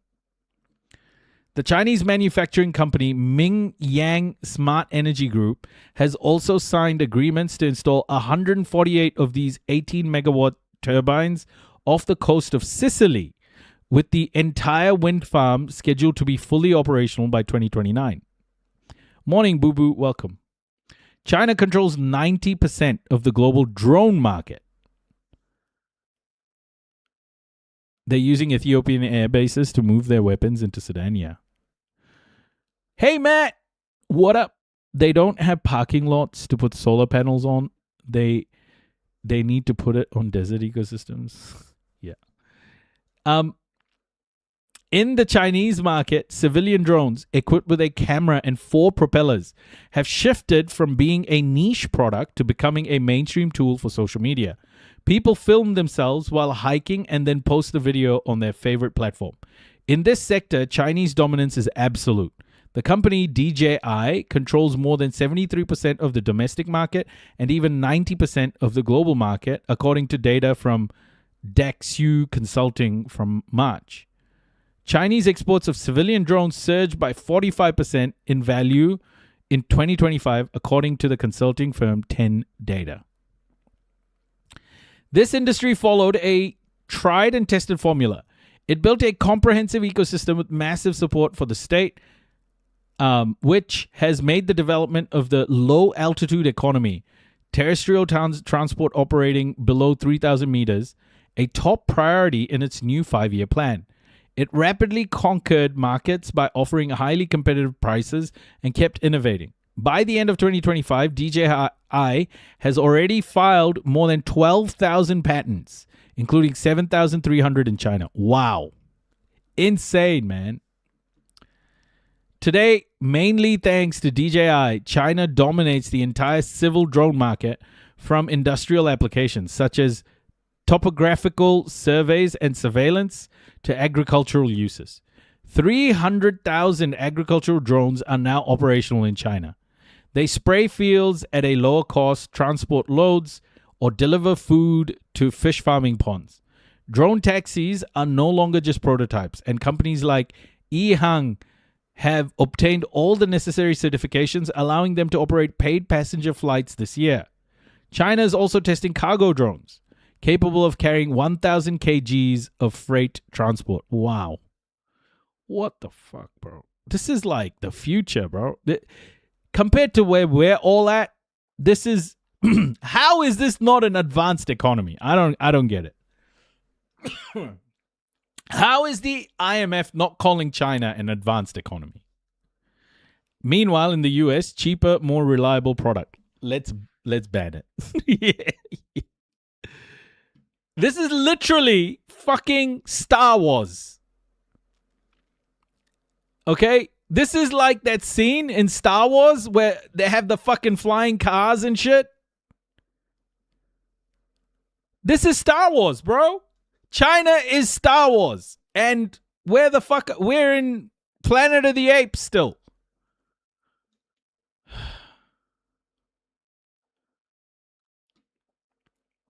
In the civil nuclear sector, China exports turnkey solutions. They're emerging into the future while the rest of us are held back here.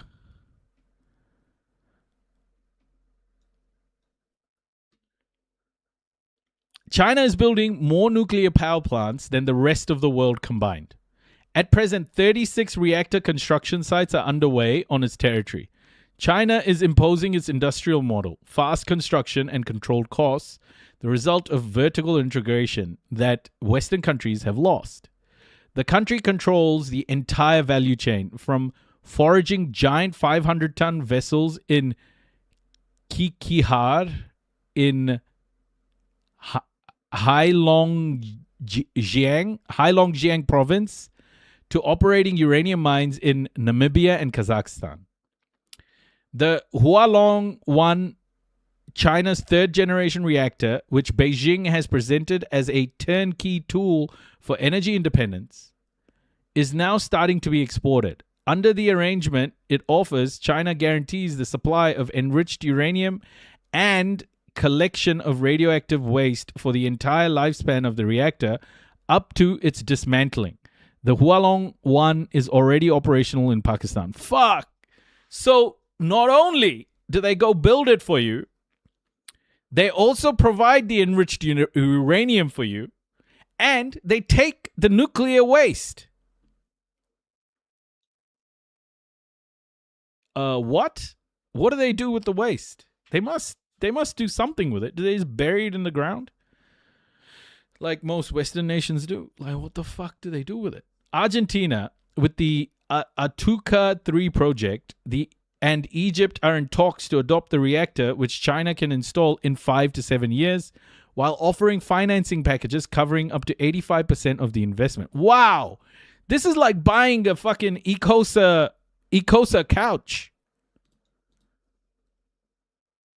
You know, like an Ecosa bed couch thing. So I go to this website, couple of clicks, enter your credit card details. Boom, nuclear reactor.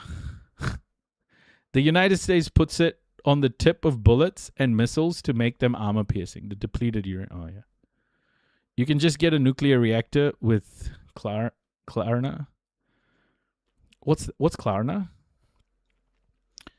Beijing anticipated climate change and the risk of river droughts by installing nearly all its new reactors along the coast using seawater for cooling.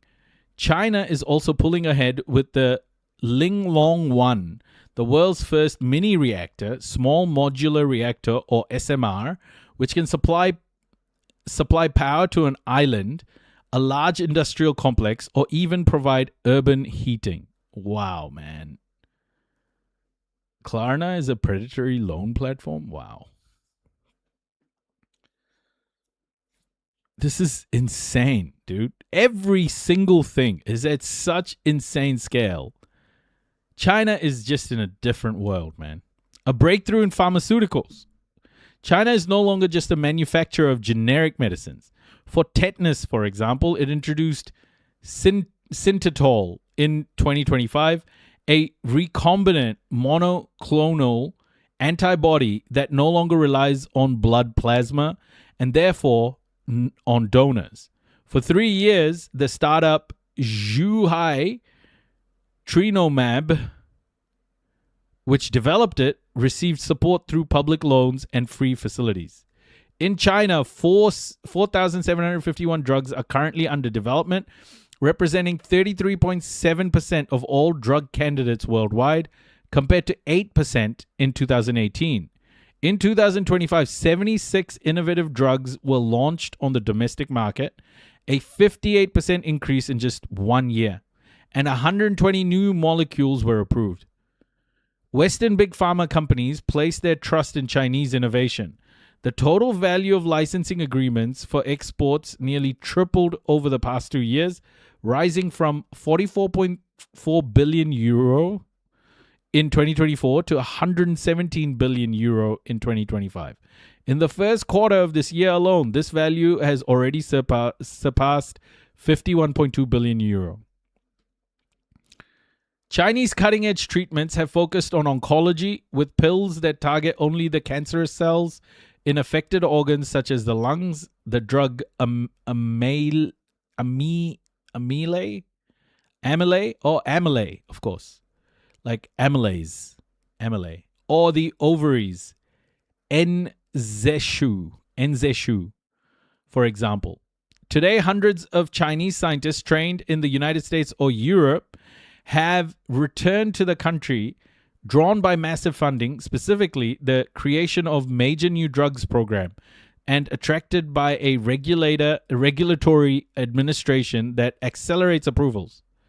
In 2025, the time between approval of an innovative drug and its first prescription was just 29 days for Synthetol. I don't know, guys. Like 29 fucking days between the approval of an innovative drug and its first prescription. 29 days. I don't know how the drug industry works, but that seems pretty fast.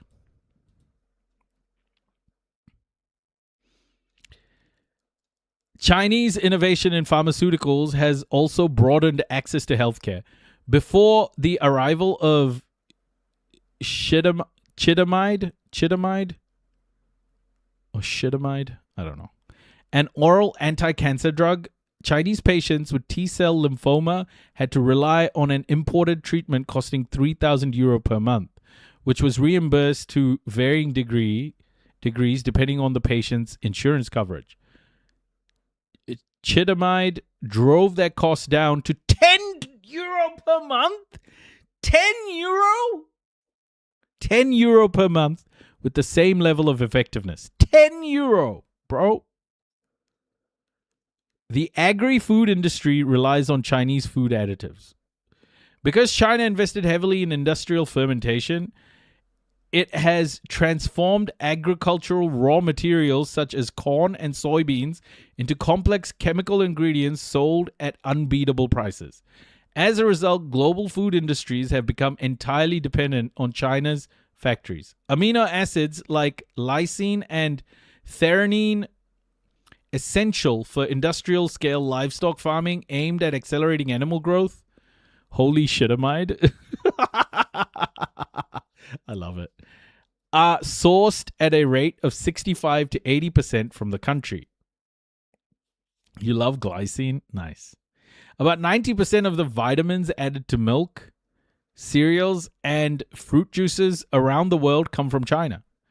That means 100% of vitamin B7, 98% of vitamin C, and 80% of citric acid used as a preservative in all prepared foods. Wow. Bro. Everybody be on G's nuts. All sugar substitutes such as stevia and aspartame also come from China. All. They didn't say like a percentage here because it's all. All sugar substitutes such as stevia and aspartame also come from China. Donghu Jinlong is China's leading glycine producer. Oh, I see. Dependence on Chinese ingredients also extends to long-chain polyunsaturated fatty acids, which are vital for infant development. Among these are arachidonic acid and omega-6 fatty acid, essential for building cell membranes and for babies' brain development, which is found in all infant formulas. China supplies 90% of the world's production. Wowzers. This market relies on ingredients of exceptional purity that only a handful of giant fermentation factories clustered in China are able to produce at competitive costs. Several of these factories are located in Weinan, an industrial city surrounded by grain plains in Shanxi province. If China were ever to reduce its exports of food additives, the entire global food industry supply chain would be weakened, both in terms of prices and the availability of essential products. You see how China hasn't really weaponized this yet? And then there's Donald Trump putting fucking tariffs on everything. Oh, the world is so upside down, bro. Massive adoption of AI, everybody. Massive adoption of AI.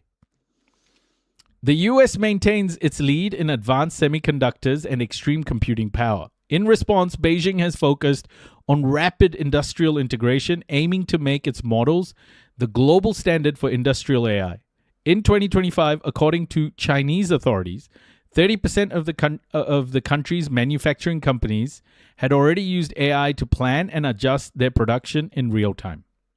While the American giants OpenAI, Google locked down their models and charged developers high fees for tokens or usage credits, China has bet on open source and rock-bottom prices. Qwen, Alibaba, and ErnieBot, Baidu, models have been massively integrated into manufacturing, logistics, and e-commerce chains to automate millions of micro tasks at a negligible cost. Kimi, Moonshot AI, analyzes thousands of complex documents instantly for a minimal fee. Western models, on the other hand, have reached capacity despite charging 4 to 20 times more. Dubao ByteDance generates endless video content, not to mention DeepSeek, which rivals ChatGPT. According to the Open Router platform, the 6 AI models most used by developers during the first week of April were Chinese. The country is winning the race for widespread societal adoption by providing a comprehensive infrastructure to 515 million Chinese people who are already regular users of generative AI, so much so that China is beginning to put the brakes on AI for young children.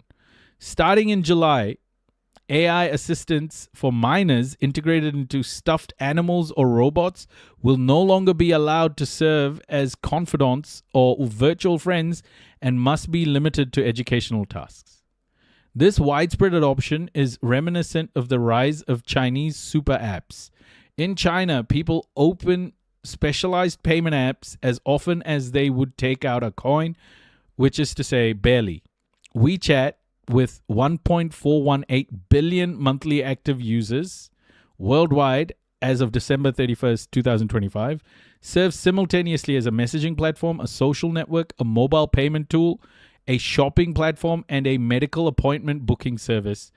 Users can consult with 130,000 doctors online and access test results. Alipay, 1.4 billion users, is the other major mobile payment tool and also offers shopping and other services. Every daily need, paying, ordering, booking, communicating, can be satisfied without ever leaving one of these two apps. According to the 2025 report from the People's Bank of China, non-bank mobile payment transactions reached 337.8 trillion yuan, 42.2 trillion euros. Wow. That's mobile payments. Holy shit. The world's largest high-speed rail network, built in less than 20 years. It all began in 2008 during the Beijing Olympic Games with a line connecting Beijing and Tianjin, 120 kilometers apart. 18 years later, China has the largest high-speed rail network in the world with 50,400 kilometers of track as of January 4th, surpassing the combined network of all other countries and accounting for 70% of the global total. The country plans to have a total of around 60,000 kilometers by 2030. The pace of construction has been unmatched. In 2025 alone, the country added another 2,862 kilometers of new high-speed rail lines between 2021 and 2025 during the 14th five-year plan. The network grew by 33%. It now covers 97% of Chinese cities with more than 500,000 residents. The scale of the network is reflected in the record volumes of passengers it carries. In 2025, 4.26 billion high-speed rail journeys were made, according to China's State Railway. Every day, China operates more than 10,000 high-speed trains to transport 16 million passengers. Wow. This dominance has gone hand in hand with advances in technology. On October 20th, 2025, China's latest model, the CR450, set a record of 453 kilometers per hour during test runs. The maximum speed usually permitted is 350 kilometers an hour. The CR450's body is made from carbon fiber and magnesium alloy, and its cross beams are aluminium. This reduced its weight by 10%, improves its aerodynamics resistance by 22%, and lowers its energy consumption by 20%. With a permanent magnet traction system, axles, wheels, and chassis, lighter backup batteries, and intelligent sensors, the CR450 no longer relies on Siemens or Alstom as critical suppliers. All of these key components are now designed and manufactured in China. Yo, Jimny. Holy moly, man. The first Chinese-made high-speed rail line in Europe, connecting Budapest to Belgrade, opened in October 2025. Another is planned in Morocco, linking Kenitra and Marrakesh ahead of the 2030 World Cup, with tunnels and bridges included. China also plans to connect Bangkok to Vientiane, the capital of Laos, by high-speed rail by 2028. Construction is already halfway complete. Unmatched robot density. There's like no railways in the US. No, there is. Oh, unmatched robot density. In 2016, the Chinese home appliance giant Midea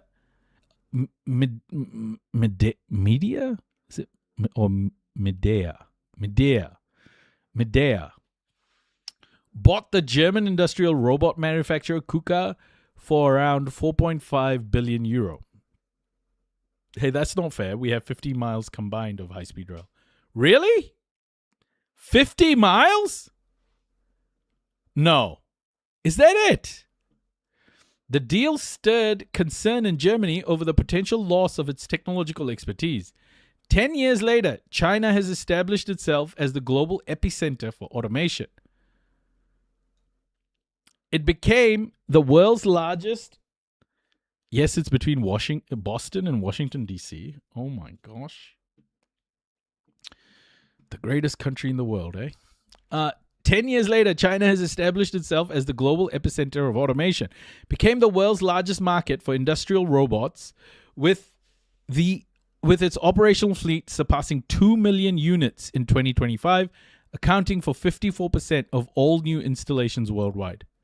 We voted for high-speed rail in California in 2016. Still waiting. Right.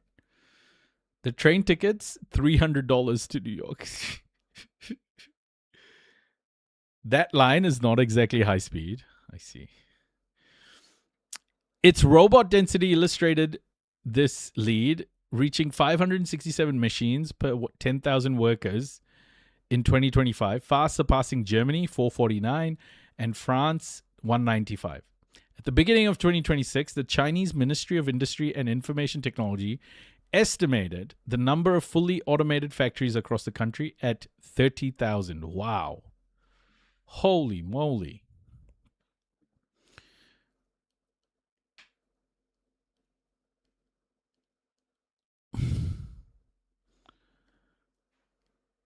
Rail is at 110 kilometers an hour. Right.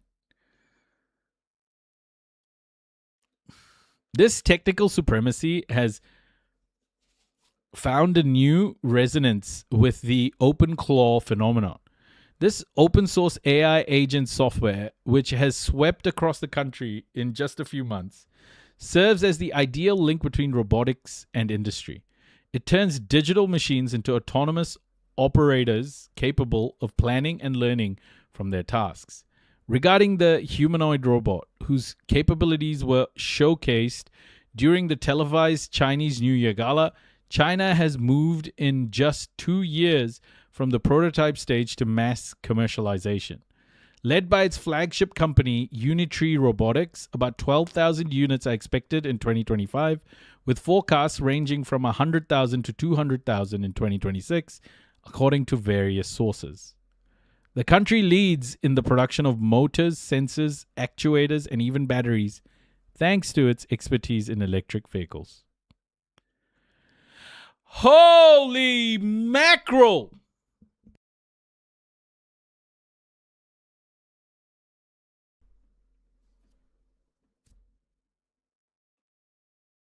I'm back. Done some doom scrolling. Yeah, we're screwed. Yep. Let's follow that one up, folks, with a little bit of news about the US dollar. We begin with the continuing conflict in Iran. Harvard professor and former IMF chief economist Ken Rogoff chronicled the US dollar's rise and the beginning of its decline as a global currency in his latest book, Our Dollar, Your Problem. It turns out that it's not just oil and aluminum at risk in the Iran war. It also may be the status of the dollar. Ken, in your book, Our Dollar, Your Problem, you talk about the position of the U.S. dollar as declining gradually over time in relation to other currencies. We now have a conflict in Iran. Is that affecting that decline? Oh, I don't think there's any question that it will affect the decline. It could go either way. It depends on how it comes out. If the U.S. comes out incredibly triumphant, there's peace in the Middle East, everyone, looks to the United States to maintain peace, that's one outcome. Another outcome where it's viewed as a strategic defeat and China gains. But, it's a step. I don't think either way it's changing a dynamic that was going to happen anyways. There are things on the outside that it influences. So it's definitely going to help China accelerate getting other countries to use its currency, particularly for Chinese imports. For example, if China buys oil or if China buys anything, it's going to help in that dimension. But it's also affecting global debt because everybody sees a lot of need for military expending. The U.S. is the biggest debtor in the world. We lose the most when global interest rates go up. So there are pressures from the outside coming from everybody's trying to look for other options, and pressures from the inside that we're, running this big debt that is manageable if we wanted to, but there's not a lot of will to want to. Is the strength of a currency reflective of the strength, including military strength of the country? And in your book, you go back to the Armada, actually, with Queen Elizabeth I and the Spanish. Is this potentially a barometer of how the world is perceiving the relative military strength of the United States? The military strength is a piece of being the dominant currency. And here, just to be clear, we're talking about the dollar's market share. Yeah, there you go. He said it. He said it there, folks. The military is part of having a dominant currency. Hey, Masi, welcome. He said it straight up. It's just the way it is. The military enables American dominance, economic dominance, financial dominance around the world. The military is where America starts. America's economy starts. It's the military. Which reached an incredible peak about 10 years ago. But also, military strength gives you the ability to affect negotiations. Oh, nice they one, can Masi. be over Good to very have you back. unrelated things. They can have to do with how the IMF works. They can have to do with how global banking regulation works. So having the military power at the end of the day says, well, of course it matters for a lot of things. And if you're looked at as weaker, it hurts you. And part of the protection, historically, going back to like 1974, was of the Gulf states, countries like Saudi Arabia, because of U.S. military protection. Now, as you say, it depends on how this all plays out. But if, in fact, the United States does not have a triumph of some sort over Iran, does it really undermine the confidence of the Gulf states in using the U.S. dollar? Well, the Gulf states are a really important anchor of the U.S. dollar. And, it's interesting you picked the 1970s because it really fell in the 1970s. Europe left the dollar. That's worth remembering. And the Gulf states, when they sort of did their recycling of their petrodollars through the United States and priced oil in dollars, I think it was sort of helpful, although nevertheless, that period was down. I don't want to overstate the petrodollar. Of course. I want to be a little careful about that because oil is a very flexible price. We're all staring at Brent crude, and it's still here, and it goes here. It can move very fast. So it's a little bit like my paying with Visa or MasterCard. It matters a lot more whether goods, manufactured goods, are priced in dollars. But it's important. I mean, it fills a lot of roles. The Gulf states use dollars. Saudi is still pegged to the dollar. I don't know how long that's going to last, but they still are.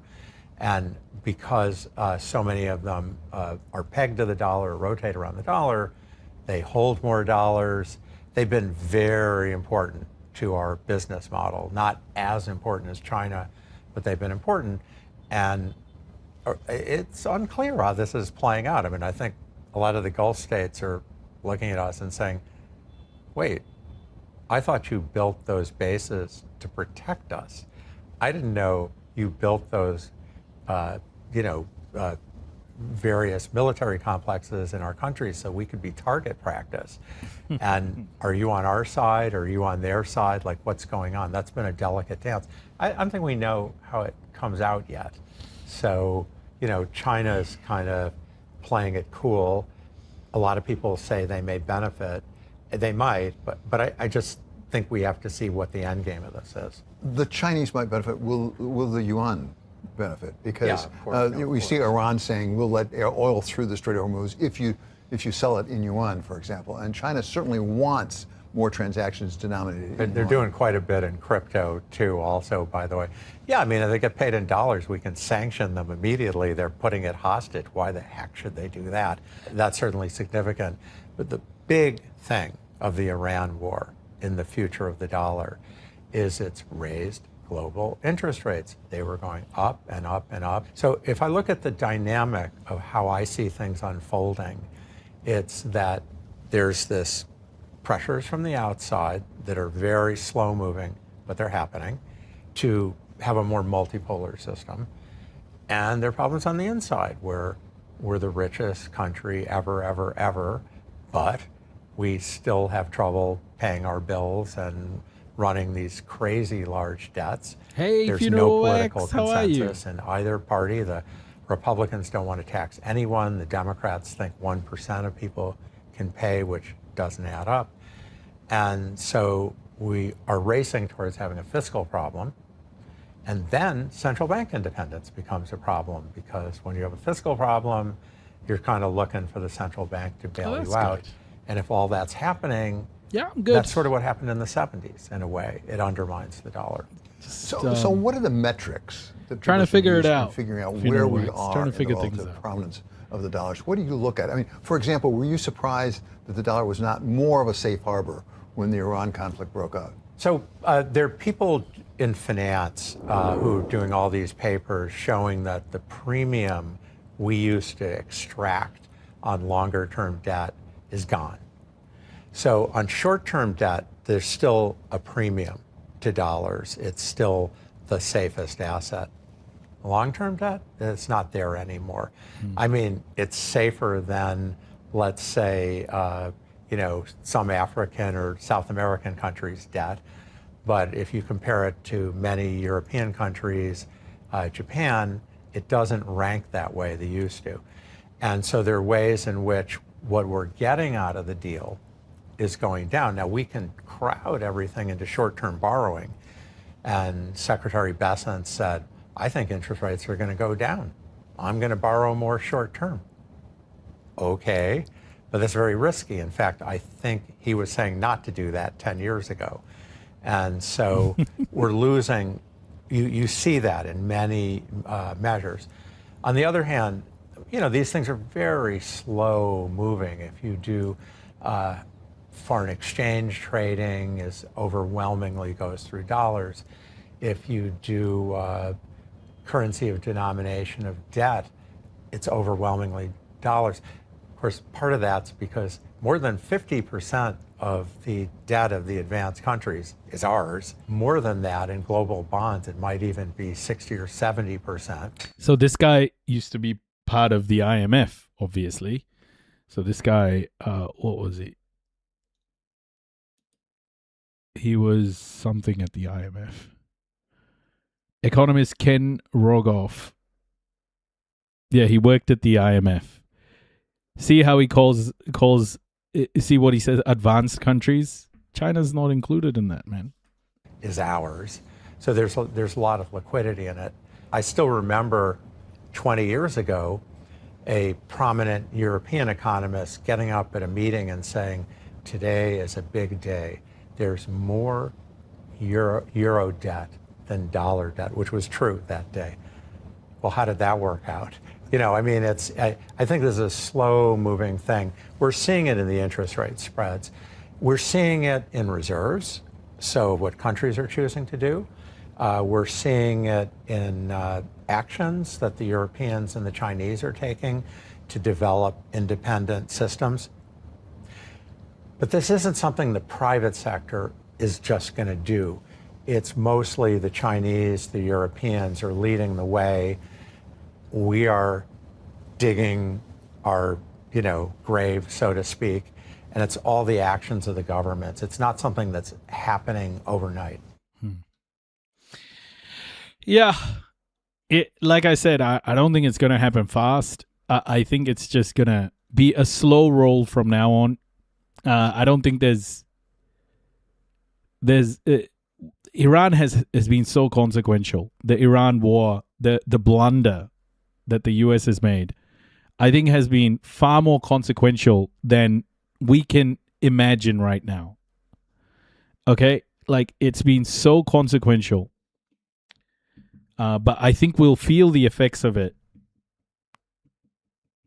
soon. I think another month or two, as the JP Morgan dudes were saying, the oil reserves run out. Even for the US, it gets to critical levels, right? So, yeah, man, it's massive change happening, transformational change happening around the world. This is a moment where a lot of understanding of how the global economy works can happen. I think we are very lucky to have the tools to be able to analyze all of this and to understand it like we are. We are very privileged in that sense. And yeah, I'm just so happy that we are here to witness this, because I truly think this is one of the most transformational moments in human society, from an empire that has used violence as the only bargaining chip to a transformation to a multipolar world. I think it's such a consequential time for future generations. It's a privilege to be alive in this moment and seeing the world change in front of us. But it's also highly tragic, because the powers that are losing power, whose powers are being slowly, powers that are slowly decaying, are using violence on a mass scale. And we're seeing a lot of death and destruction. And that sucks, man. That fucking sucks. Honestly. What can I say, guys? Like, it's so depressing most days. There's never too much good news to report. But I think we're, if there's a time to pay attention, it's now. If there's a time to pay attention, it's now. My hope is that this moment will lead to a more equitable world for all, and not in like a World War II way, a more peaceful way. Let's hope. Did you see Trump is crashing out about the espionage claims, and a bipartisan effort is trying to integrate the IDF into the United States military with absolutely no oversight? Yeah, the second one I knew. The espionage claims about the Israeli military, the Israeli spying. Yeah, I didn't see Trump melting down about that. Okay, guys, thank you so much for today. Thank you so much for being here. Thank you for spending this time and learning all of this stuff with me. I'm learning along with you guys too, so it's very cool. We're going to be raiding Lesbian Hot Sauce. Lesbian Hot Sauce. Enjoy the raid, and please say hi from my side. Lesbian Hot Sauce is an amazing streamer. And new follower detected. Thank you, Snaggle. Thank you so much. Enjoy the raid, guys, and I will see you all tomorrow, okay? Have a wonderful rest of your day wherever you are, or night. Po Marie, Kakite, and catch you soon. All right, everybody. 3, 2. I want to be a good boy. 3, 2, 1. Take care, everybody. Po Marie.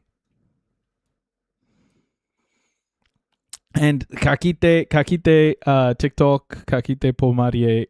Have a good night. I'll catch you all tomorrow. Free Palestine.